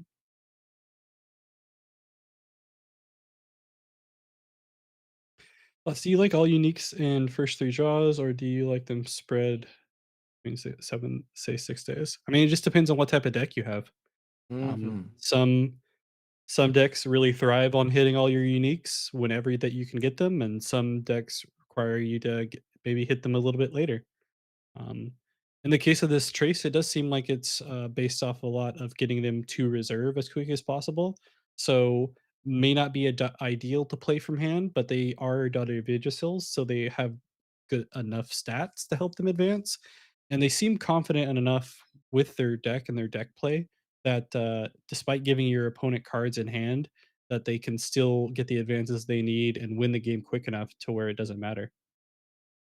Yeah, I feel like if I draw all 3 of my uniques in the early days, I feel really bad and like I'm cheating even though I'm not cheating. So sometimes I'll be like, "Oh no, that's bad. I don't wanna have all the uniques. They'll think I stacked my deck." That's your worry? Yep. Okay. That is literally what goes through my mind. So back to the game, to some actually good players. We do have a spot where the attorney is kind of in an awkward spot because you definitely could still advance on that side and you won't get the card draw. I don't maybe Trickster doesn't care as much and is trying to just be able to get a double advance and even the tumult a little bit, but, we'll have to see how this one turns out. Currently, they will double advance, but it only has a 1/1 stat, token over there on the companion side, but does have 2 mana. So we'll have to maybe potentially have removal here for the Sinansi, and it will just be the Trace testing the Sigismar player. If you have it, you have it. If you don't, you don't. Um, and I wanna force you to play any type of card here if you wanna get that double advance. And, sure enough, they do have what they need in a Frog Prince, not removal, and it will be a, 2 for 1. So we'll be dead at even on the Tumult, and, uh, technically advantage to Trickster on the Sigismar as far as resources are concerned, but with the traceability online, it'll be a little bit more even, as they move forward, but still the slight advantage here, I'd have to imagine, for Trickster on the Sigismar, moving forward at the moment. It'll be entirely who can draw what and what they need. Quick mana decision for the Trace player. They knew exactly what they were gonna throw in and, how they feel like they can play this game. So this will be a big next day here to decide who is going to go in a spot to either win the game immediately with a double advance uh, on the 7 mana day or put themselves adjacent maybe, or who knows, we may even go to an arena tiebreaker on this game 3 final semifinals matchup rather to decide who is going to get the world championship qualifier spot. And either way, I'm sure both of these players will be celebrating as soon as they win, and probably won't care too much about the final matchup. But we'll have to see how things start. We're going to start off with a quick hooked, so we may be seeing a Trace player that's digging for what they're looking for. Yeah, the frog is very well suited for the companion side here on Trickster. This can still be a very interesting turn here. Don't worry, Potato. He was talking to me, definitely. Not not to anyone else. You want to know what I did? That's funny. Is I went to pull up the other game. So I was like, oh, I'll go find the other player so that I can pull up the other game and have it on my other tab. And I pulled up Demogenes, and so I had the same game on both tabs. Uh, so good morning, everybody. Interesting. We did see a rare Grims just being played straight up from hand by the Trace player. So I don't know if it's a situation that they're just not hitting what they need at this point, and they just have to play what they have available to them. Tricks are able to slow play this and put themselves in a really good spot to maybe take this game entirely based off of what they have in their hand, and that Frog Prince, as you mentioned, that's in a pretty good spot on the companion zone. Yeah, we will Ouch. see a pass, and anything will do it here. And yep, that'll be it. Double advance for Trickster on the Sigismar. They will get the game 3 victory, and they will be one of the 2 qualifiers into the World Championship. I'll go ahead and give them the second game here 2-1. And looks like we're getting some messages and GGs to both players. With that being said, we'll go ahead and switch back to the caster screen really quick, and then we'll head over to the other game that is still ongoing in game 2. Yeah, go USA. First exalts to worlds. Nice. Round of applause, round of applause. I've heard from a source that there is a watch party happening in the alter aces Discord. So that's why we see like Pavania and some others spectating here. They should all be sleeping, but instead are cheering on their teammates. So very cool to see. Uh, Over here on the other game, I do not believe we got to see this Kitsune last game, but it's a each player may resupply, and it's a mass anchor unique, same exact type. Yeah, they got it out pretty early. Both players actually got some uniques out early. I imagine that one of them got dealt with as far as Aaron's concerned. But Aaron does have a slight lead on the Tumult, similar to how they did in game one, but it wasn't quite enough for them to take it because Banish on the top Tasia at this point. Maybe they picked for maybe they wanted first this time, even though they lost, so that way they can be the top Tasia. Um, and has their unique ready for them at this for it, and maybe in a good spot to start doing a lot of anchoring, especially with that little cuddly corgi available to them. And it will be a sap to win day, taking out the boost that we see on the cuddly corgi for Aaron. I have to imagine over to one of their cards.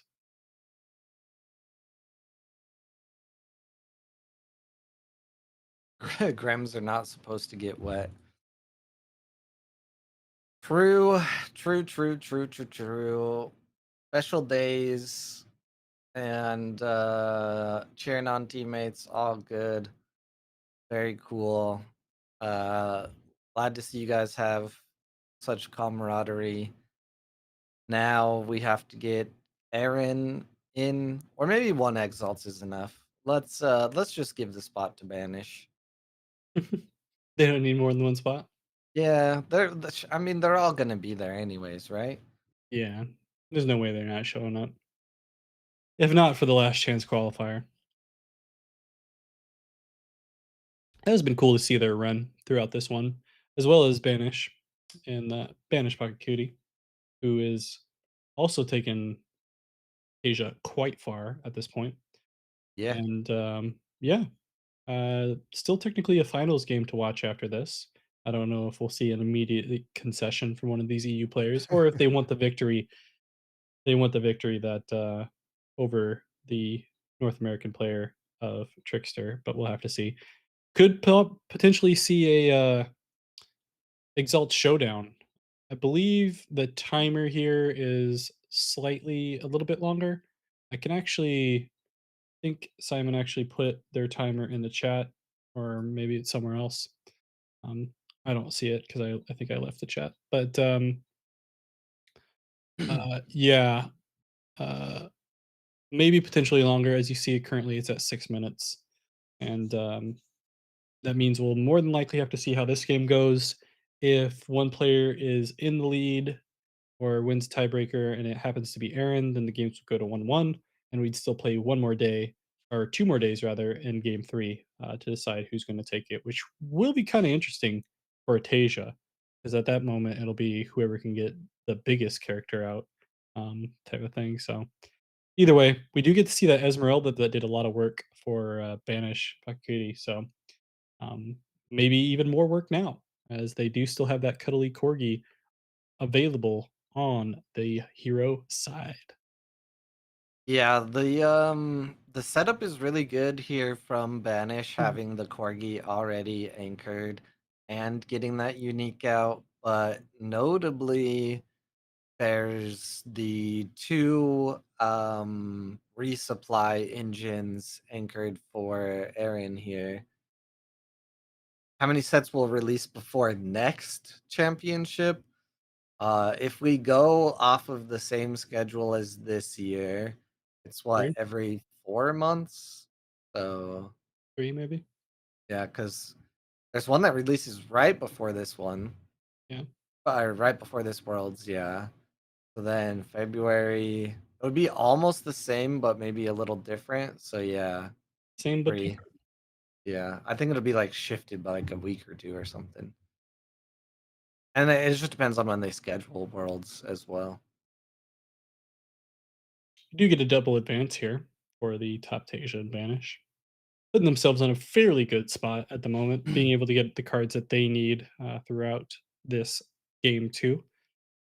It really seems like it's came down to who's getting the correct removal and not necessarily just the uniques, and it feels like Banish on the top Tasia has been able to do that. Yeah, same but different. Um And we do get that cuddly corgi anchored once again, getting bigger and bigger. Last time it was 30 plus stats in game two. Is there bracket available somewhere? Sure is bracket, for y'all to take a look at. We also have heroes for the full top cut. Um, and Gus too slow again. That's why you didn't get top cut in Baltimore. You suck. And yeah, there's other stuff in there too. I'm pretty sure, but at the Yeah. moment we're watching some games. Ooh, Get to see Chiron. that Chiron out, Cole's favorite. Uh, Yeah, there's no such thing as getting your mass anchor too soon. Because when you have a anchor unique that says when a character you control gains 1 boost, yeah, there's no time that's too early, except for maybe playing that out on day one.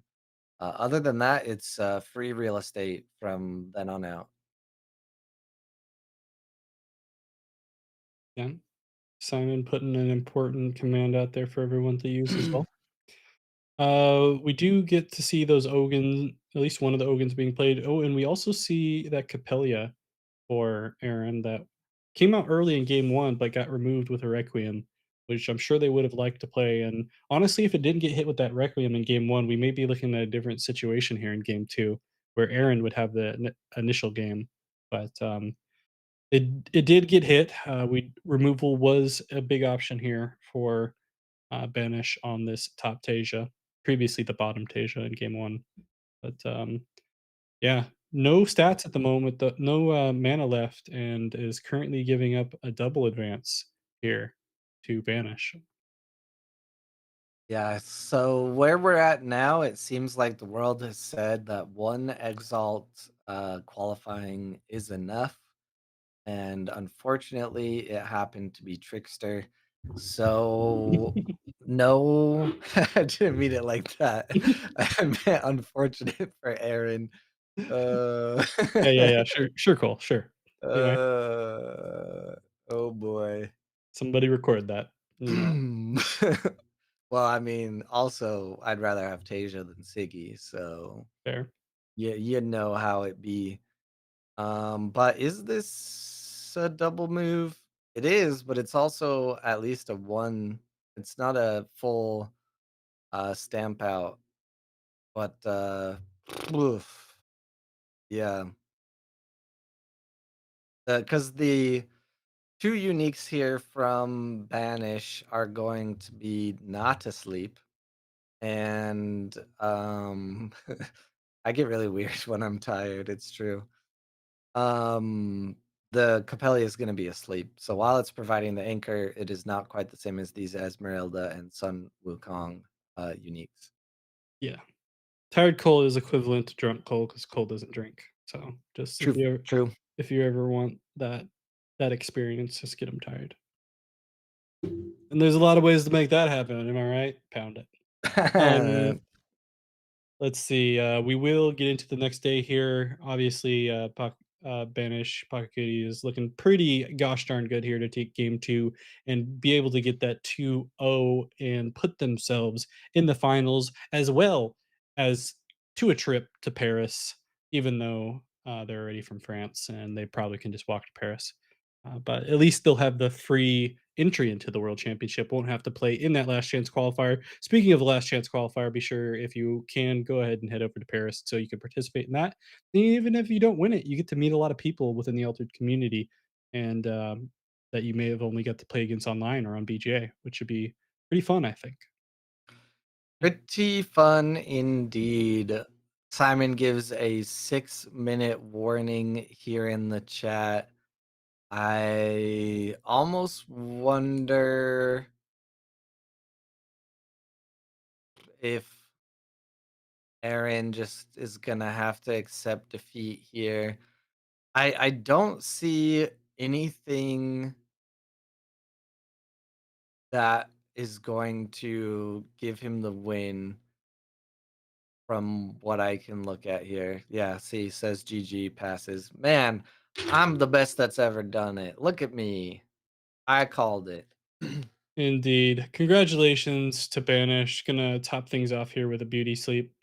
just to verify that they can get the double advance and wrap things up here. And sure, why not play every card that you have? And yeah, they will take the victory over Exalt's Aaron. Will get the World Championship qualifier slot here on this half of the bracket. We'll head to the finals to play for all of the fruits and vegetables to see who is going to be the winner between Tasia versus Sigismar. Tale as old as time.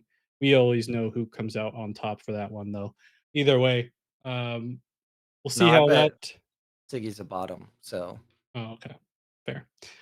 Heading to the caster screen. One more best of three left, unless the players decide to do something different. I think they're still going to play, but either way, stick around, and maybe we'll also have an interview with one of the qualifiers, or the winner, or whoever. More likely if they play the winner, but we'll see. Let's be able to play after pass. I mean, it's not ideal, but I think it's just is what it is. They're excited more than anything. They just got a world championship qualifier spot. I doubt it was intended to be BM, if anything. But then again, yeah. I don't speak French, and I don't know what they were chatting about either at the beginning. They're complimenting each other basically. Banish is giving Yeah, Aaron compliments on his deck list and things like that. yeah. Next round, what are you talking about, Simon? That was it. But yeah, they're just being nice to each other. Honestly, I try not to do that very often, but sometimes I'll do that just so I don't have to count. I'll just be like, I'll just play this card. I think I won, but I don't want to have to double guess myself. So I'll play it out. I think it's like, people feel one way or another about it, but sometimes, maybe you just play out to get the practice of, how things interact. I don't know. There's much worse things that happen in altered games that we spectate. So Yeah. will the final Sometimes, be going to time? No. Oh, probably yes. Yeah, yeah. I see what you're saying. Yeah, we still want to put a timer on them. We don't want to be here all night. No reason why we can't. They've both already qualified. There's no reason to put a unending timer on things. 4 minutes to go next round at 55. Okay, so we're gonna be starting here with the next round in 2 minutes, it looks like. Uh Trickster saying hello for some reason in the Discord. Figuring out what's going on here. Do want to take this time to thank everyone that has stuck around this entire time, today and the previous day, for this Eastern Asia World Championship qualifier, BGA World Championship qualifier. This has been the last BGA World Championship qualifier for this year, and really happy that we got the opportunity to run these. Want to thank Cedric for that, and giving us the opportunity and the responsibility, and for trusting us to do so, as well as just having these online World Championship qualifiers as a whole. I think some people were worried about that, but the fact that we got three, we got to have, I mean, what, over the course of three events, over 2,000 players between the events. Maybe not unique players because they're definitely repeats, but over 2,000 players with everything altogether, right? Something like that. So Yeah, yeah, it should be pretty easy. Did we end up over 2000 for I think we were at like 1700 for the first one, weren't we? 12, I think it was around 1,200. 1200. So Yeah, then maybe we had 1,300 or close to 1,300, but it was around 1,200. And then yeah, we had 600 for NA, right? Or somewhere around there. I don't remember, to be honest. Either way, yeah. I figured I could safely say that it was over 2,000 with all three, which is an impressive number, I think, regardless between three events.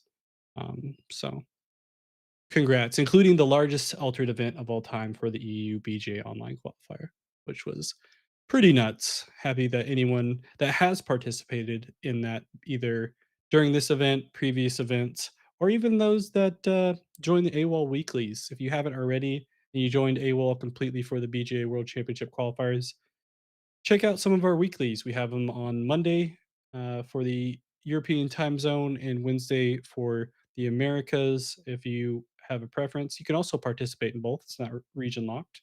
And yeah, but yeah, saying a lot of stuff. Just want to thank everyone that was involved, except for Cole and Equinox as a whole. In the meantime, we should be pretty gosh darn close here to starting, I believe. Yeah, invite sent. And we will get into the finals match momentarily.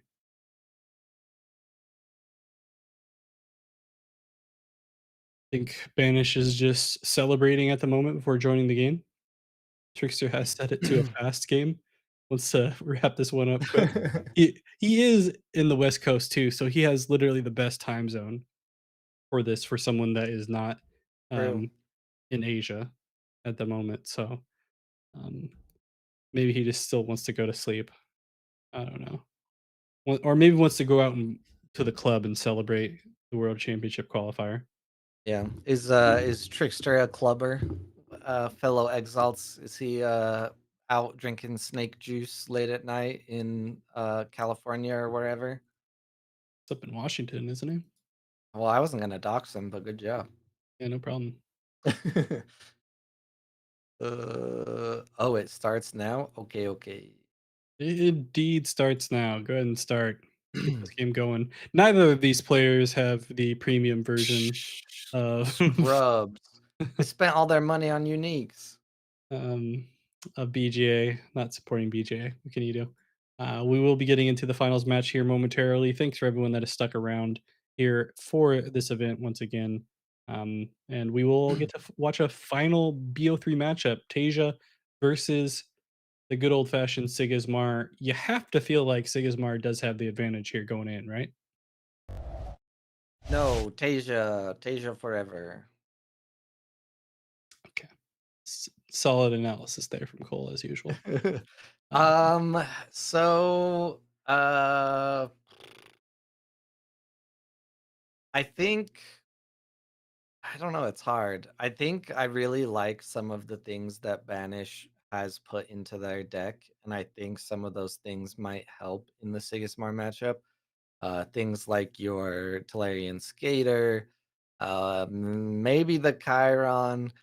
I think there's a good chance that they have a good setup. Although Banish was the one that had the Bastion as well, right? Or was that Aaron and Banish didn't have the they both had bastions. Okay. So yeah, this first turn will be very interesting here, whether we see a Bastion played out immediately and just allowing the Sigismar double move or something else. We do have a timer here. I can copy the link for. There. Turn it on. Simon has the timer at 12 hours and 34 minutes for some reason. I assume that is probably not correct, but who knows? Could be wrong. 12-hour finals. 12-hour finals. We're going to be here a long time, folks. We do get a good start here by both players. Both of them get their one cost out on the board. Big Trickster on the Sigismar able to throw out their Monoflegot as well, potentially setting up for a sabotage if Banish is able to stat over them. But they may also just decide to stat over on the companion side. We'll have to see how this turns out. They do decide to go with the rare Chiron that Cole is a big fan of, and it will boost up the spindle harvesters in order to allow them to resupply, and that Chiron will get sabotaged though on its way out. Yep. This is a very good turn, especially against Siggy. You're bringing your Spindle Harvester online without having to sacrifice a double move, because the Bastion would have also been able to bring it online, but as I mentioned, would have cost the moves there. I said maybe Chiron because if you look at Chiron, it's 2 mana for basically the same stats as a trooper. So while the card is good, we're mainly speaking from terms of Siggy versus Tasia and not just Tyron in a vacuum. So Yeah, Banish, we knew you Aaron didn't have one in play. I just meant I both know you had them in your deck lists kind of thing. But yeah, yep. you were the one that used it in game 1. Nada in game 2, and sure enough, license withdrawal is gonna come on board and hit that aloe vera. I'm sure they knew that it was a possibility, but sometimes you just gotta play for it. And with that, we will see the Ordis Trooper be able to take the hero side, giving the Sigismar player a slight advantage on the tumult. You both have 2. Okay, that makes sense. It's a fun card. I'm sure you like it out there, especially when you have to deal with Sigismars that have license withdrawal too. Mhm. Um, I'm cutting the boosts in half that Kyron gives because the trooper is 1 mana. It's space math. It works. Just Nice. trust. trust. Trust in the caster. I've been doing this for 5+ months. I know what's up. Yeah. There's anything that we can guarantee is that if you've been doing something for at least a couple of months, you deserve certain things. And in this case, Cole deserves to be recognized as knowing something or other. Not sure what it is that he knows, but he knows something. Yep. Either way, it is time for the next day here. Tasia player trying to decide what they want to do for mana. A lot of options. Agent Potato giving text conversations as far as giggling and bowing. Um, uh, appreciate that. And then still waiting on a mana decision though. Could be a big one. We will go down to similar cards as far as in hand. And Sigismar player does have the advantage on the tumult at the moment. So we'll see who can take it. You want you want Trickster, but you like Sigismar, I'm guessing? I don't know. I don't know what your dilemma here is. yeah, they want USA to have a spot, but Oh, it's but they like Sigismund. Tasia. But they like Yeah. Tasia. Yeah. They're gonna come out right away here with the Legat play. Interesting. Maybe they're just trying to hold off as far as what they have at hand. They may only have one card to play. We do know that they have used at least one of those Ordis Troopers, but they do have a lot of one cost cards that they could throw out there. I believe they are running Criers. I'm not sure if they were running Mechanics or not. Could probably check that. But at the moment, I kind of just want to see what the initial plays are going to be because they probably knew that Spindle Harvester was going to come out. I would have been curious to see if they decided to throw the Cuddly Corgi out first, but probably maybe a little bit too afraid of the Spy with 3 mana left. In the meantime, though, we will get the Muna Caregiver. Interesting one cost play. Still short one on the water. So I don't think you want to get double moved on again here. Corgi probably don't want to play out. Ooh, rallying call. All right. What do we got here? Last card in hand. Ooh, no, that hurts. That hurts very much. Yeah. We'll get the early double advance. Has used a lot of resources to use it. And the Tasia player is in a good spot in the sense of being able to set up an anchor on that Spindle Harvester once again. Will depend on what kind of draws that we get here moving forward and what Trickster will get on the Sigismar. More than likely get a mana here just to see what they can do. If they can hit one of their draw uniques, I'm sure they would be quite pleased at the moment, especially without Baba Yagas in the rare form available for Ordis at the moment. But that will take quite a good draw because they were still with 29 cards left in their deck on this initial draw, and they're having a tough decision here. So it makes me think that the they're gonna have only one line regardless of what they play here. and it's gonna matter because they're gonna wanna at least keep somewhat of the lead that they built up here on the first few days.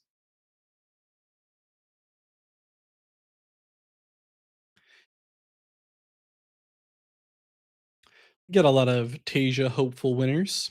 And then I don't think anyone here is like, yeah, I want Sigismar to win just because Sigismar. I think it's more so people I want Sigismar to win because Trickster and US. But them's the breaks. I'm All pretty sure. right. Yeah. Good. I'm being told that I have to go the fuck to sleep. You are all about to be blessed by a very special once a season circumstance of Simon coming in to cast the remainder of the finals here. Not quite sure he even knows how to get in or how to cast or anything, but I'm sure Blue can show him the ropes. Thank you all for being here with us for the wacky East Asia weekend qualifier. Had a little more of a skeleton crew that had to pull some extra hours, so I appreciate you, Blue, and Simon, and Gus, and Chili and Elio for stepping in when they could. But minus Chili a little bit for abandoning us for like his fourth tumult. So Yeah. I will, yeah, I'll go to bed. I don't stop tomorrow though. I got to record a episode of Altered Corner tomorrow night, so we just keep on keeping on. But hopefully, I'll get some sleep tonight. So I will see you all later, and let's get it. Good luck, Banish. I believe in you. See ya later, Blue. Ooh, what a rallying call. Either way, bye. Yeah. You suck. Either way, glad I hope you heard that. Even if you didn't, we'll switch on over to Simon. Currently, it's Sadi, and yeah, we get to see a unique Kitsune being played here by the Tasia player, and both players. We just see a resupply from the Sigismar, and we will get to see the resupply from the Tasia. But Sigismar, all they hit was the rallying call, so they can use that to boost things up. But maybe that helps out. They definitely could have a 2 cost in hand. He did when you unmuted the stream. Perfect. I'm glad you were able to catch at least that. Yeah, Simon really should know that for you, when you say you're going to sleep, you're more likely just going to bed and then not falling asleep for like the next 4 hours. Is how I feel like you interact. We do get to see the Ortis tourney come out, which would be nice for the Sigismar player of Trickster to be able to get a card draw, especially with only seeing 2 rallying calls in reserve.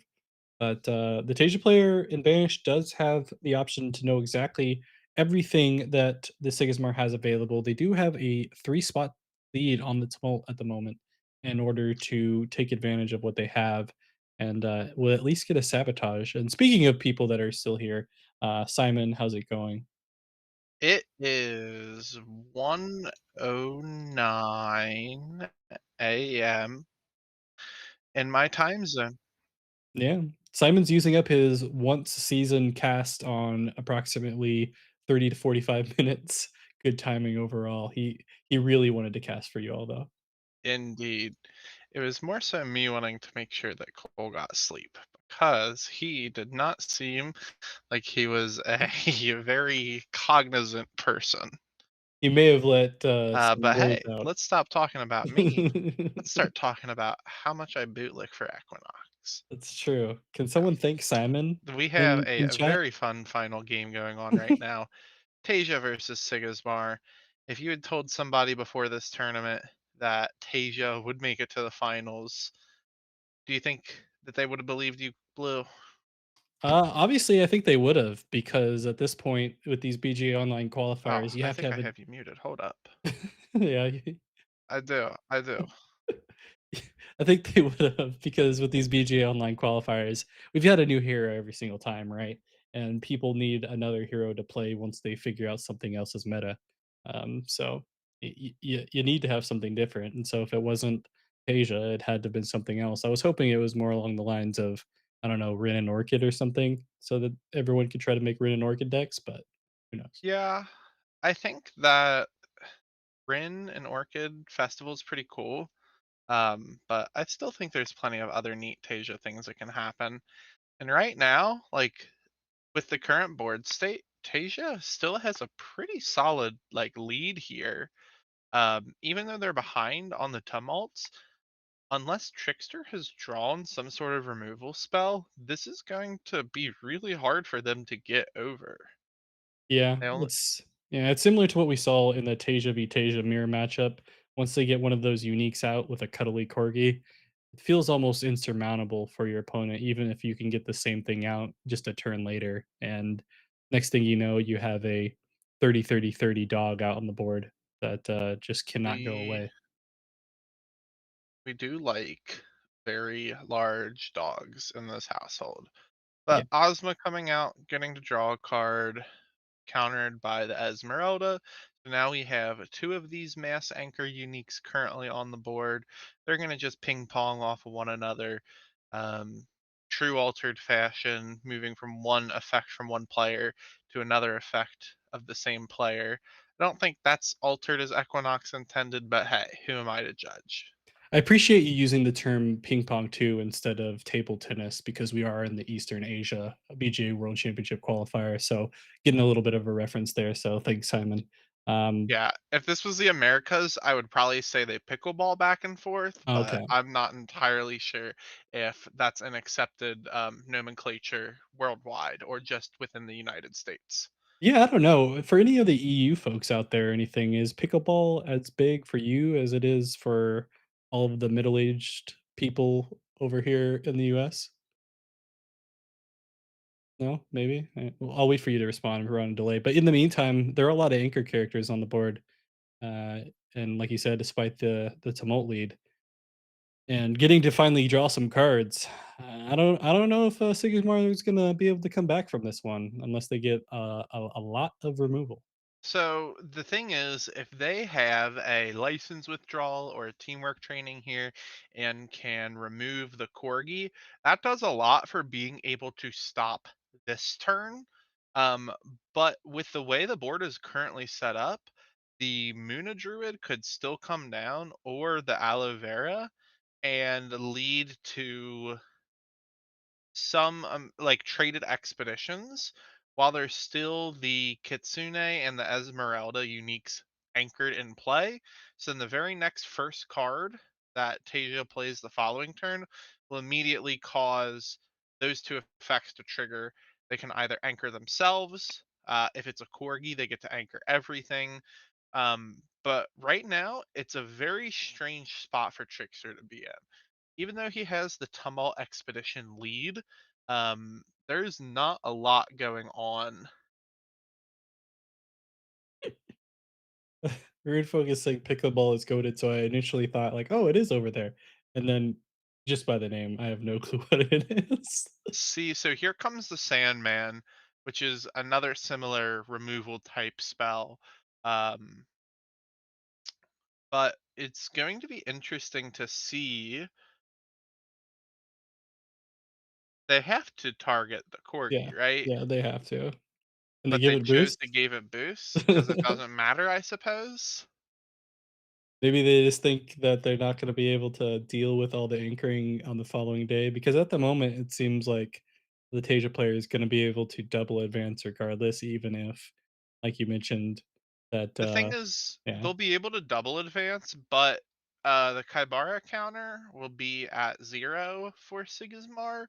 yeah, So but some one for timely draws change a lot of the math. yeah, but one for Tasia too, so they're still within a double advance to be able to Yeah. take that one, right? So, I think maybe that's what it is, but it's still weird that they decided to give them boost. Maybe that was a late evening misclick for Trickster, even though it's only like 10:15 for him right now. If anyone, he should have as little sleeping problems, especially since he didn't even go over to Baltimore, for the event. It's true. Real American players traveled to Baltimore and played in this tournament at the same time. I'm actually curious the statistics on how many people did that. I know of at least 3. I would have to check more, cross-reference the Baltimore sign-up page. But I was definitely impressed to see that happen. But right now, we're going on to our day 6. Um, we have 8 mana available to both players. What I would like to see here is if the Tasia player has a um, floral tent. If the Tasia player has a floral tent, they can use the support ability of the Moon Druid, trigger its effect before passing that priority, anchor their board because the Corgi will get anchored, and then have protection against non-Sandman removal spells. Um, so that is what I think I would be looking for if I was the Tasia player. Now, that does open up, we talked about having all of these anchored statistics, but the expedition, oh, there's that floral tent I was talking about. Yeah, I was curious to why the Tasia decided to mana there. I thought there might be a situation where they wouldn't and just use the cards that they had available to them, but maybe they were in a spot where they didn't even need the card they decided to mana. Of course, we can't take a look at it at the moment, but like you mentioned, being able to hit that floral tend is probably pretty huge, to even to the point where they're not going to even use a Muna Druid as a character and instead just anchor up that cuddly corgi and start off the process of having a really big sided character and being able to protect it at this point, even with that floral tent. I almost wonder if they have a second floral tent in hand and they already planned on doing this, and the resupply floral tent from the aloe vera was just gravy off the top. Um, Yeah, I don't know if aloe vera likes gravy, but yeah, probably. I think there's like vegan gravy it could eat. I mean, maybe it's gravy that it's sipping from its drink. We don't really know what Mhm. it's drinking in the artwork. That's But true. regardless, Tasia has still a decent amount of tools left to them. A copy of the Undergrowth getting resupplied. Not looking like it'll do too much this turn, but it does give the opportunity as an after you effect to see what the Sigismar player will end up using. Yeah, I did see I think it's a one-off copy of the Undergrowth as well, not something you always see a lot of. Very curious to this Tasia player on why they decided to run one, common version of the Undergrowth opposed to, another common card throughout their deck, or maybe they just had an open common slot and they wanted to see what the permanent can do and just be able to trigger that additional boost at any point rather than having to dig for a character or something.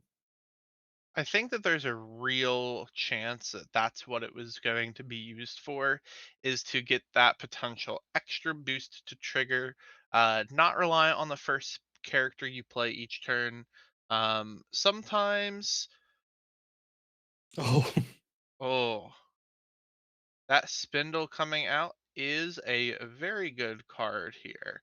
So if we do some quick math, that means that every 2 mana removal spell here becomes 4 mana because of the tough.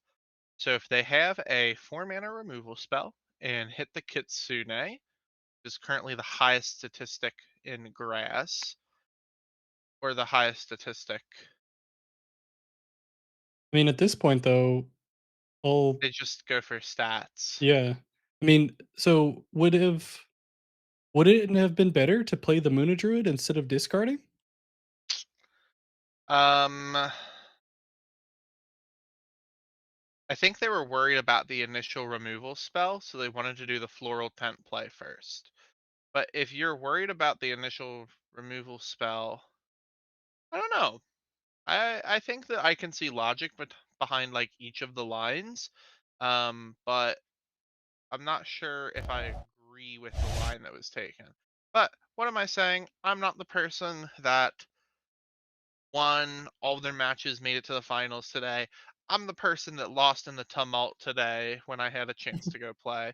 So I'm gonna leave it to the experts. We'll see what happens.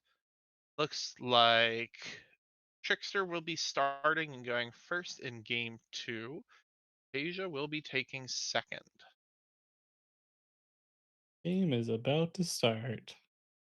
And of course, neither player has the premium version of BGA, so we'll have to wait a little bit for that decision to be made between the two of them, and then get into game two and potentially the final game of this BGA World Championship qualifier for Eastern Asia. We've had the hottest Eastern Asian BGA action this entire time, and you know what? I've been excited to watch it. How about you, Simon? I am definitely excited to watch action in this tournament. Um, I think that we've had some great players, some great plays, tons of amazing thing happened.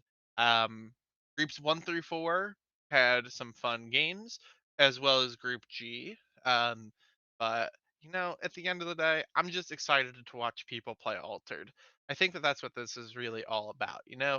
With Board Game Arena being able to connect people from so many different audiences, like France and Belgium, France and Switzerland and Italy and France.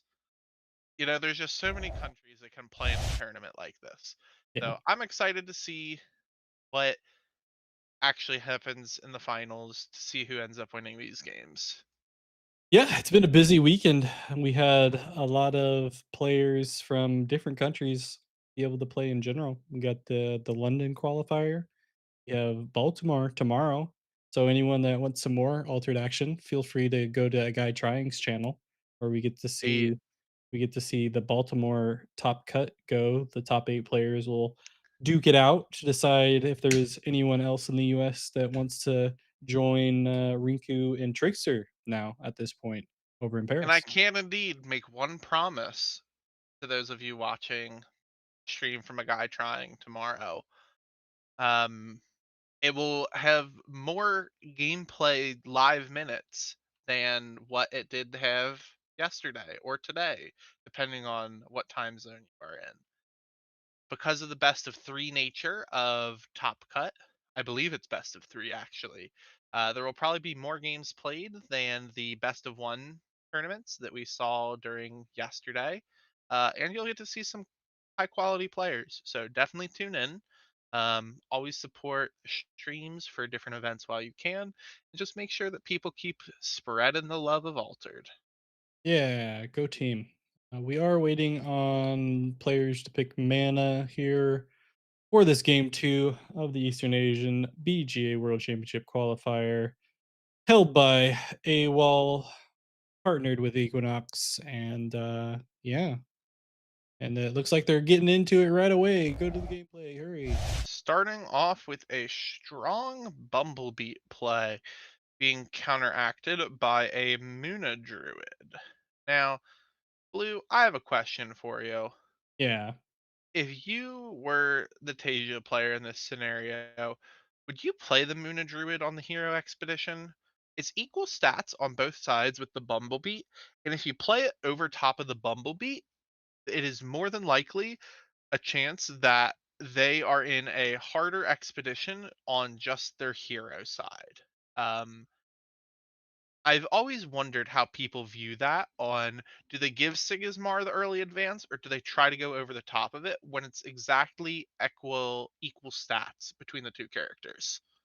I've always prioritized characters that produce tokens like Sigismar or Kojo's, and the idea of they're probably gonna have the advantage on a certain, like you're talking about, on a certain side based off of their ability, and if I can keep them away from advancing at any point because 'cause they're gonna have a free advance at some point kinda thing with those Mhm. even stats, that if I can keep them in the base for a little bit and let them have that free advance on a token turn, then sure, why not? Obviously, for Sigismar, it's a little different, they always have the token, but, that's always been my thought process. Obviously, it can change from play to play. I haven't done a lot of best of threes. I think I've only done it like once for a tumult before, but yeah, that's my overall thought.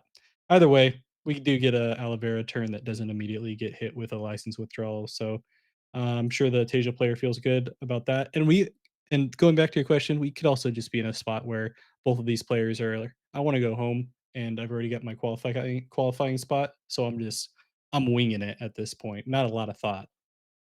Very true. Very true. So right now, you got to be in a pretty comfortable situation as the Tasia player. You have this anchored aloe vera that's going to get that resupply off. Your opponent is pretty much forced with their Jack Frost to target down your Muna Druid, unless they want you to keep that aloe vera an extra turn. Now, granted, this is all under the presumption that there's not a Ordish Trooper and teamwork training in hand, which does change the math a little bit. Um, but the aloe vera will also have a resupply at noon, hitting another Muna Druid. So there's actually been an illusion of choice here. So there's really no choice possible for Trickster. The only choice is to forfeit the match, go to game 3 because this one's one for the books. Yeah, we only have 12 hours and 7 minutes left at this point, so, I don't know if we'll be able to wrap it up quickly enough if we don't quit game 2 here and get to game 3. So that would probably be Indeed. a good decision. We do get to see the Bumblebee played instead. Card that it feels like has become more popular with the Sigismar players these days. Yeah, so I think Bumblebee fulfills a really important niche in the deck. So being able to keep stats around turn after turn is something that Sigismar really enjoys. So obviously, getting their own token each turn is important, but you'll see sometimes Sigismar players use their own Sandman on their own characters to kind of, plan for a future turn when they're already going to lose. And I think that Bumblebee fulfills like a pretty similar role. Getting it to turn into a turn to 3/3/3 with anchored from reserve isn't realistically all that difficult. You play so many one drops between the uh Aegis Templar scout ability, your Ortus Troopers, your Ortus Friar. You play so many different ways to make sure that you can get it to that 3/3/3 in stats while also having the anchored so it can stick around for an extra turn. Now, we currently have tied expeditions, but we are going to see our first unique of the game here right now, and it is the Kitsune unique. Does not have a ability here to give anchored just yet. Um, but with both this Muna caregiver and Muna druid in reserve, I would not be surprised to see both of these be anchored for the next turn. Indeed, we've seen a lot of this Kitsune in general between the last games and the previous one. I think this was the first unique that they got out in game 1 as well, or maybe the second one. I know they got it out at some point because Trickster did end up resupplying from that one as for the setup. I'm also curious if there's ever a situation where you're not gonna want to resupply when given the option to, unless you have something along the lines of where it negatively affects you. I feel like you have to do it, but yeah, always fun. We get a lot of anchoring out there, and sure enough, we have a fun little cuddly corgi on the board for the Tasia player who's going to get a double advance. Indeed. And now we are in the part of the game that Sigismar is going to have a very hard battle through. They're going to be able to immediately do what that turn looked like the previous game, where we set off the mass anchor chain through the support ability while also being able to play that floral tent on the same turn, protecting either our cute little corgi or the aloe vera and kitsune. They're also going to have that resupply from the aloe vera, so they're not really churning through their cards at too quick of a rate than what they can play. Plus, they'll have the resupply from the floral tent as well. So, if you are the Tasia player, I think that you're probably pretty comfortable with where your situation is in this point. Yeah, why not just throw a tree out there for good measure? Just make yourself feel better as far as everything that they got going on. But I guess that's what they tried to do on game 1, and it didn't end up working out for him on that final day. So, uh, Indeed. we'll get the, more boosts out here on the Corgi. We get some anchoring happening.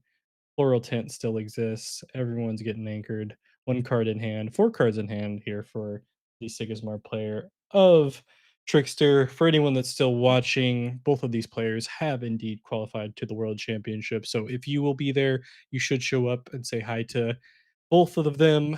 Trickster is known as the US based player who plays Sigismar, no longer Waru, and takes a lot of time to get through their individual rounds, if you hadn't noticed.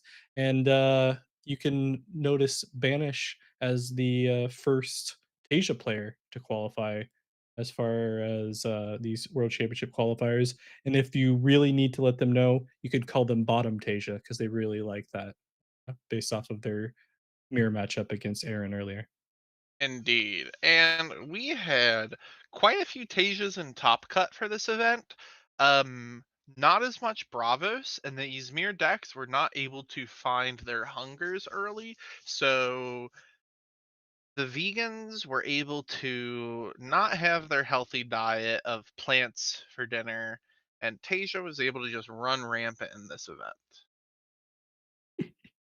Yeah, indeed they were. Maybe the hunger just didn't like the taste of all the vegetables or wasn't able to get out there and wasn't able to stop them. I forget, did we ever get the breakdown of the full setup for uh, heroes kind of thing? I don't know if we did. For the full metagame, we did not. Rune Mm. Folk has been parsing that data a little bit for us. I'm sure we'll get it at some point if we ask them nicely and tell them that they can cast on Monday, like they asked me privately. But we'll see what ends up happening. Now, Tasia passing early doesn't look like they have a play to make with their 2 mana. Trickster could actually have a play that pushes over the top here on this companion expedition side. They only need to get 3 mana worth of stats or just this fancy license withdrawal. And if they hit the Kitsune, going for the expedition trades, I'm not sure if I would have done that. It does buy you an extra turn and keep the Kaibara counter at 1 instead of 0, but we still have these mass anchor uniques currently, well, one of them currently in play. Yeah. And Bruza, you're planning on still doing the Brazil qualifier, right? Hopefully. Cool to see one of the Brazilian players head over to France. Yeah, just win the Brazilian qualifier, have fun, kick it with us in France. It'll be a good time. Good times, great oldies. Cool 92.9. Either way, um, Is that me publicly confirming that I'll be in France? I Who don't know. knows? I'm a crazy man. And Yeah. sometimes I say crazy things. It's still pretty late for you too, so you could just be rattling out nonsense. We don't know for sure. Until we see proof, post picture proof, then that we won't know for sure you're in France. I'll make sure to get the baguettiest of all baguettes, just like you did in your video. Hmm. Games have not gone quick tonight, Chili. You need to get off your insane drugs that you are on. The games have not gone quick tonight.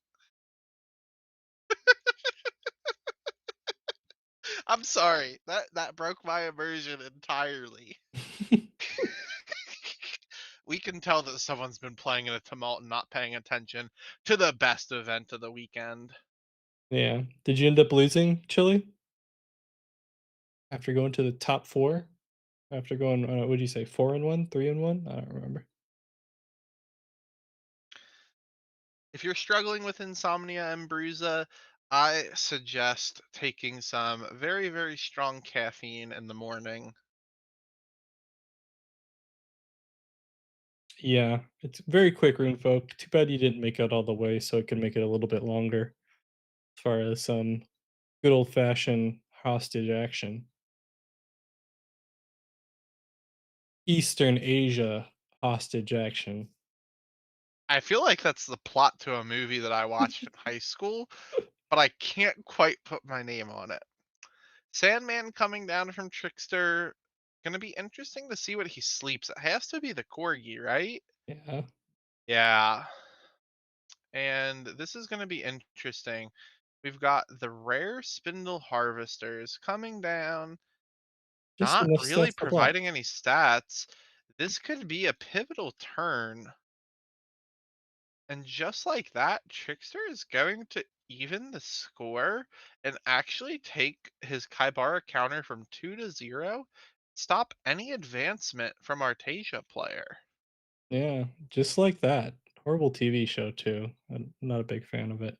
Either way, they are one advance away from winning this game 2 here for the Eastern Asia BGA World Championship qualifier and becoming the champion as well as a qualifier to the World Championship of the Altered TCG at approximately 1 month away from now.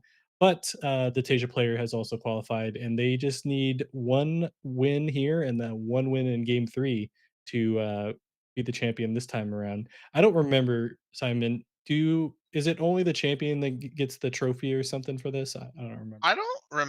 I don't recall there being a trophy for the online tournament. Let Okay. me go ahead and double check. I really think right now they're just playing for the glory. Um, Let me double check and confirm.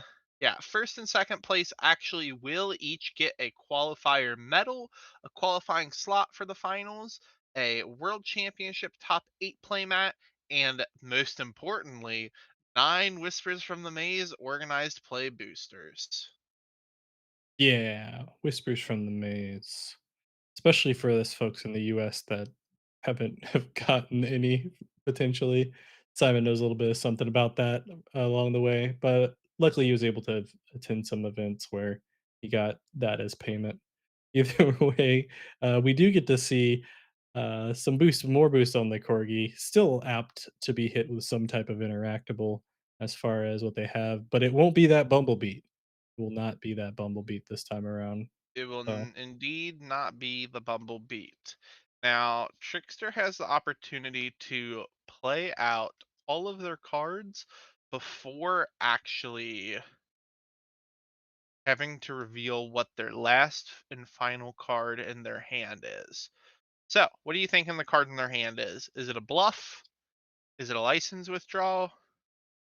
I don't know. There seems to have been a lot of good card draws these days for players that end up winning that we've seen throughout the day. What was the one that we saw between the spy into something else that just was a perfect setup? I don't remember what it was. I'd have to look back at it. But I hope yeah, you're not confusing me with Cole because I have been doing tournament operations until now. I was watching some games with you before. Oh, that's fair. Yeah, we get to hang out before I jump on stream, and Cole just takes the first half because he wants to go to bed early, and then he doesn't get to go to bed early. We get to hang out before mom goes to bed. Our little tokens lady. uh, Tasia really thinking through what they want to do here. I'm curious what the cards in their hand actually are. yeah, I mean, they've apparently had some weird decisions, especially on that last game. And Bruiser was coming back and tell us their mana decision on that final day. Not sure what the thought process was there, but I'm sure they had some idea. And Bruise is still there, can't sleep, and talking about how Rune Folk's good at the game, but just likes to hostage people. Um, yeah, I'd be curious to see what they have as well. Maybe some more permanents, maybe more characters at this point. Everything is anchored, and yeah, sure. Why not throw down a little baby dragon of some sort and add some stats over on the hero side? Kind of as I mean, just in case the corgi gets hit, I guess. I don't Baby dragon, do do do do do. Baby dragon, do do do do do. know. Mm, that does remind me of I wasn't aware that in BGA they put the full arts for the cards that they show up because like when they get really thin on the Hmm. board, you see the It has to make it expand outwards. yeah, and you can see like the actual full art more so than what you would normally see on the card kind of thing, which is pretty cool. Yeah, yeah. I remember you talking about that last round when Yeah. all the Tasia cards were anchored and you got to see the Dracana on a tiny little plant. Yeah. That's how you know it's a little small guy. Indeed, indeed, indeed. Did I? Did I? Did I? Hitting the Requiem with the Jack Frost. Good choice. One less removal setup here for the Tasia. All they have left is a tiny little Spindle Harvesters and whatever is sitting in their hand. Could be anything. I'm not as familiar with Muna deck lists and what they could have for 2 cost and or 3 costs. But yeah, could be another Requiem. Could be a Could Sapwoin day. I don't know. it could even be a boat. Yeah, could be a boat. I don't think I would be surprised by that either. Proxy situations. And the chat is the liveliest it has ever been this entire like 12-hour stream. It's not been 12 hours, but you get what I mean. And now this is when all of you want to talk in the middle of the night when you can't sleep. Crazy. Who's gonna So win worlds, chat? Who's gonna win worlds? Tell me now. all of the marbles after they get qualified tomorrow. Okay. So Embruza, the game found decision definitely has come across potentially poorly. But one thing that I think you might want to look at is the altered blog made a write up on how Equinox is actually planning on approaching um, the game found, and it looks to be much more clear from those answers.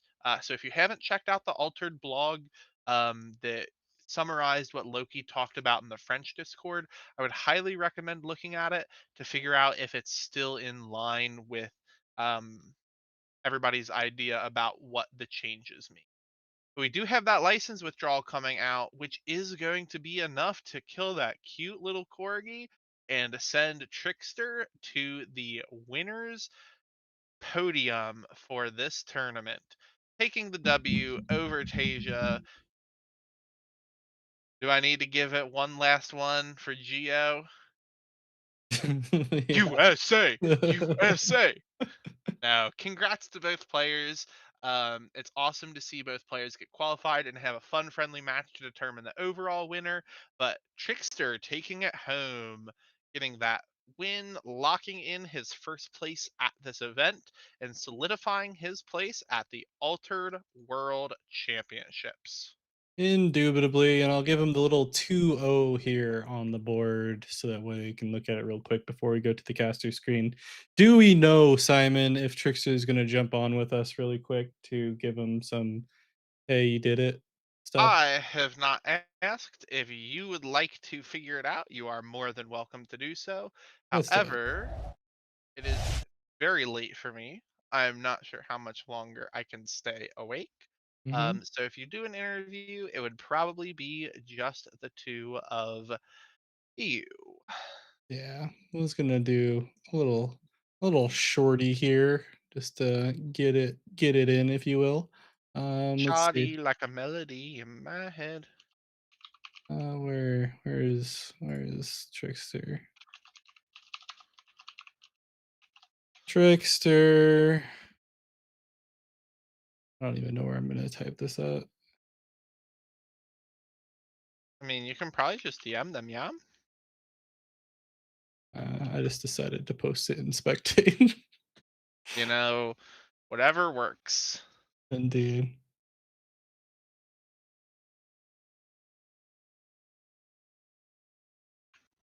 Top cut discussion. Yes, he says he can. Here, let me message I'll them. hang out. I'll hang out. I can be here for 15 minutes. Password. I just know Chili's molding right now, knowing that he can't be the one to interview. Could have been here. He likes to talk and do interview stuff too, so if only Chile. If only you didn't lose in your tumult. Yep, Trickster interview. It's gonna jump on in here momentarily. I'm gonna pull up the guest screen and still has old stuff on here. Trickster. Fittingly, we'll have the the Waru initial picture here.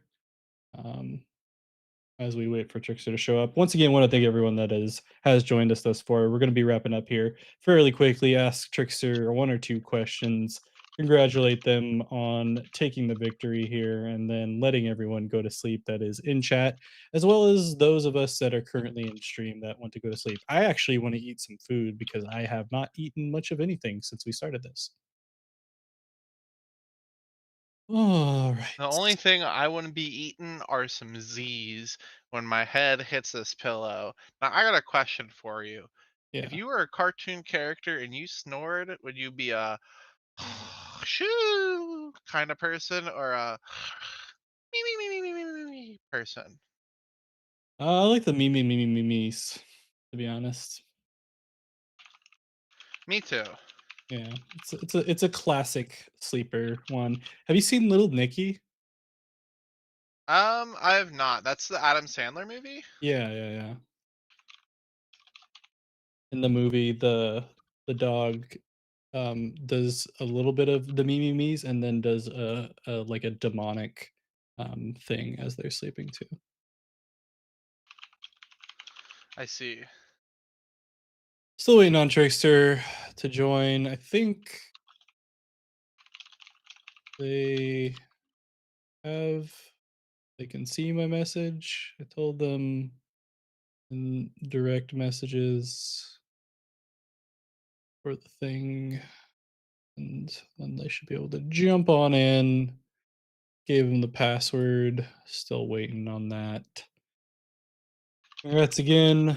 All right, Imbruza. If you ever feel like you can't sleep again, go ahead and watch back the VOD if you want. It's fun times. Hey, There's Ooh, Trickster. hello, hello, hello. Got the Exalts jersey on and everything. Did you have that on the entire time while you were playing, just to support the team?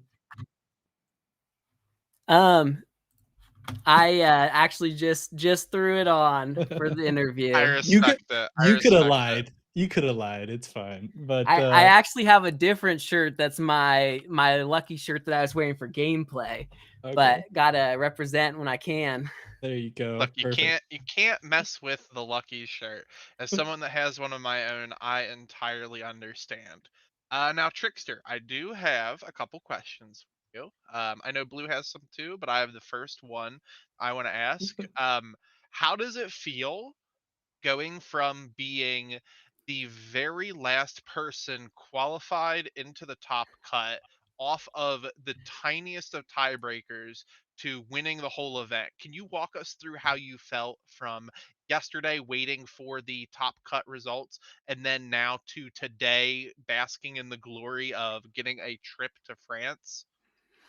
Yeah, it was honestly like a crazy process. I am gonna do a video talking about my whole qualification, and just like the short version though, I definitely thought I was dead when it was like round 6 and I already had 3 losses, but I've in all of the events I've gone to, I've always gone like X3 usually and just barely like lost, but I've always had like really good tiebreakers, and usually like everyone that I lose to ends up topping the event. So like the person I played round 4 to determine if I was going to qualify or not was the person I played round 1 and lost to. So it's like a lot of these really good players, since I lost to them in the early rounds just by chance, they ended up making my tiebreakers pretty good, honestly. And so, and then in the late rounds, when I had like everyone I beat would have at least 4 losses because I already had 3, but at least some of those early ones had like 8 wins. And yeah, I knew it was going to be close. I thought I could really be on the line. And when I found out I was in, it was so exciting. And then like again today, each round I won was like a little celebration. I think especially after winning in the top 4 and knowing like I was going to France, it was just like a lot to take in. Honestly, like the second most emotional part was right before top 4, before I played, when I was like, wow, like this actually really matters now. Like this Yeah. could be it. And then at the end of that, just like all the stress gone and just excitement. It was almost like a roller coaster. The stress went up, it hit its peak, and then you had a very exciting match, and then it was coasting from there on out. Yeah, it was a great day for me, honestly. Like yesterday in the best of ones and stuff, I had a little bit of a hard time, but today I think I went 10-1. So I feel like yeah, I don't know. Things just aligned. It had to be in the last tournament. Really, like, this is gonna be perfect for a video or something, because it's like all the drama leading up to the last possible chance. And all the Yeah. other qualifiers I played in like last week, I actually thought my odds were better last week when I was in top 32, just because of like the deck breakdown and my matchups. But things didn't go my way, but today they did. So it all worked out. I was saving up my luck.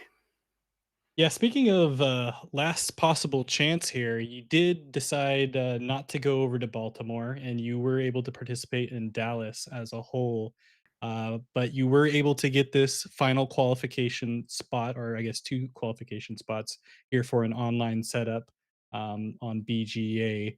Can you go over just the differences between playing here on BGA with so many people? I mean, for the EU BGA qualifier, we had the biggest event that Altered has ever had, comparative to, let's say, going to Dallas and trying to win the qualifier over there. Any differences for you? Any type of preparation differences from being at an in-person event compared to these online events? It's definitely different. I played in Dallas and all 3 online events, so I got like 4 chances basically at the qualifying, and I thought my odds were gonna be the best in Dallas just because of the smaller group, and it kinda turned out though that I think that playing in these events just really helped me get better. So I think I've improved just because of it's so different from BGA, where you just queue into random opponents and often go on like really big win streaks and things depending on it. And so I feel like this was probably like almost like it was like the tournaments, but it was also like the best practice I've had. And I had like definitely a bit of a shift from Dallas, where I lost 3 matches, and 2 of them were to people playing cards that costed 5 or more when I had no answers in my deck. And I was like, wow, I don't think I want to play a deck again that doesn't have like an answer to certain matchups and things. And so, and a lot of my other losses have always been to like bad early game. And I kind of just ended up on Sig now, where it's worked well for me, where it like always draws something to play in the early game. So you don't ever really like get started out behind. And then with some really good removal spells and sleep and things, you have like answers to pretty much any random unique or thing you could face. So I felt a lot more comfortable after making that switch. Now, on the topic of uniques, you do have some very cool ones in your deck. I know you are a unique connoisseur of sorts. You like collecting ones that you think will be good for a variety of different decks. What were you going into this event thinking of when you were picking the uniques? Did you have a specific strategy with them, or were you just picking the ones that were the baseline strongest that you felt that you had? Yeah, my unique strategy has shifted a little bit. Also, like if you look at my list, it's changed between events. Um, and so yeah, I definitely think I've been refining the deck list over time. I liked I mean, one thing that you should know is none of the uniques I played today are mine. I was just borrowing all of them. And I think that is something that is tricky, where it's like hard to get the best cards, which definitely do help you in close games without like a good network. But one thing I decided is I didn't want to play any more than 1 unique that costed more than 4. That was like one big thing I realized after last week, because last week in like the match I lost, I drew all 3 of my uniques and I had to put 2 in the mana. And I was like, if I only have 1 unique that costs 4, I won't get into a spot where like I can't play one of them day 1 or something, you know. And so Yeah. now that I have 2 uniques that cost 3 and 1 that costs 4, I can like save the 4 one that's a little stronger. But if I draw it and any of my other uniques, I can always play like one of them as a day 1 play and never have to like mana mine. I think that was like the last shift that kind of helped with the draws of the deck. That was just like one thing I saw. But I do kind of like some of the 4 cost uniques because they get around removal and often they're stronger. So I think it was cool to have like 1 4 cost bomb. But that's kind of just what my reasoning was. For sure. And you did kind of mention it a little bit as far as sticking with Sigismar as you moved forward here. I know you talked a little bit while we were in Dallas as far as when you initially came to Dallas, you were prepping for the Afanis meta. That was the last time that we would see it at the point. What made you want to stick with Sigismar as you went through past the Afanis meta into these BGA online qualifiers and then just constantly refine it as you went forward? Because infamously, I know you were a big Waru fan and even tried to make it work a little bit after the nerf to it kind of thing as well. So why Sigismar? Is it just what you mentioned of earlier as far as the costs and being able to play the entirety of the game, or is there something else there? It's interesting because the meta has shifted for every event, sometimes because of like balance changes, and other times just because we've learned more because of the timing. So I think that I feel like Afanis was the best choice for Dallas, and I think yeah, that like that could have still worked out. It's not like it was always going to lose. But then honestly, in the first BGA qualifier, I thought that Sig ended up being a horrible choice, and it didn't really go very well for me. With the meta so wide, there was a lot of bad matchups. And so like I didn't feel like it had a very good chance of winning. But then all of a sudden, by the second qualifier last week in the North American one, I feel like that was actually the best week to play Sig. And I think it has a really good Basira match personally. And I would have played like 3 Basira in a row in top 32. So I think that, but now I think all of a sudden this week again, there was like no Bravos in the top cut, and you like it Saudi and you like Basira, and I personally like Kojo too. So it's like now with all the Trace and things, which is a bad matchup, I was suddenly like, I actually don't really want to play Sig, but it's like the only thing I could put together in short notice because I couldn't like find cards or test another deck. And so I'm like, I still felt good enough about it. But I think if I like had infinite time and resources, I might have landed on a different choice today. But I still knew it was like up there enough that as long as I could beat like the Trace and avoid like the Gularongs or something, like I could probably be fine. Yeah, so this will be my last question for you. On the topic of a variety of different decks that you've considered, looking forward to the future, now that you've qualified for Worlds, you will be taking part in the Conquest format at that event, which requires you to bring 3 different factions and a different deck for each one, clearly. It's obviously very soon, but do you have any preliminary thoughts on what 3 factions you think you might bring? You have any insight onto what you think might look enjoyable or competitive with the new set, just firsthand basis? Or are you still up in the air and not really leaning towards one way or the other with those? Yeah, that's a good question. I think a little bit I was just like focusing on the next thing that was happening for me. And like Sure. until I qualified, I was like, I gotta invest my time into just like the current meta. I have though like thought about it some, and I think like the main thing for me is I would consider myself a deck builder, and I I feel like I was optimizing and improving my list these like past couple of weeks through trial and error, and I'm definitely excited to give like everything a try in the new set. And I don't think I would be like, oh, I'm only gonna play like what's good right now because there's not a lot of time. I think I will try and if I see like anything promising, give it at least like a couple tries, and then I'll like see what stands out the most to me. But if I was just gonna guess, I feel like I do kind of like the things that like just play characters and like a pretty fair strategy and then have like disruption. So like the last deck I just played against the Tasia, it was like an incredible deck, but they couldn't ever really do anything to mess me up. And so it was like pretty comfortable where I could like mana aggressively and know I wouldn't get sabotaged in different Yeah. things. And so I'll probably try and play a deck that has at least some sabotage, some removal, and a good amount of characters because I don't like getting like stuck with a hand where I draw all spells. So with that in mind, it's likely I'd end up playing like Bravos and Ordis.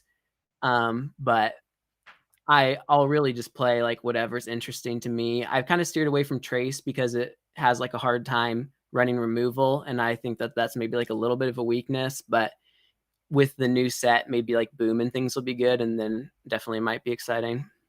Yeah, you're talking about interacting and sabotage and a bunch of characters, and I'm like, okay, so bravos.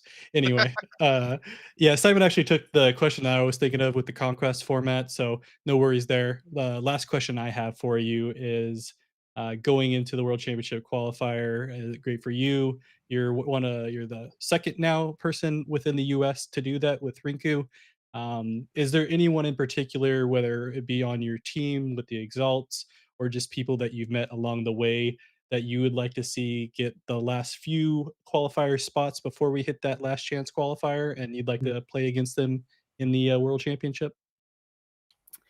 Um, I mean, there's probably too many people to mention, and I'm sure I'd forget some people, but I have actually tested with all of the marbles before some of the online events. After we both kind of like scrubbed out at Dallas, we just kind of got into like a little testing group with a couple other people, and so I'd love to see all of the marbles win their event tomorrow, and just a lot of my teammates I feel like have done really well and consistently been like close to topping. If any of them can win a last chance qualifier, like Aaron today, top four, Jolly got top four in a different one, and Dandy. There's a lot of these like great players who I uh, hope can like at least a couple of them can make it through the last chance qualifiers, and so many more. I think one of the biggest things I've been impressed with playing in these events is the level of play is actually like very high compared to other games I've seen. And partly maybe it's because it's online qualifiers, so you can have players from all around the world, but there are so many really good players. And I think there's way more people who like deserve to be in the world championship than will actually get to participate in that. For sure. Well, Simon, if you don't have any more questions, we'll give Trickster a chance to do some shout outs here and show off the Exalts jersey a little bit, and then we'll wrap up. Trickster, Yeah, go for I it. don't think there. Oh, well, you said if I don't have any more You said questions, you already did your last question. I could have had another question. You don't. Trickster, I go. don't. You're right. Yeah, definitely just want to give some shout outs. So many people have helped me. I have a testing group. So many, like I have my team, the Exalts, of course, that I do so much with, and they've like helped me with finding cards, and uh yeah, definitely a shout out to them. We have a Discord and you can join. There's a lot of like public channels and spoiler channels and things. Shout out to my testing group, Street, Darth Fumbles, all of the marbles, my little 4-player US group. I've practiced with them more now recently because of the time zones and things, so it's been great.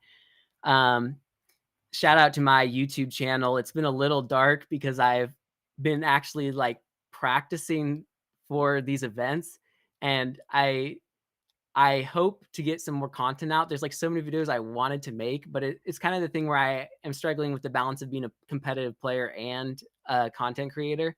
And I think sometimes I let the competitive player side of me get favored a little bit. So my channel's like doesn't always have a lot of content, but especially like after the world championship and things, when there's like not as many big tournaments, I'll get back into making videos. And I have a couple now that I want to get out now that I finally qualified. But yeah, also the Merchants Guild that I'm in, I used to do a lot of buying and selling, and now I just have some good friends in there like Vico and Mars and things. Shout out to all of them.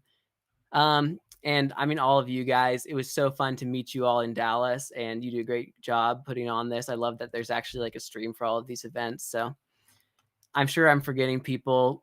The Musubi, Loki Knox. I don't know. There's so many people, but I think that's enough for now. Thank you guys. Absolutely. Simon, any final words before we head to a goodbye screen? I just want to say thank you to everybody that's been here with us throughout today. We still have about a couple dozen people watching this stream. I'm sure 99% of them here are for Trickster, but it's cool to watch the people that we've had continue to watch these events as they've happened. So thank you all for supporting us. Hopefully, we'll be able to do more fun events like this in the future. We have our demo deck event tournament next weekend, but maybe we'll have more WCQs that we can run in the future and less BGA issues when they come around. Knock on wood. But nope, that's it for me. Blue, I'll let you send us off. Yep. Want to thank everyone. As Simon said, this has been the Eastern Asia BGA Online World Championship Qualifier. We are joined here on the screen currently with Trickster, one of our qualifiers and the champion of this event. We'll be get a nice little qualifier medal to go along with Top in Sigismar as well. I mean, Top in Sigismar, Top in Ortis. It's late. Either way, we're going to sign on off. I have been Blue. This is Simon. That's Trickster. Thanks to all of our casters and all of you, most importantly, that joined us, and we'll catch you later. Bye.